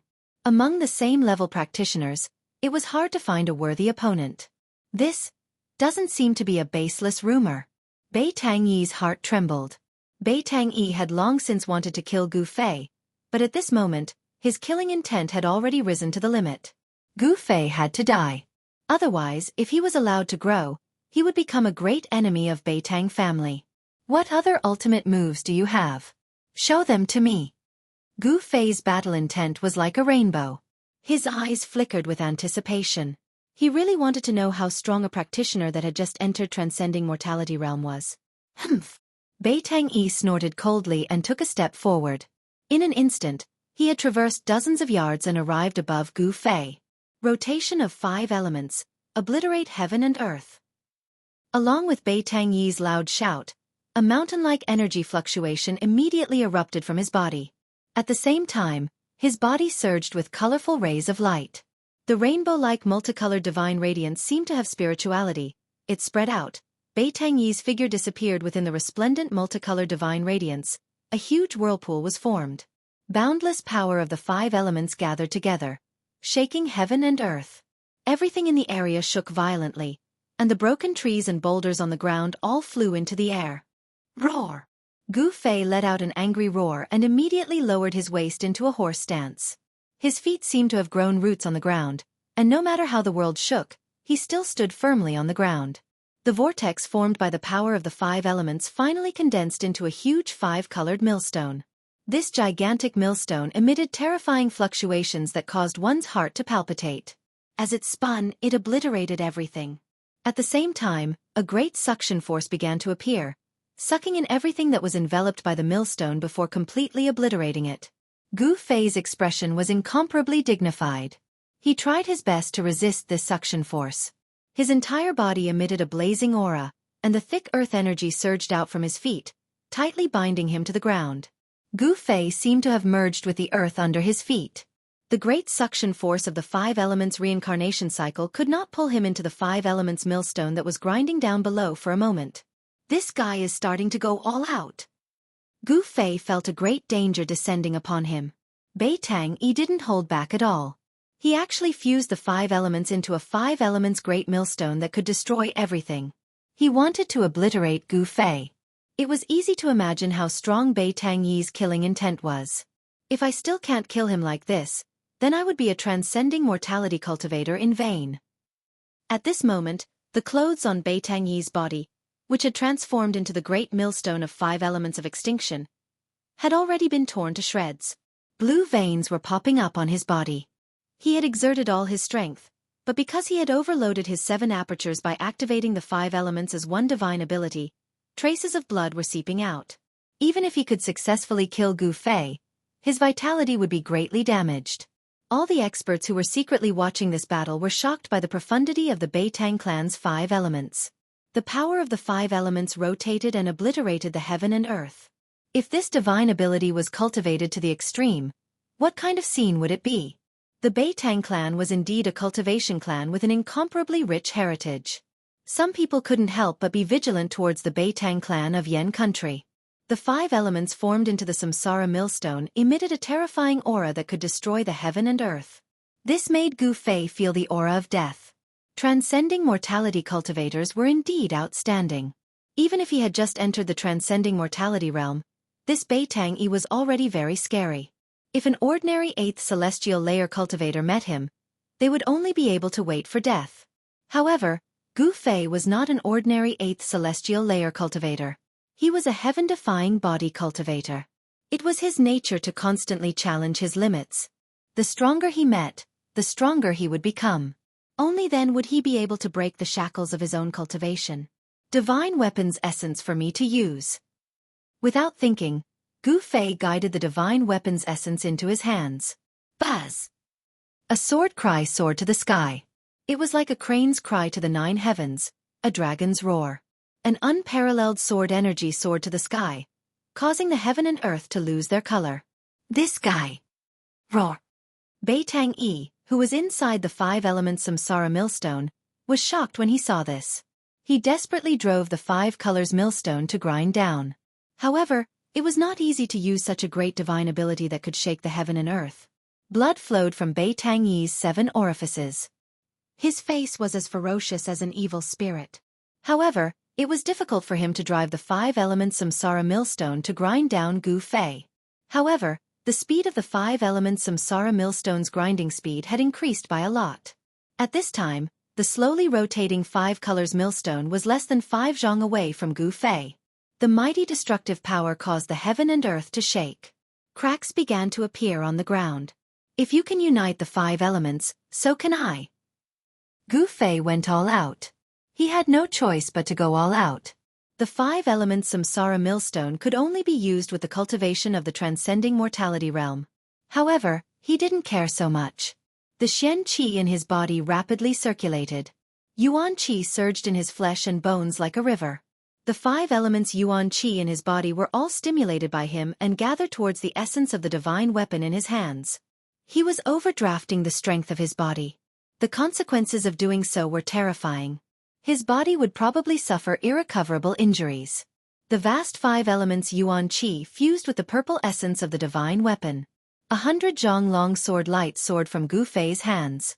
The extremely sharp sword qi seemed to be able to pierce through the void. Within a dozen li, any sword cultivator that had cultivated their sword to become spiritual felt the sword qi in their body tremble at this moment. It resonated with the shocking sword qi that erupted from Gu Fei. Break for me! Gu Fei's long hair fluttered in the wind. His eyes emitted a dazzling divine light. He held the sword with both hands like an invincible god of war. He waved the 100 zhang long 5-color sword qi and fiercely slashed at the 5 colors millstone in the sky. Qi!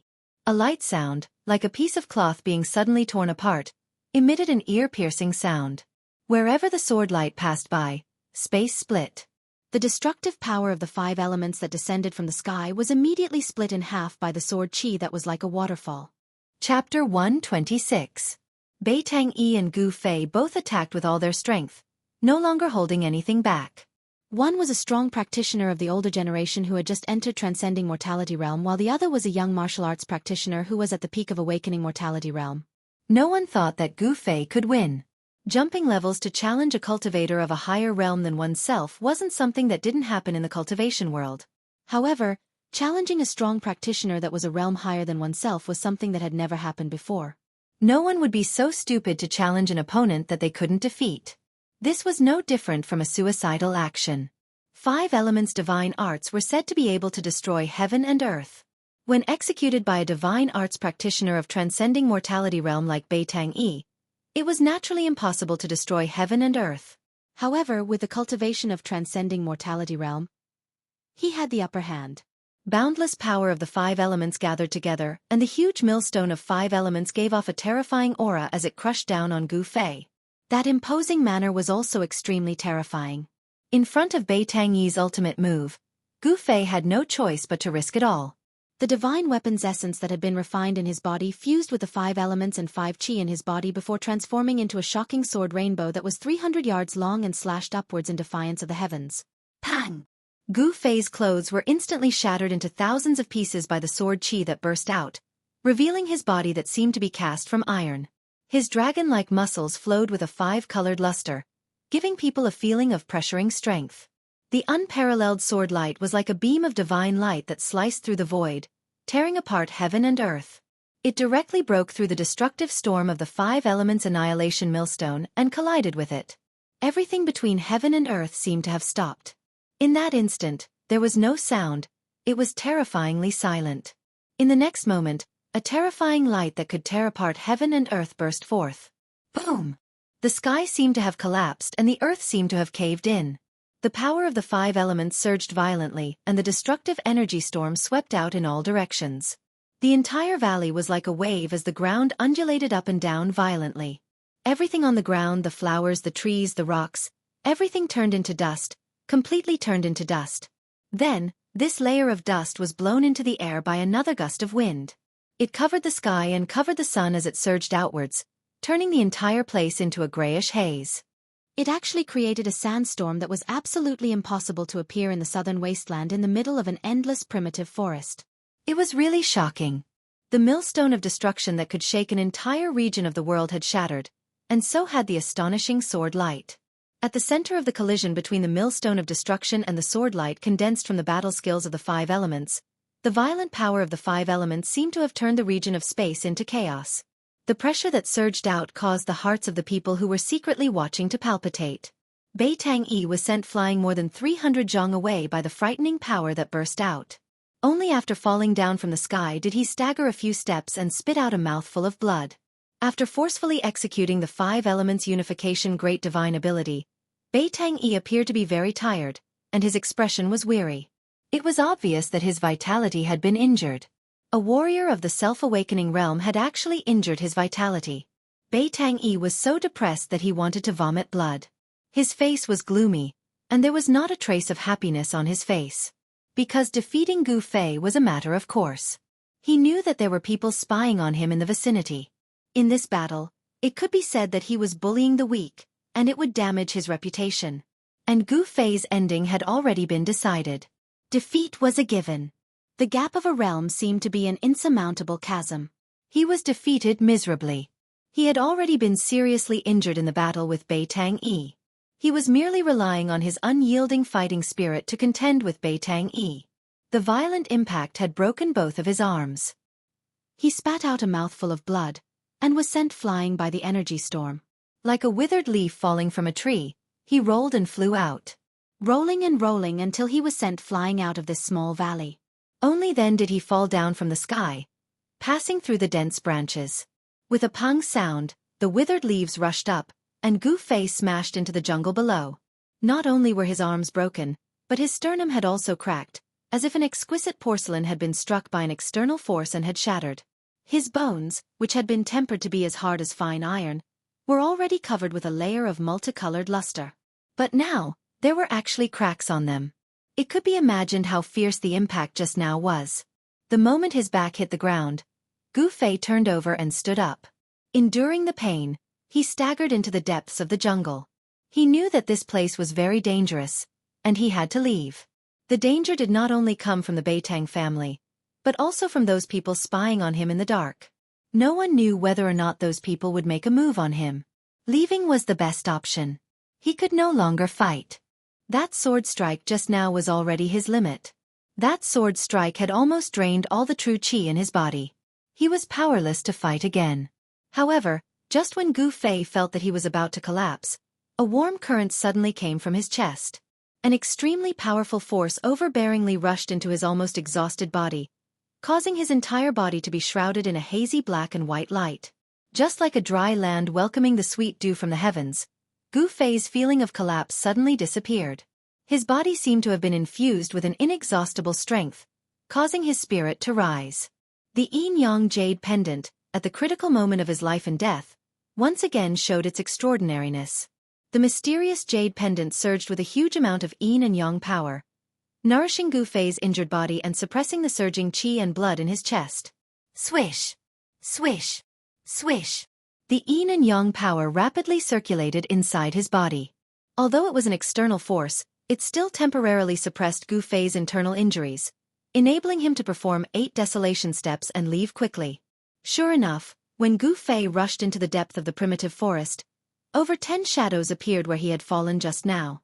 The one in the front was Beitang Ao. Beitang Ao swept his gaze around, and his complexion was so gloomy that it was practically dripping water. Gu Fei had escaped right under his nose. How could he still have the ability to escape? Beitang Ao couldn't help but feel his heart palpitate. This Gu Fei is simply too powerful. Chase him. Soon, Beitang Ao found the traces of Gu Fei's escape. He immediately led his subordinates to chase after him. If Gu Fei didn't die, I wouldn't be able to eat or sleep in peace.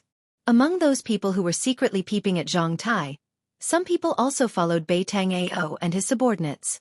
The gray dust gradually dissipated. Under the night sky, a figure surrounded by golden light rushed towards the battlefield from the direction of Dragon Emperor City like a meteor chasing after the moon.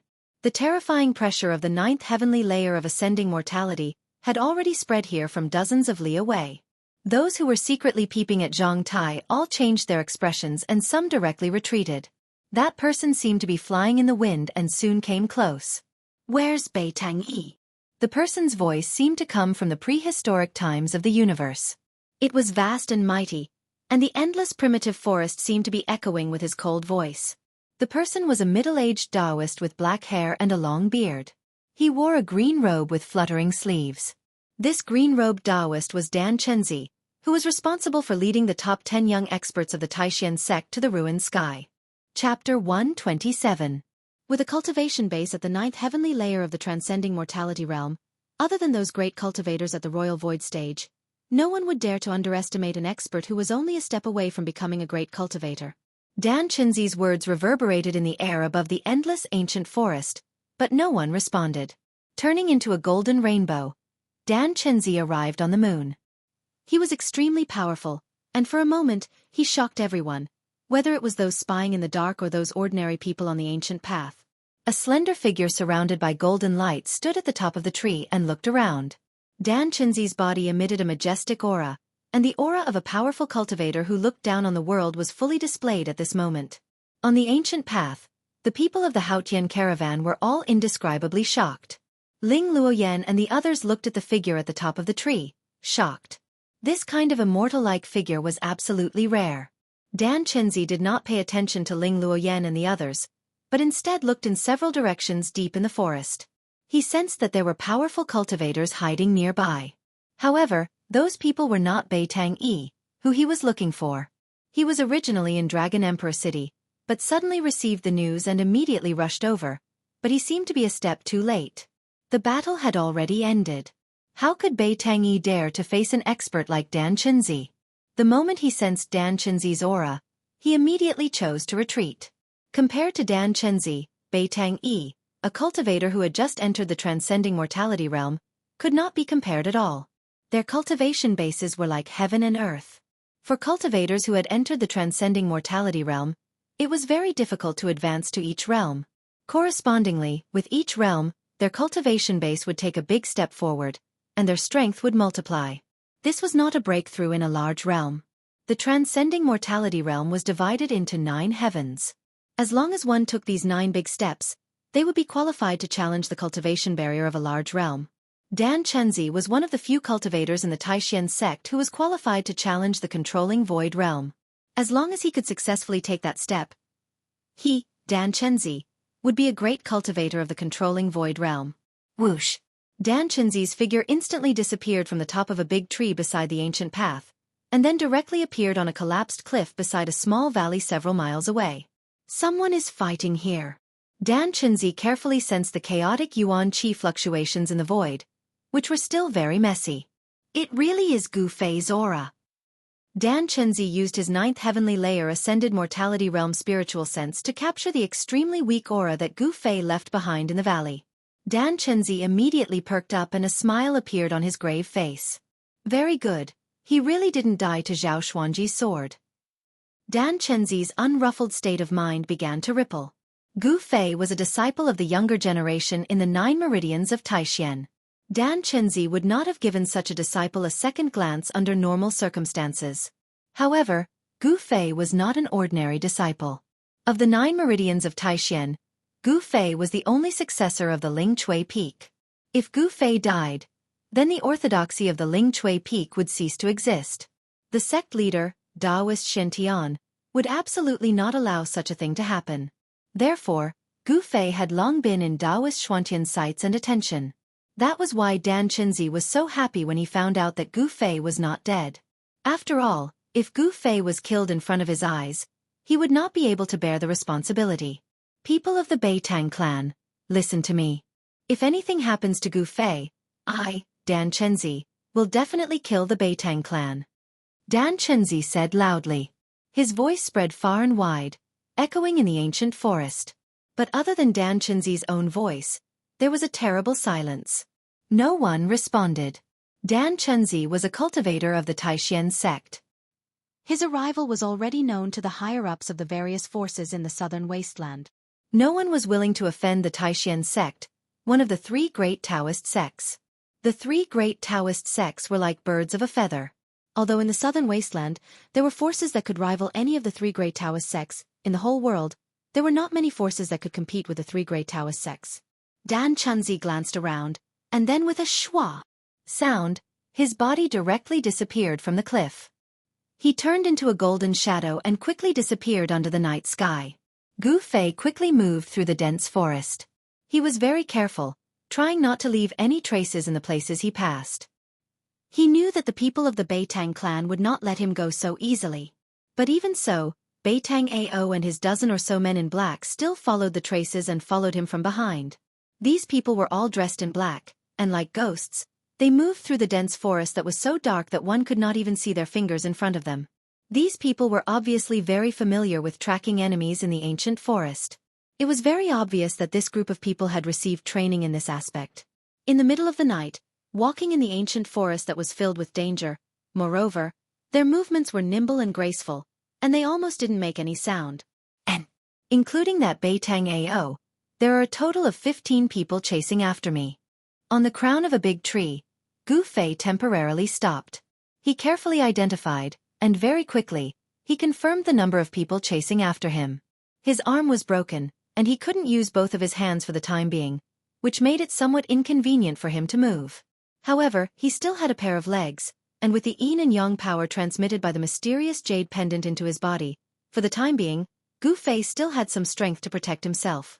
Gu Fei was confident that even if he was seriously injured, he would still be able to kill these reckless people who chased after him. Holding his breath and restraining all the aura in his body, Gu Fei hid in the crown of the tree, motionless, as if he had merged with the surrounding space. Sure enough, very soon, a black shadow appeared near the big tree where Gu Fei was hiding, and was carefully moving towards the big tree. This was a man with a hideous scar on his face. He was like a cheetah, vigilantly glancing all around. As if he had sensed something, he began to slow down his speed. The forest was covered with a thick layer of withered branches and withered leaves, filling the air with a rotten smell. The quiet mountain forest gave people a kind of invisible oppressive feeling. From other directions came a very light sound, which was practically negligible. This man's companions were very close to him. The nearest two people were less than 30 meters away from him. 15 people, including Betrayal, were advancing in the forest in a fan shape. Just at the moment when that black-clothed man touched the bottom of the tree, Gu Fei moved. Like a goshawk hunting its prey, he silently swooped down from the tree. Gu Fei bent both of his legs and directly knelt down in front of that man with the pressure of empty tie. By the time that man realized that something was wrong, both of Gu Fei's knees were already on the shoulders of that black-clothed man. Suddenly, a burst of crackling sound came from inside that black-clothed man's body. His spine was instantly broken into 17 or 18 pieces by the fierce power. His whole body became shorter out of nowhere, and he didn't even have the time to scream. His throat was blocked by the blood that gushed out. Gu Fei grew up in the Lingchui peak of Taishan Mountain. Usually, when he had nothing to do, he would go into the depths of the mountain forest to find ferocious beasts to practice martial arts. Calling him the king of the mountain forest was not an exaggeration at all.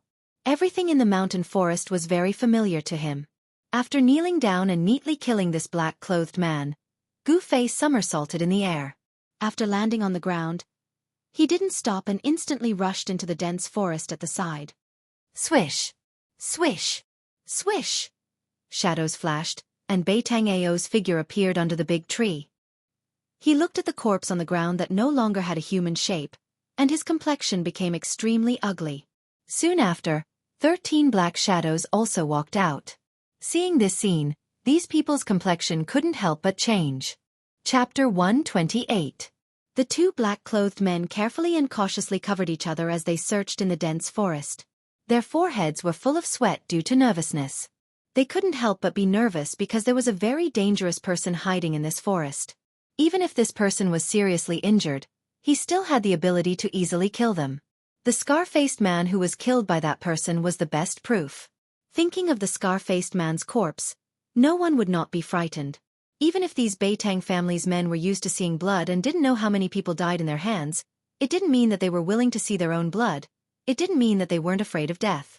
Carefully searching forward for less than 20 feet, suddenly, one of the black-clothed men felt his feet go soft. The place where he landed did not seem to be covered with dead branches and leaves. Not good.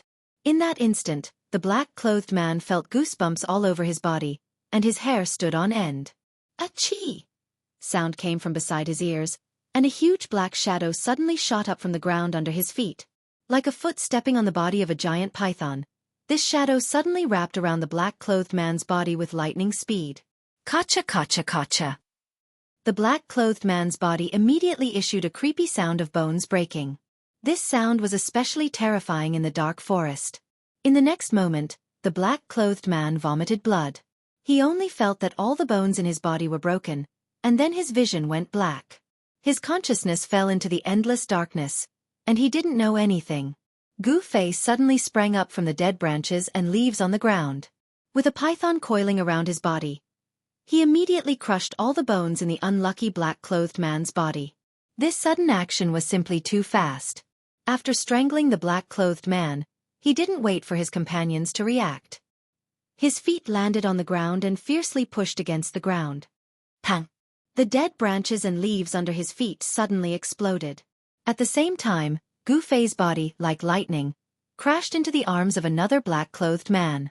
This move was learned by Gu Fei in the Taishan Mountain when he was fighting with the giant bear of the mountain. This giant bear had 3 killer moves when hunting other beasts. They were hug, hit and slap. The giant bear was extremely strong. Hugging, ramming, and smacking were the giant bear's trump cards. A single hug from the giant bear could break the bones of a ferocious beast. A single charge from the bear could even shatter a boulder. A single slap from the bear could break a towering tree. If a human was hit by a giant bear like this, even if they didn't die, they would be half dead. The powerful force of Gu Fei's shoulder was even more ferocious and terrifying than the impact of a giant bear. With a single collision, all the bones in the upper body of the black-clothed man were broken inch by inch, and his internal organs were instantly crushed into mud. Kacha kacha! The man in black who was hit by Gu Fei burst out with the sound of bones shattering. Blood spurted from his mouth, and his whole body burst into a mist of blood. He flew off the ground, and before he hit the ground, he was already dead. At this time, The other people of the Beitang family in the vicinity had already noticed the strangeness here, and they quickly rushed in the direction of Gu Fei from all directions. There were 4 people rushing in from the front, 3 on the left, 3 on the right, and only 2 behind. In just a moment, Gu Fei was able to distinguish the number of people rushing in from 4 directions. Swoosh! He immediately retreated. His body only turned around in the process of retreating. Pang! Broken branches and leaves swirled in the air as Gu Fei's body rushed into the thicket behind him. Gu Fei could clearly see the panic on the faces of the 2 black-clothed men who were rushing in front of him. His body moved like the wind and lightning, and the strong wind rolled up the fallen leaves on the ground, fluttering in the air. 8 desolate steps. 8 steps, 8 kills. With 1 step, Gu Fei crushed the head of a black-clothed man who was rushing in front of him. With a second step, the body of the other black-clothed man was immediately torn into pieces, and a mist of blood burst out in the forest. The experts trained by the Beitang family were simply unable to withstand a single blow from Gu Fei. Under his combat skills, they simply didn't have the strength to fight back. Gu Fei instantly broke out of the encirclement, leaving behind 2 mutilated corpses. The forest was filled with an extremely strong smell of blood. Roar! Gu Fei! Beitang Ao rushed out, and he was extremely furious. 9 figures flashed behind him, but they didn't even see Gu Fei's shadow. Gu Fei had already gone far away. Gu Fei had already killed 5 people, 5 experts that the Beitang family had spent countless efforts to train. These experts were comparable to ordinary cultivators. Even when fighting against hundreds of well-trained Haotian caravans Tsingyi guards, they were still able to reap the lives of the Tsingyi guards as if they were cutting melons and vegetables. At this time, Beitang Ao was very angry and very depressed.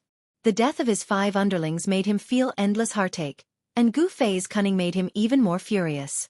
Beitang Ao knew that Gu Fei was intentionally avoiding him and making a move on his underlings. In front of the already seriously injured Gu Fei, only Beitang Ao could pose a threat to him. As for the others, Gu Fei simply didn't put them in his eyes. In this primitive ancient forest, Gu Fei was like a fish in the sea, a bird flying in the sky. Wanting to kill him in the forest? This seemed even harder than ascending to the heavens. You 3 form a group and look after each other. This guy was seriously injured in the battle with Uncle. He won't be able to hold on for long. Beitang Ao said to the remaining 9 underlings in a deep voice. Although the 9 black-clothed men were frightened, they didn't dare to disobey Beitang Ao's order. They nodded towards Beitang Ao and walked into the dense forest in front of them in a group of 3. Beitang Ao looked at the headless corpse and the scattered flesh and blood on the ground. His expression was terrifyingly gloomy. He gritted his teeth and said, "Gu Fei, you better not fall into my hands. If you fall into my hands, I will definitely make you beg for death." Swish! Beitang Ao was extremely hateful and immediately rushed into the dense forest. Just as Beitang Ao was unresigned and continued to command his underlings to chase after Gu Fei in the endless primitive ancient forest, in Dragon Emperor City 200 to 300 li away, in a room of an inn, 2 people were restless. "Big brother, you really made a move against that person?" In the room, a handsome teenager in white clothes asked a young man in white clothes in front of him with a shocked look. The teenager in white clothes and the young man in white clothes looked similar. The young man in white clothes had a quaint long saber on his waist. The scabbard of the long saber was engraved with mysterious runes. Faintly, an extremely sharp chi seemed to be emitting from the scabbard. This young man in white clothes was the mysterious person who poisoned Gu Fei together with Beitang Ao. This person was the Dongfeng Long that Chu Tian had mentioned. Chapter 129.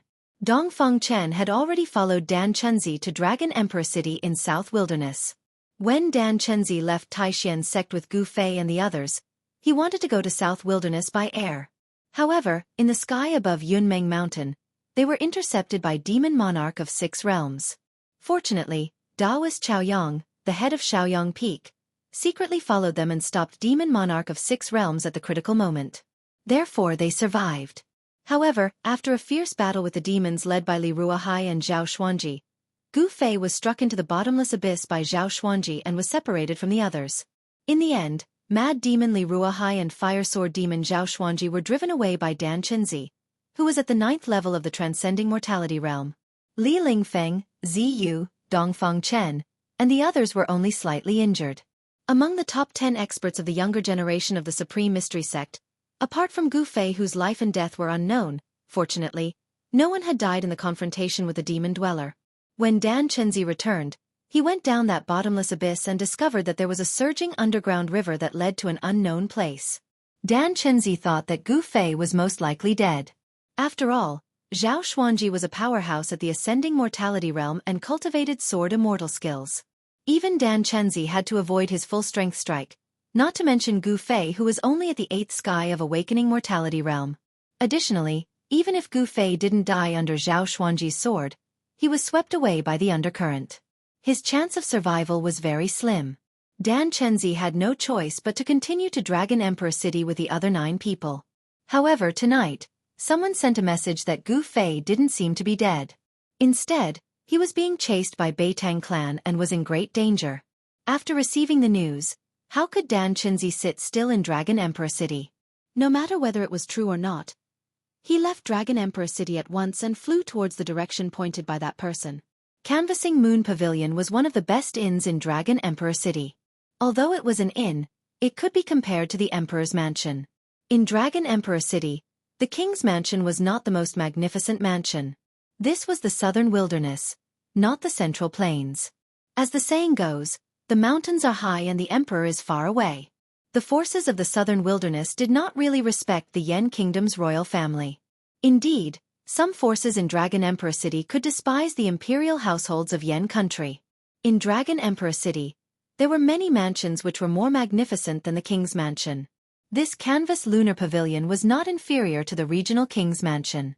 It was all because behind the canvas lunar house, there was a power that even the southern wasteland duke could not help but look down on. Aside from the main building of the canvas moon pavilion, there was a courtyard behind it that was thousands of feet in circumference. Within the courtyard, there were 2, 9, and 18 courtyards scattered in a picturesque manner. In each courtyard, there were 18 suites. The person who built the canvas moon pavilion actually used the number 9 by 9. This was enough to show that the person didn't care about the human emperor at all. Between the courtyards, there were lakes and mountains. There was a lotus pond so clear that the bottom could be seen. Weeping willows stood by the side of the pond, and the pond water was so clear that the bottom could be seen. Occasionally, birds would fly low over the surface of the pond, startling the koi in the pond and causing some ripples. Half a year ago, someone had booked 3 of the 18 courtyards of the canvas moon pavilion. In the past half a month, people started to move into the 3 courtyards one after another.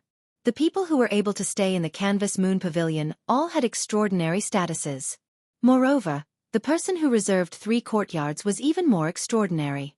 At this moment, Dongfang Chen and Dongfang Long were in a superior guest room in one of the 18 courtyards of the canvas moon pavilion. Humph! I did attack Gu Fei, so what?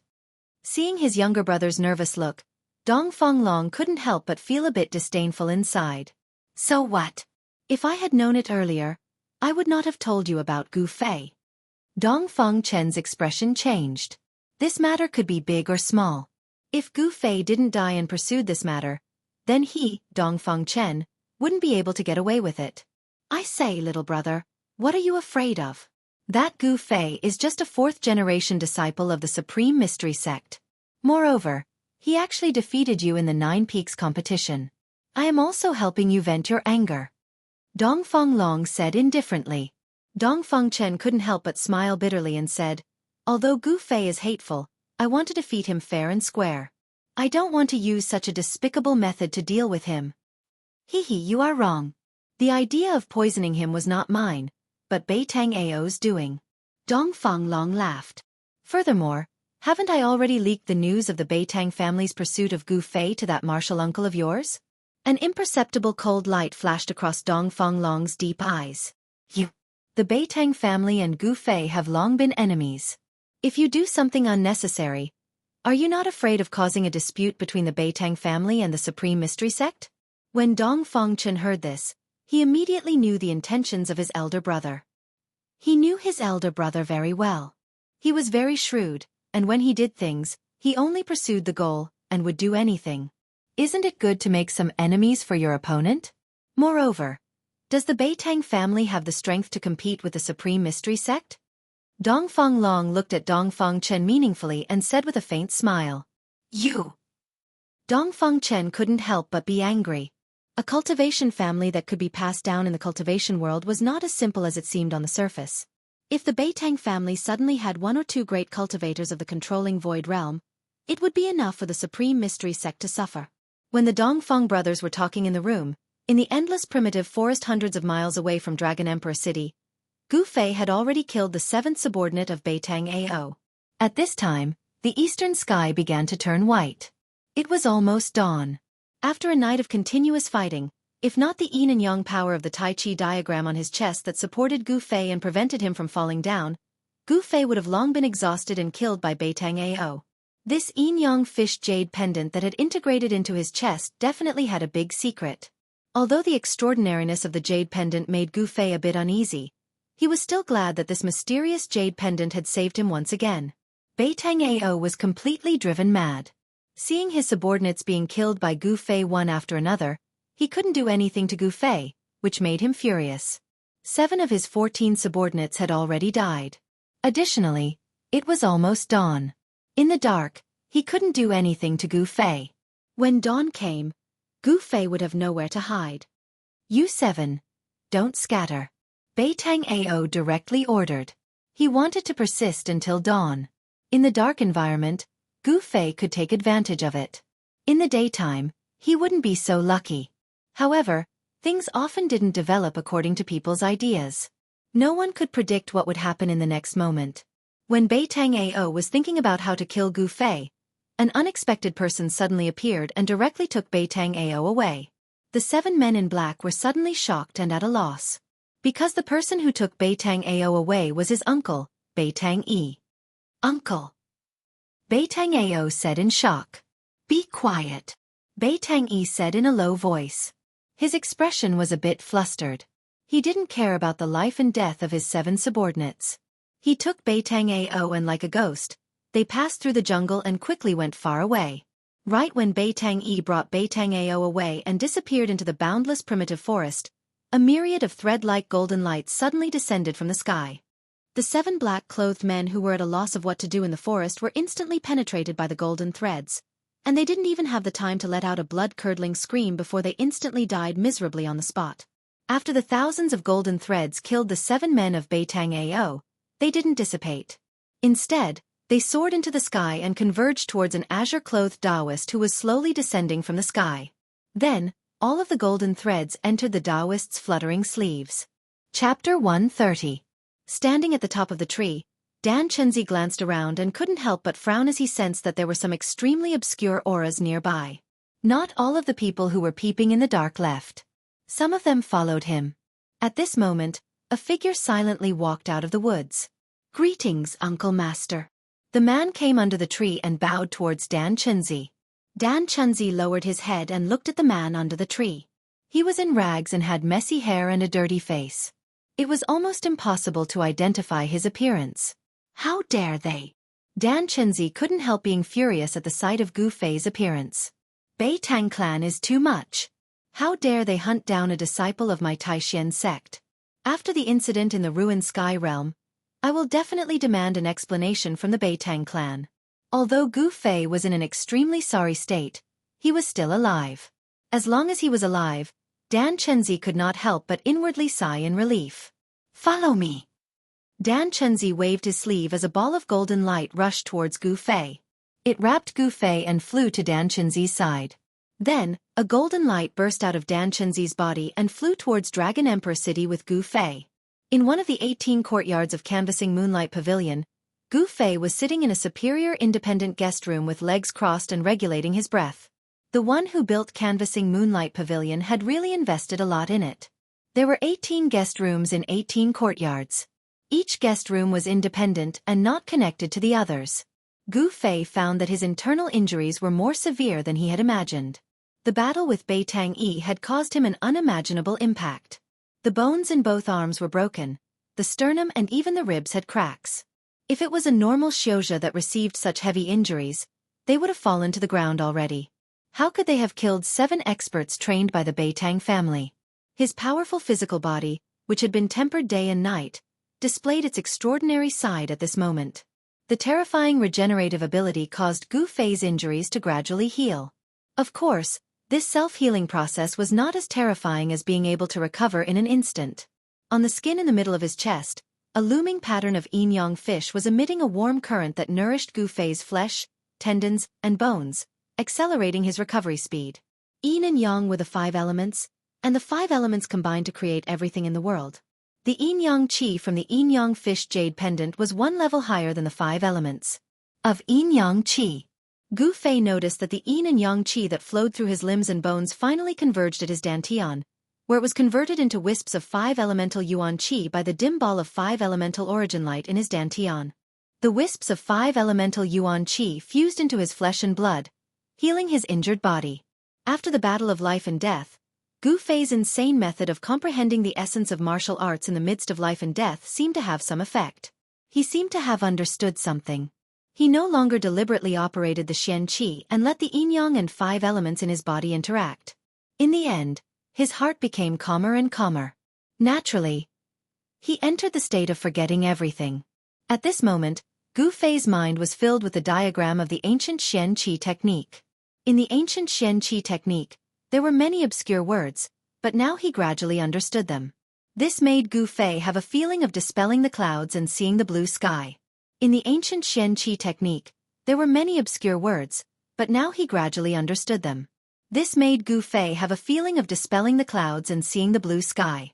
A life and death battle had deepened his understanding of the martial Tao. The problems that he had encountered in his cultivation had also gradually become clear. At this moment, Gu Fei's state of mind had risen to a new level. On this day, Gu Fei's room was filled with ripples of yuan qi. Vaguely, there was even the sound of wind and thunder.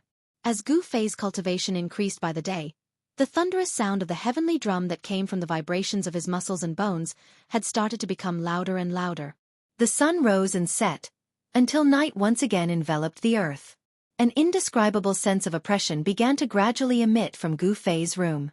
In the same courtyard, there lived Li Lingfeng, Ziyu, Dongfang Chen, and the other 9 most outstanding people of the Supreme Profound Sect's younger generation.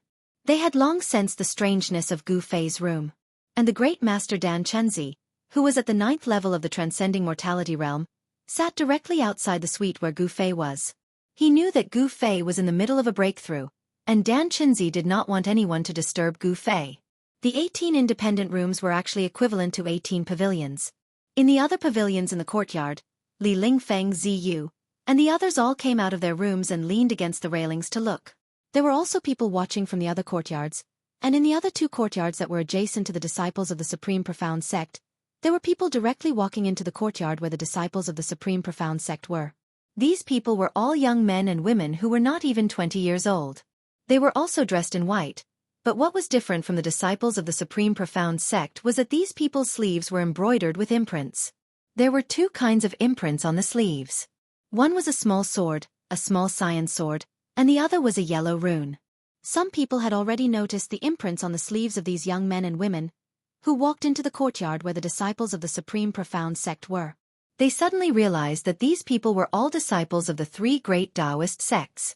The young men and women in white with a small cyan sword embroidered on their sleeves were the disciples of the Guangqing Celestial Sect. The young men and women with a small rune embroidered on their sleeves were the disciples of the Shangqing Sect. These people were all disciples of the 3 great Taoist sects who had come to participate in the training in the ruined sky. They were also the most outstanding disciples of the younger generation of the Guangqing Celestial Sect and the Shangqing Sect. Only people from the 3 great Taoist sects would dare to walk into the courtyard where the disciples of the Supreme Profound Sect were at this time. The others, even though they had sensed the strange fluctuations coming from the courtyard where the disciples of the Supreme Profound Sect were not willing to enter the courtyard to avoid offending the disciples of the Supreme Profound Sect. These outstanding disciples of the Shangqing Sect and the Guangqing Celestial Sect all felt a great pressure when they walked into the courtyard where the disciples of the Supreme Profound Sect were. Everyone looked at the pavilion where Gu Fei was in amazement, especially the figure sitting cross-legged in front of the pavilion, which shocked the disciples of the other 2 great Taoist sects even more. Dan Chenzi was a strong cultivator who was only 1 step away from becoming a great cultivator, but he seemed to be protecting the person in the pavilion. Just who was the person in the pavilion? Why was Dan Chenzi paying so much attention to him? The curious people began to ask the disciples of the supreme profound sect they knew. There were no lights in the pavilion. It was pitch black inside. Under the night sky, the terrifying ripples and the muffled sounds of thunder came from there. For some reason, everyone felt their hearts palpitate. The dark window seemed to be connected to the abyss of hell, and there seemed to be a terrifying demon hiding in the pavilion. Everyone could not help but feel a chill in their hearts.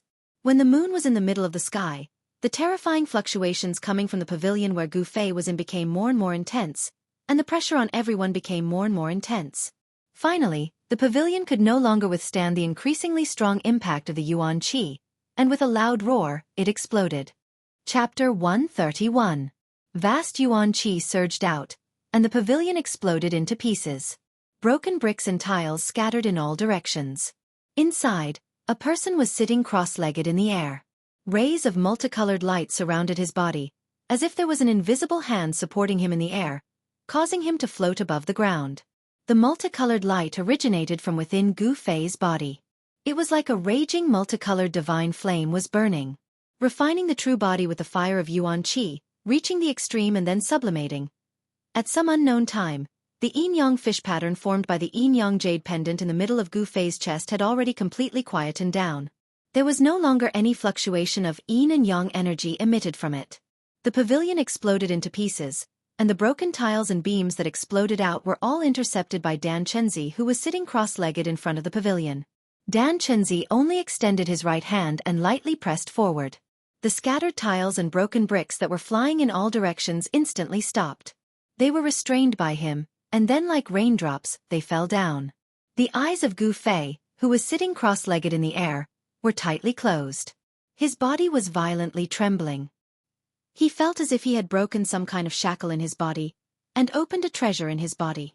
A surge of power, a surge of Yuan Qi that was much stronger than the peak of the 8th level of the martial saint realm, surged out from within his body. His flesh and blood were trembling. His bones and joints were making noises, and all the bones in his body were trembling. Every inch of his body that could be reached by Yuan Qi seemed to be undergoing a subtle change. Like broken porcelain, his sternum and ribs that were full of cracks were repairing at a speed visible to the naked eye, and new bones were growing from the wounds. The broken bones in his arm were also joined together by the surge of Yuan Qi. They grew and repaired in the multicolored light that was like waves of the sea. Gu Fei seemed to have been reborn from the ashes. His heavily injured body was rapidly healing. The battle of life and death last night had allowed him to take another step forward on the road of martial arts. He was undergoing a metamorphosis. This transformation could be said to be a transformation that paved the way for the final breakthrough to the transcending mortality stage. Gu Fei walked step by step on the road of martial arts and finally reached the end of the realm of self-awakening. He stood in front of the screen wall of another great realm. The thunderous sound of the sky drum had strengthened his bones and muscles. Faint thunderous sounds could still be heard coming from Gu Fei's body. Along with the frequency of the thunderous sounds, the natural energy around his body began to vibrate rhythmically. Visible ripples spread out from Gu Fei's body. In the nearby pavilions, the outstanding members of the younger generation from the 3 great Taoist sects couldn't help but exclaim in admiration. Among them, the eyes of the female cultivators shone brightly.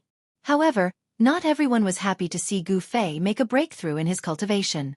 In a nearby pavilion, a white-robed youth and a white-robed youth looked coldly at the 5-colored figure floating in the air.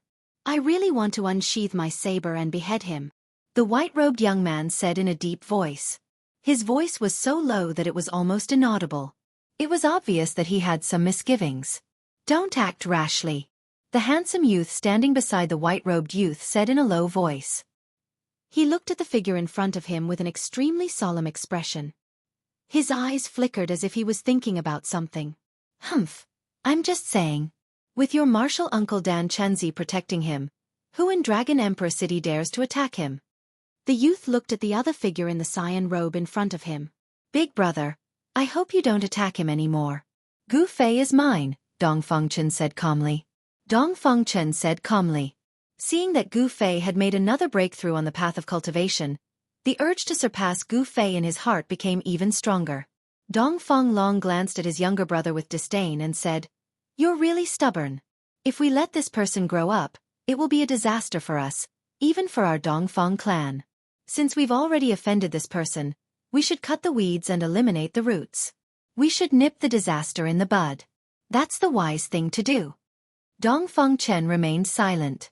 He didn't agree with his elder brother Dongfeng Long's words. He didn't agree with his elder brother's words. Perhaps only Dongfeng Chen himself knew that Gu Fei had already left an indelible shadow in his heart when he defeated him in front of the public in the Nine Peaks competition. If he couldn't surpass Gu Fei and defeat Gu Fei, he couldn't erase the shadow in his heart. He, Dongfeng Chen, would lose the qualification to aspire to be the strongest. It would be very difficult for him to make great achievements in cultivation. At this moment, Gu Fei certainly didn't know what the Dongfeng brothers were thinking about. His body was surging with incomparably powerful energy. Every inch of his skin contained extremely terrifying energy, flowing with brilliant light. His body was like a fine gold and immortal iron that had been tempered thousands of times. It contained endless essence of heaven and earth as it flickered. Suspending in the air, Zhang Tai sensed the essence of the 5 elements in his body, causing his blood, flesh, tendons and bones to release powerful life essence one after another. The sound of muscles and bones gradually weakened. However, Gu Fei's chi field didn't weaken. Instead, it became more powerful. As the old saying went, great sounds were silent. In the end, the sound of muscles and bones could barely be heard. The abnormal movement in Canvas Moonlight Pavilion gradually aroused the attention of more and more cultivators. Many cultivators were shocked by the fact that someone could break through the cultivation barrier in Dragon Emperor City. Dragon Emperor City was not a good place. Without a powerful background, nobody would like to carry out deep cultivation here, especially breaking through the cultivation barrier, because nobody hoped to see a person who was more powerful and uncontrollable than himself. In the cultivation world, Xianxia of the younger generation with unlimited potential like Gu Fei were people that all the major factions wanted to rope in. However, there were also many people who were jealous of talents in the cultivation world. If they couldn't rope him in, they would destroy him, instead of joining other forces. Because of this, Dan Chenzi protected Gu Fei when he sensed that Gu Fei was going to break through his original realm. With Dan Chenzi's help, nobody could harm Gu Fei in front of Dan Chenzi unless those old monsters in void-controlling realm attacked Gu Fei. Additionally, anyone who harmed Gu Fei was equal to challenging the entire Taishan sect. Given Dan Chenzi's cultivation base at the 9th heaven of Ascended Mortal Realm, he could frighten some people in Dragon Emperor City. Of course, the real powerhouses disdained to attack Gu Fei. Gu Fei is really a monster. In a pavilion about 60 m away from Gu Fei, Li Lingfeng sighed with emotion as he watched the colorful figure in front of him. 2 teenagers were standing on Li Lingfeng's side. One was a handsome teenager who was so beautiful that even women would be jealous of him. Of course, he was Ziyu, who looked like a girl. The other teenager was carrying a long sword on his back. His robe fluttered in the wind as he gave off a sharp chi field like the edge of a sword. Chapter 132. At some unknown time, Gu Fei's hands were able to move. His muscles and bones surged, rapidly healing his injured body. His broken arm had already been completely healed. Miraculously, at this time, the life essence energy within Gu Fei's body was flourishing to the extreme. Gu Fei floated in the air around 20 feet above the ground. Endless heaven and earth origin energy constantly gathered around him. Spiritual light flashed and spiritual energy surged in a 100-foot radius. His eyes were closed and his hands were constantly moving. It seemed as if he was making random movements. Everyone was confused, but Dan Chenzi's calm eyes began to shine. As time passed, the canvassing moon pavilion was strangely quiet. It was so quiet that it caused one to feel an indescribable pressure. Who knew how many pairs of eyes were watching the canvassing moon pavilion? In the latter half of the night, the darkest period before dawn, Gu Fei's hands began to move in a seemingly chaotic manner. These seemingly untraceable movements began to reveal a somewhat mysterious flavor. Turn disorder into order. Turn the impossible into the law. The 3,000 great Daos all lead to the same destination. Dan Chenzi looked at Gu Fei's dancing hands and his eyes shined with a brilliant light.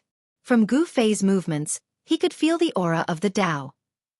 Although Gu Fei's movement seemed casual, the truth was that this was a manifestation of the Tao. From the mundane to the simple, Gu Fei was immersed in a mysterious martial realm. That complex martial intent was slowly peeled away by him, and he began to simplify it. Then, he began to practice it with his hands. It could be said that at this moment, Gu Fei had touched upon the edge of the Tao. Martial skills were also part of the Tao. Gu Fei's comprehension of martial had already touched upon the threshold of skill nearing the Tao. By this point, even the disciples of the younger generation from the three great Taoist societies could tell that Gu Fei was extraordinary. However, they didn't have a cultivation base like Dan Chenzi's. Gu Fei gave them a mysterious and unfathomable feeling. Although Li Lingfeng and the others seemed to have noticed something from Gu Fei's waving hands, they couldn't tell what it was exactly. They couldn't tell what it was, nor could they grasp it. Gu Fei's hands began to simplify the complicated movements. Then, a series of mysterious hand seals began to appear between his hands. As the hand seals appeared, terrifying waves began to emit from his fingers. It wasn't the wave of magic power, and it wasn't the power of divine arts released by divine arts practitioners. Among the experts of the younger generation, no one knew what kind of power the madra that Gu Fei had displayed represented. After all, the true meaning of martial arts had long disappeared. The path of martial arts had long declined in the Tenglong continent. Even though they didn't know what the madra represented, everyone could sense the terrifying power of the madra. It wasn't a Taoist method, but it was better than a Taoist method. It wasn't a divine art, but it was better than a divine art. At the sight of this scene, everyone was extremely shocked. Perhaps, in Dragon Emperor City, besides some old monsters, only Gu Fei knew that this was a manifestation of the martial arts. The mysterious madra was a battle skill that was one level higher than the Five Elements Fist, the Five Elements Extermination madra. The true martial arts have reappeared. Such words came out from Dragon Emperor City. Then, several strands of immortal thoughts that made even Dan Chenzi's heart palpitate instantly retreated and became silent. Dragon Emperor City is indeed a land of crouching tigers and hidden dragons. Dan Chenzi let out a sigh of relief. The masters of those strands of immortal thoughts were very terrifying. They were definitely old monsters in the void-controlling realm. Of course, even these old monsters didn't want to offend the Taishan sect. After all, the three major sects were closely connected. Offending the Taishan sect was equivalent to offending the three major sections. Not everyone could bear the terrible consequences of offending the three major sections. The Five Elements madra gradually turned from complicated to simple. Every time Gu Fei made a madra, the essence of the world around him would vibrate. The madra aroused the power of the world, and Gu Fei's body surged with dazzling qi. The power of the five elements surged out of the madra. Sometimes, green light shone in the sky, illuminating the world. Sometimes, golden light shone like a scorching sun in the dark night. Sometimes, flames surged and drowned in a sea of fire. Sometimes, the sky turned dark and he was surrounded by dust and sand. Sometimes, water vapor surged and his body seemed to be surrounded by towering waves. With the change of the madra, the power of the five elements that erupted from Gu Fei's body also changed. He was in an ethereal state, and his body and cultivation method were completely in harmony. At this moment, the madra came from his heart, which was a natural reaction of the profound meaning of the martial arts technique. Although the five elemental extermination seal was just a practice, the moment the seal was executed, the power that was emitted had already shaken the heavens and earth. Not only did the faces of the young experts turn pale, even the transcending mortality realm cultivators were shocked when they saw this. It was not difficult to see that although Gu Fei's cultivation had not reached the transcending mortality realm, his strength was comparable to that of a cultivator who had just entered the transcending mortality realm. This young man was terrifying. He might be able to break the common sense of the cultivation world and challenge cultivators of a higher realm. At this time, there was already a group of heavily armored soldiers gathered outside the canvas moon pavilion. When Gu Fei was cultivating, the vast yuan qi that surged out had caused the pavilion to collapse, and the sound it made was so loud that it attracted a group of patrolling soldiers from the city guard. However, when these soldiers arrived at the canvas moon pavilion, they did not dare to barge in. Instead, they waited for orders from above. The background of the canvas moon pavilion was not simple. Even the southern wasteland duke did not want to offend the canvas moon pavilion. When the sky was about to brighten, Gu Fei woke up from the mysterious martial realm. He descended from the sky and landed on the base of the broken pavilion. The pavilion he was in had already disappeared, leaving only the base of the pavilion below.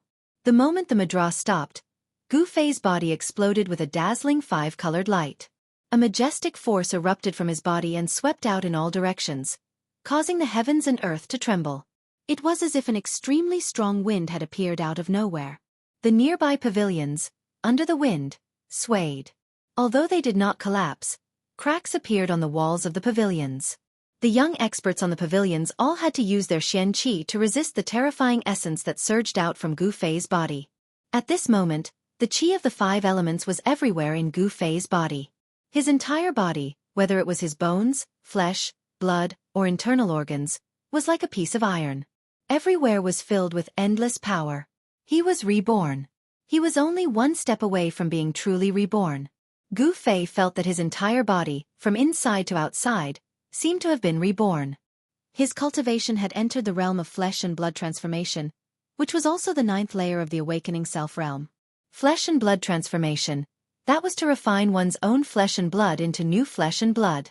This was a heaven-defying method of cultivation, to rid the mortal body of its mortal nature. This process was very difficult. For hundreds of years, within the Jade Spirit Peak, no one had succeeded. Gu Fei's master was trapped in the 9th layer of the awakening self-realm. In the end, he couldn't truly change his flesh and blood and rid the mortal body of its mortal nature.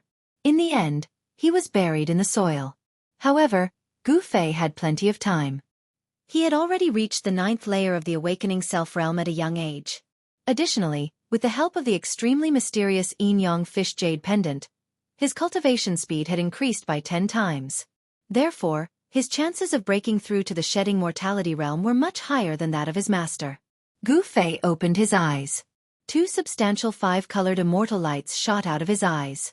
Sitting on the base of the pavilion with crossed legs, his long hair fluttering in the air, he raised his head and roared, his voice shaking the sky. However, the rolling sound waves couldn't spread out.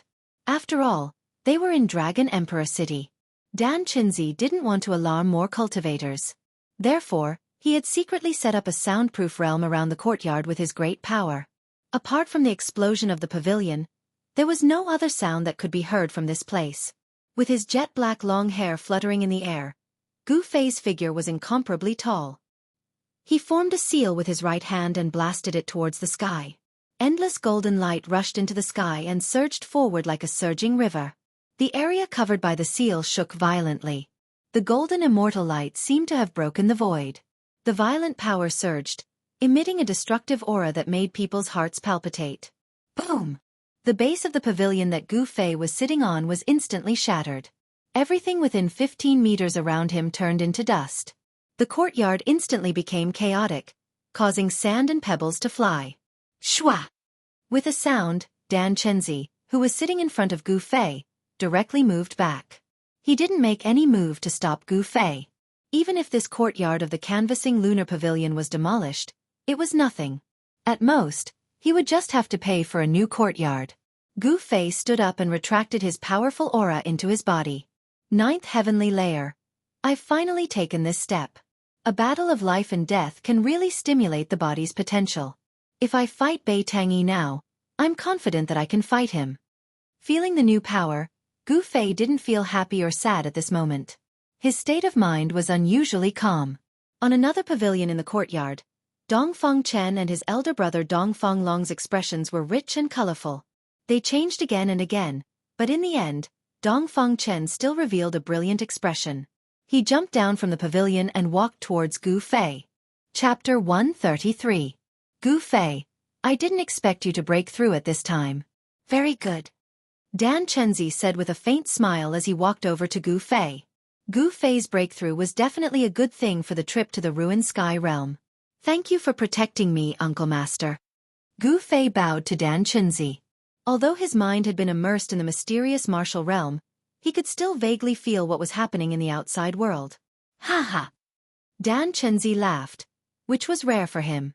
He waved his hand and said, Congratulations, the Green Spirit Peak has finally produced an amazing disciple.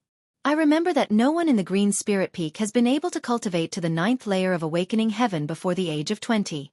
You are the first. Although Dan Qinzi looked middle-aged, he had actually been cultivating on Taishan Mountain for 200 or 300 years.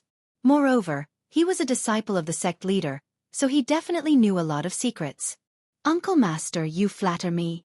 Gu Fei still looked indifferent, as if he was not very happy because of the improvement in his cultivation. Or perhaps it could be said that in front of Dan Chenzi, he was a little reserved and a little restrained. Swish!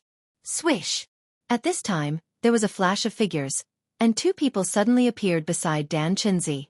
Ha ha! Brother Dan Chenzi, your Taishan sect is indeed full of talents. Among the two middle-aged Taoists who suddenly appeared, one of them holding a horsetail whisk and looking like an immortal said with a smile. This Taoist was no stranger to Gu Fei. It was the senior cultivator of the Xianxia sect, Xianxia, who had once visited the Taishan sect with Lin Shuer. The other Taoist was empty-handed, but Gu Fei sensed a familiar aura from him. This Taoist's aura was very fierce. He stood there like a divine sword that had been unsheathed, making it difficult for people to look at him directly. A swordsman? Looks like this person must be a senior cultivator of the Guangqing immortal sect, Gu Fei thought to himself. So it's fellow Taoist Xianxia and Lu Ruhai. Dan Chenzi wasn't unfamiliar with these two because they were the leaders of the Xianxia sect and Guangqing celestial sect's expedition to the ruined sky. This little guy must be practicing orthodox martial arts. I didn't expect your Taishan sect to have this long-lost cultivation method.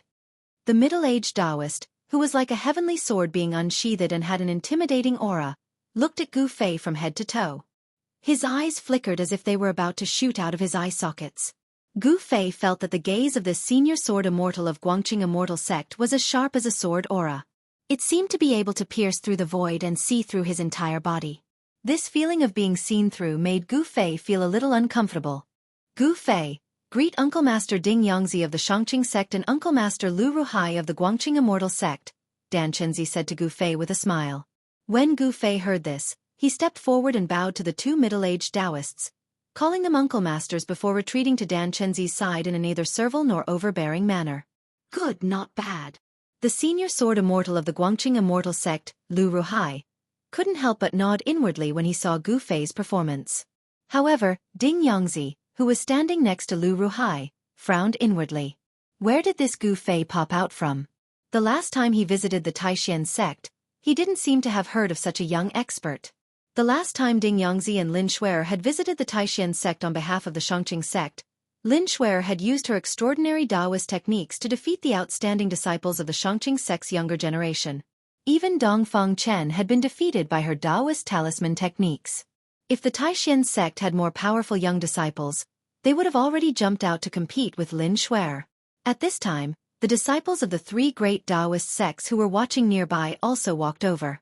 Greetings, Uncle Master and Uncle Masters.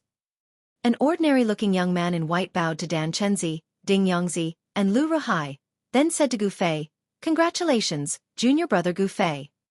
This ordinary-looking young man in white was the eldest senior brother of the Taishan sect's younger generation, Li Lingfeng. Behind Li Lingfeng were 8 young men, including Ziyu and Dongfang Chen. Dan Chenzi and the other two just nodded.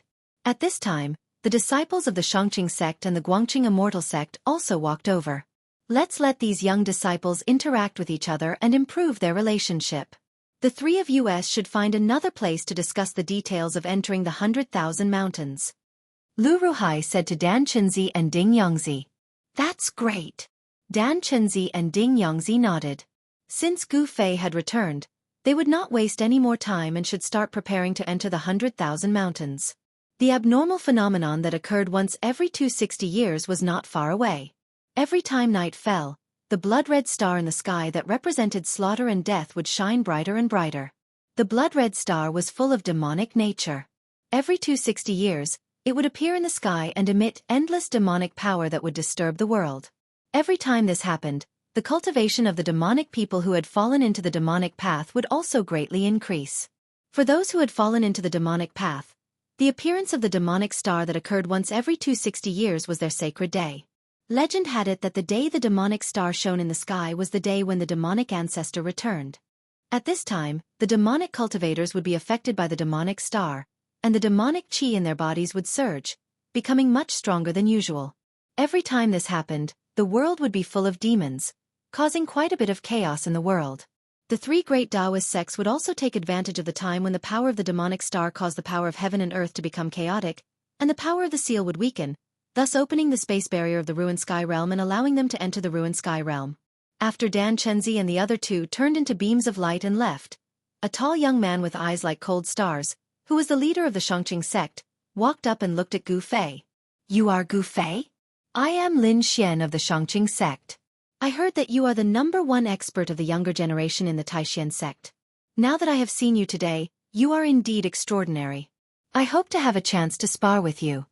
Lin Xian's words were full of power. When the time comes, I will not disappoint you. Gu Fei looked at Lin Xian. He felt some pressure from Lin Xian. This person was an expert. Both of them were extremely powerful figures, and their words were full of the smell of gunpowder.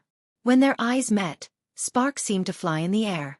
The bystanders couldn't help but change their expressions when they saw the two of them fighting. Brother Gu, we meet again.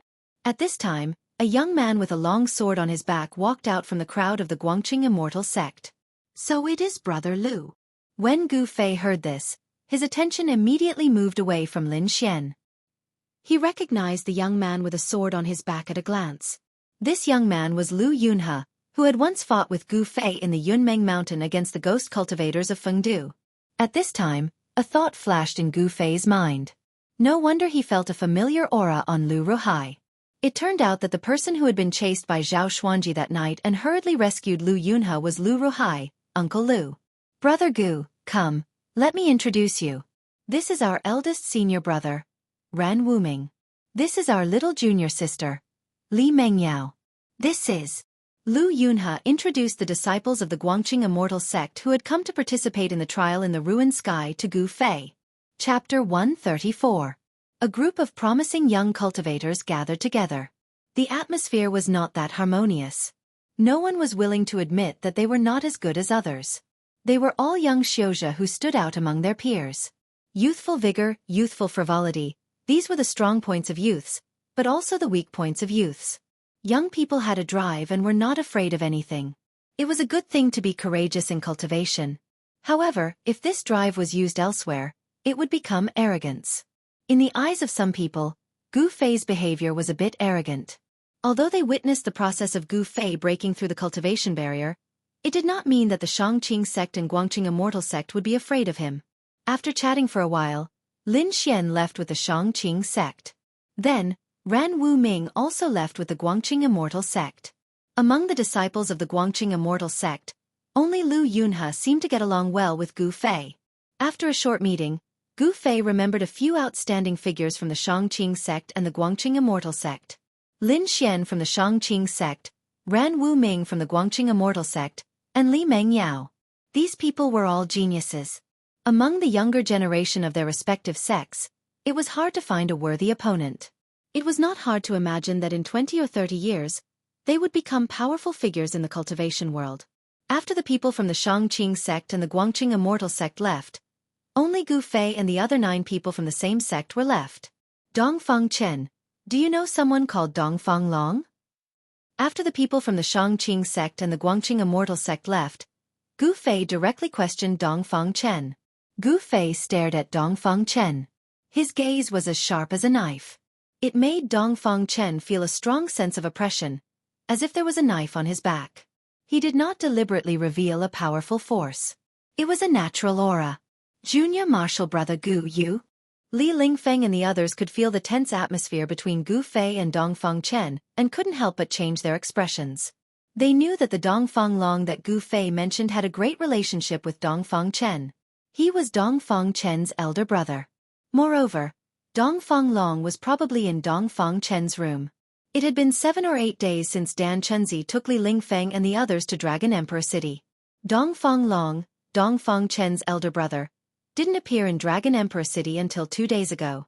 Dongfang Chen's face changed, and then he met Gu Fei's gaze, looked directly at Gu Fei, and said in a deep voice, "Dongfang Long is my big brother." "What, Gu Fei, do you know my big brother?" Bang! Gu Fei took a step forward, and the entire ground suddenly trembled. Without any warning, an incomparably powerful aura swept out from Gu Fei's body. The oppressive aura was as heavy as a mountain, surging like a surging river, and surging like the sea. Everyone was shocked. They didn't expect that Gu Fei would be so hostile to Dongfang Chen. The surging aura made everyone feel like they were in a storm. They couldn't help but step back. Is this the power of the 9th heavenly layer? Except for Li Lingfeng, who was also in the 9th heavenly layer. Everyone else was frightened by Gu Fei's aura. Dongfang Chen, who bore the brunt of it, felt like he was struck by lightning. His body shook violently, and he retreated 7 or 8 steps in a row. Each step left a deep footprint on the ground. This was not a physical attack, but it was equivalent to Gu Fei's attack. A great pressure directly acted on Dongfang Chen's heart, destroying his will. It was as if a 1,000-pound boulder was pressing on his chest, making him almost unable to breathe. Humph! Gu Fei sneered. He looked at Dongfang Chen with undisguised anger in his eyes. Anyone could see Gu Fei's anger towards Dongfang Chen. How could I not know your good big brother? Not only do I know him, I am also very familiar with him, Gu Fei said while gritting his teeth. When he thought that he almost died in the hands of Dongfang Long, his anger burned to the 9th heavenly layer. At this time, he already knew the ins and outs of the matter. Sure enough, as Chu Tian said, the people who wanted to borrow Chu Tian's hand to poison him with wine were Beitang Ao and Dongfang Long. They were really despicable and shameless, unforgivable. An incomparably tyrannical pressure enveloped Dongfang Chen, making him like a weak grass in a storm, as if he could be blown away at any time. Just when Dongfang Chen was about to fall back again, a hand was placed on Gu Fei's shoulder, and an incomparably dignified voice sounded in Gu Fei's ears. "Junior brother Gu, don't hurt the harmony between fellow disciples." Gu Fei couldn't help but be startled. The person who spoke was Li Lingfeng. Among the people present, only Li Lingfeng could still stabilize his body and put his hand on his shoulder. Gu Fei frowned. Then, the terrifying pressure that enveloped everyone immediately retreated like a tide. Everyone let out a sigh of relief. "Tell your big brother, I will find him to reminisce about the past," Gu Fei said in a deep voice, then turned around and walked straight to another pavilion. Killing fellow disciples was a taboo in the sect, and Gu Fei had some scruples. In the 18 courtyards of the Canvas Moon Pavilion, each courtyard had 18 independent pavilions, and each pavilion was equivalent to a set of superior rooms. And the people of the Supreme Profound Sect, including the leader Dan Chenzi, were only 11 people. In other words, in the courtyard, there were 7 pavilions that no one lived in. Gu Fei easily found a locked pavilion, then directly cut open the lock and walked in. Dongfang Chen gasped for breath. At this time, he realized that he didn't know when, but his clothes had been drenched in sweat. It was sticky and stuck to his body. It was very uncomfortable. "Gu Fei!" Dongfang Chen was furious. His fists were clenched, and the veins on his forehead were throbbing. He wanted to rush forward and fight Gu Fei to the death, but in the end, he still forcefully suppressed his anger. Gu Fei, who had already broken through to the 9th level of awakening, was simply undefeatable. Dongfang Chen sadly discovered that he didn't even seem to have the qualifications to fight Gu Fei to the death. "Junior brother Dongfang, what the hell is going on?" Li Lingfeng said to Dongfang Chen with a gloomy face. Dongfang Chen and Gu Fei, these two people were very strange. Ziyu, Song Ruochen, and the others also looked at Dongfang Chen in surprise. Just now, if it wasn't for big brother Li Lingfeng's timely words, looking at Gu Fei's posture, he might have directly attacked Dongfang Chen at any time. Dongfang Chen glanced at Li Lingfeng, then looked at the crowd, then let out a long sigh and helplessly said, "My big brother, maybe there is some misunderstanding with Gu Fei. I don't know the details." Of course, Dongfang Chen wouldn't say that his big brother conspired with others to poison Gu Fei with wine. Everyone looked at each other. How could things be so simple? There must be something fishy about this. Otherwise, Gu Fei wouldn't be so angry. Everyone dispersed, and Dongfang Chen also returned to his room with a bad expression. He closed the door and sat down at the table. Chapter 135. At noon, a figure in white silently rushed out of Dongfang Chen's room. It was a young man with a treasured saber on his waist. He was Dongfang Long. Dongfang Long coldly glanced at the pavilion Gu Fei was in and revealed an expression that was not a smile. Then, he walked out of the courtyard and directly left the canvas lunar pavilion, drifting away.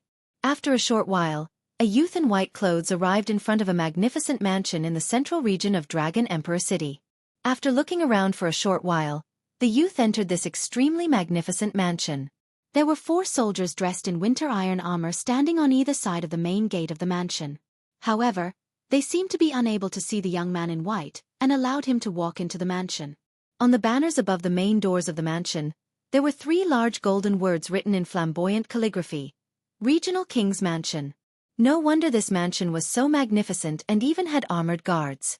It turned out that this was the Prefecture King's mansion of the Southern Desolate Prefecture King, Yang Yuandao. The young man in white was obviously a frequent visitor of the Prefecture King's mansion. The guards outside the gate recognized him. Therefore, no one stopped him and allowed him to enter the Prefecture King's mansion. In the evening, in the Canvassing Moon Pavilion, 9 young disciples of the 3 great Taoist sects received invitations from the Southern Desolate Prefecture King's mansion at the same time. The Prefecture King's crown prince, Xianxia, would invite them to a banquet in the Prefecture King's courtyard. Among these 9 people, including Gu Fei, were the top 3 most outstanding disciples among the young disciples of the 3 major Taoist sects. Inside the pavilion, Gu Fei looked at the invitation in his hand and couldn't help but frown. He didn't know this Prefecture King's crown prince. Why did he invite him? He threw the invitation in his hand onto the table in front of him, then closed his eyes and sat cross-legged on his bed. Because of his breakthrough, he needed to familiarize himself with his new strength. He didn't care about the Prefecture King's crown prince. Prefecture King? So what if he was the emperor? The monarch of the secular world only had a great deterrent force to the common people. In the eyes of powerful cultivators, there was no difference between the monarch and the common people. Even these large empires with thousands of miles of territory had to pay tribute to some of the large sects within their borders. The state of Qi, where the Supreme Mystery Sect was located, had to pay tribute to the Supreme Mystery Sect every year. In the early evening, tens of thousands of households in Dragon Emperor City had lit up their lights. If someone watched Dragon Emperor City from afar, he would find that Dragon Emperor City was like a bright lamp in the endless primeval woods in the night. The pitch-dark, high city wall of Dragon Emperor City isolated the 2 different worlds. Outside the city wall, it was an endless wilderness covered with dense primitive woods. Inside the city wall, it was a prosperous human world. Of course, there were also foreign cultivators in Dragon Emperor City. Although humans occupied the majority of the population, it was not the Southern Wilderness Prefecture conferred by the royal households of Yen country, but the hundreds of clans in Southern Wilderness. Actually, it was more appropriate to call them the Southern Wasteland Barbarians. The Southern Wasteland Prefecture King's Palace was located in a courtyard in the west of the city. It occupied a vast area, and the layout was very particular. There were pavilions, terraces, small bridges, flowing rivers, strange rocks, fake mountains, and verdant trees. It was completely in the style of the Central Plains. After passing through the garden, there was a small lake at the back of the courtyard. Although it was a small lake, it had a circumference of several hundred mu. In the middle of the lake, there was a pavilion and a white jade bridge that spanned across the surface of the lake, connecting both sides. At this moment, melodious music drifted out from the pavilion in the middle of the lake. In the hall on the 2nd floor of the pavilion, the ground was covered with a thick golden silk carpet. There were 9 tables on both sides of the hall. Each distinguished guest had his own table and sat cross-legged. As the host, Xianxia, the son of the Southern Wasteland Prefecture King, was sitting at the head of the hall. In the middle of the hall, there were glamorous singers singing and dancing. There were only a few people sitting on both sides of the hall. Most of the seats were empty. Those sitting on the seats were all young men with dignified qi and strong vitality. As they looked around, their eyes flickered with shrewd light. These young men were all in their early 20s. Obviously, they were the outstanding figures of the young generation in Southern Wilderness. Report. Hu Zhan of the White Tiger Clan has arrived. At this moment, a vigorous voice drifted from outside the pavilion. Invite him in. Xianxia stood up. The other young men in the hall also stood up. The White Tiger Clan of the Southern Wilderness was one of the 4 great saint clans. That Hu Zhan could be said to be the most outstanding character in the White Tiger Clan. Among those of the same age as him, it was rare for him to meet a worthy opponent. He was an extremely powerful character. Why did Xianxia invite him as well? The few young men mumbled in low voices. One could tell that they were very wary of this Hu Zhan. Haha. Old brother Yang. A resonant voice rang out from outside the pavilion as a tall and sturdy figure walked in. The entire pavilion, and even the air above the lake, was reverberating with the voice of this person. Those singers who were in the midst of dancing were all frightened by this sudden voice. They subconsciously halted their movements. "MHM? What's going on?" Where are the people from the three great Taoist sects? The person who came was a young man with a stocky build, thick eyebrows, and a pair of tiger eyes. His gaze was like that of a ferocious beast. This young man also appeared to be in his early 20s. However, he had a head of white hair that casually flowed behind his back. His entire body exuded an oppressive aura.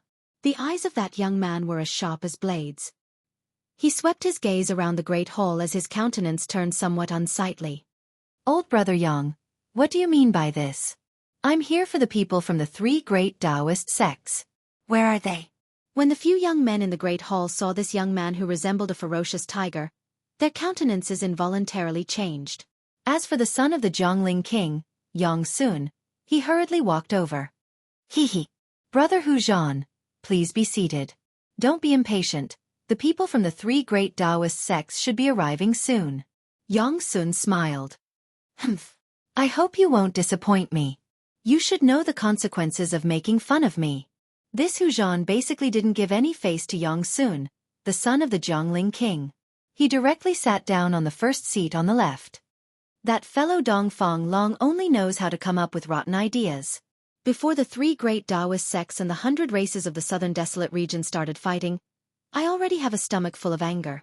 Yang Sun was already cursing Dong Fong Long in his heart. However, this idea of Dong Fong Long's really moved Yang Sun. With the people from the three great Taoist sects, it could be considered a good plan to deal with these arrogant fellows from the southern desolate regions. Yang Jian had an ugly expression on his face as he returned to his seat unhappily. Just when he sat down, that booming voice rang out again. Reporting. Gue Teng of the Black Tortoise race has arrived. MHM? Why is that bastard Gue Teng here as well? When Hu Zhan heard the name Gue Teng, he couldn't help but frown. At this moment, the sound of heavy footsteps rang out from outside. It was as though a gigantic monster was walking in from the outside. The entire pavilion seemed to be trembling along with the sound of footsteps. However, when the person outside entered the great hall, everyone discovered that the person who made such heavy footsteps was actually a yellow-skinned young man who was less than 5 chi tall. His hands hung down to his knees, and he had a pointy head and a narrow forehead. Humph. Smelly tiger, I didn't expect you to be here as well. The strange-looking young man treated Yang Sun, his master, as though he was transparent. After sweeping his gaze across the great hall, his gaze landed on Hu Zhan. What's wrong? Is your turtle shell itching again? Do you want to get beaten up? Hu Zhan glared at Gue Teng with his tiger-like eyes. A fierce killing intent immediately spread out from his body. Smelly tiger, what's the use of being fierce to me? If you have the guts, go and beat up the people from the three great Taoist sects. Gue Teng took heavy steps towards Hu Zhan and directly sat down on the seat beside Hu Zhan. At this moment, everyone could clearly see that there was a bulge on Gue Teng's back. It seemed as though there was something like a pot hidden under his clothes. Could it be that he was still carrying his turtle shell? Everyone present was an outstanding figure among the younger generation of the southern desolate regions. Naturally, they knew the cultivation method of the Black Tortoise clan. Seeing how heavy Gue Teng's steps were, he should still be carrying his turtle shell. Reporting. The Guangqing celestial sects Ren Wuming, Lu Yunhe, and Li Mengyao have arrived. When the elites of the southern desolate regions in the pavilion heard this, their expressions immediately turned solemn. They all looked towards the entrance of the pavilion. The people from the three great Tao sects had finally arrived.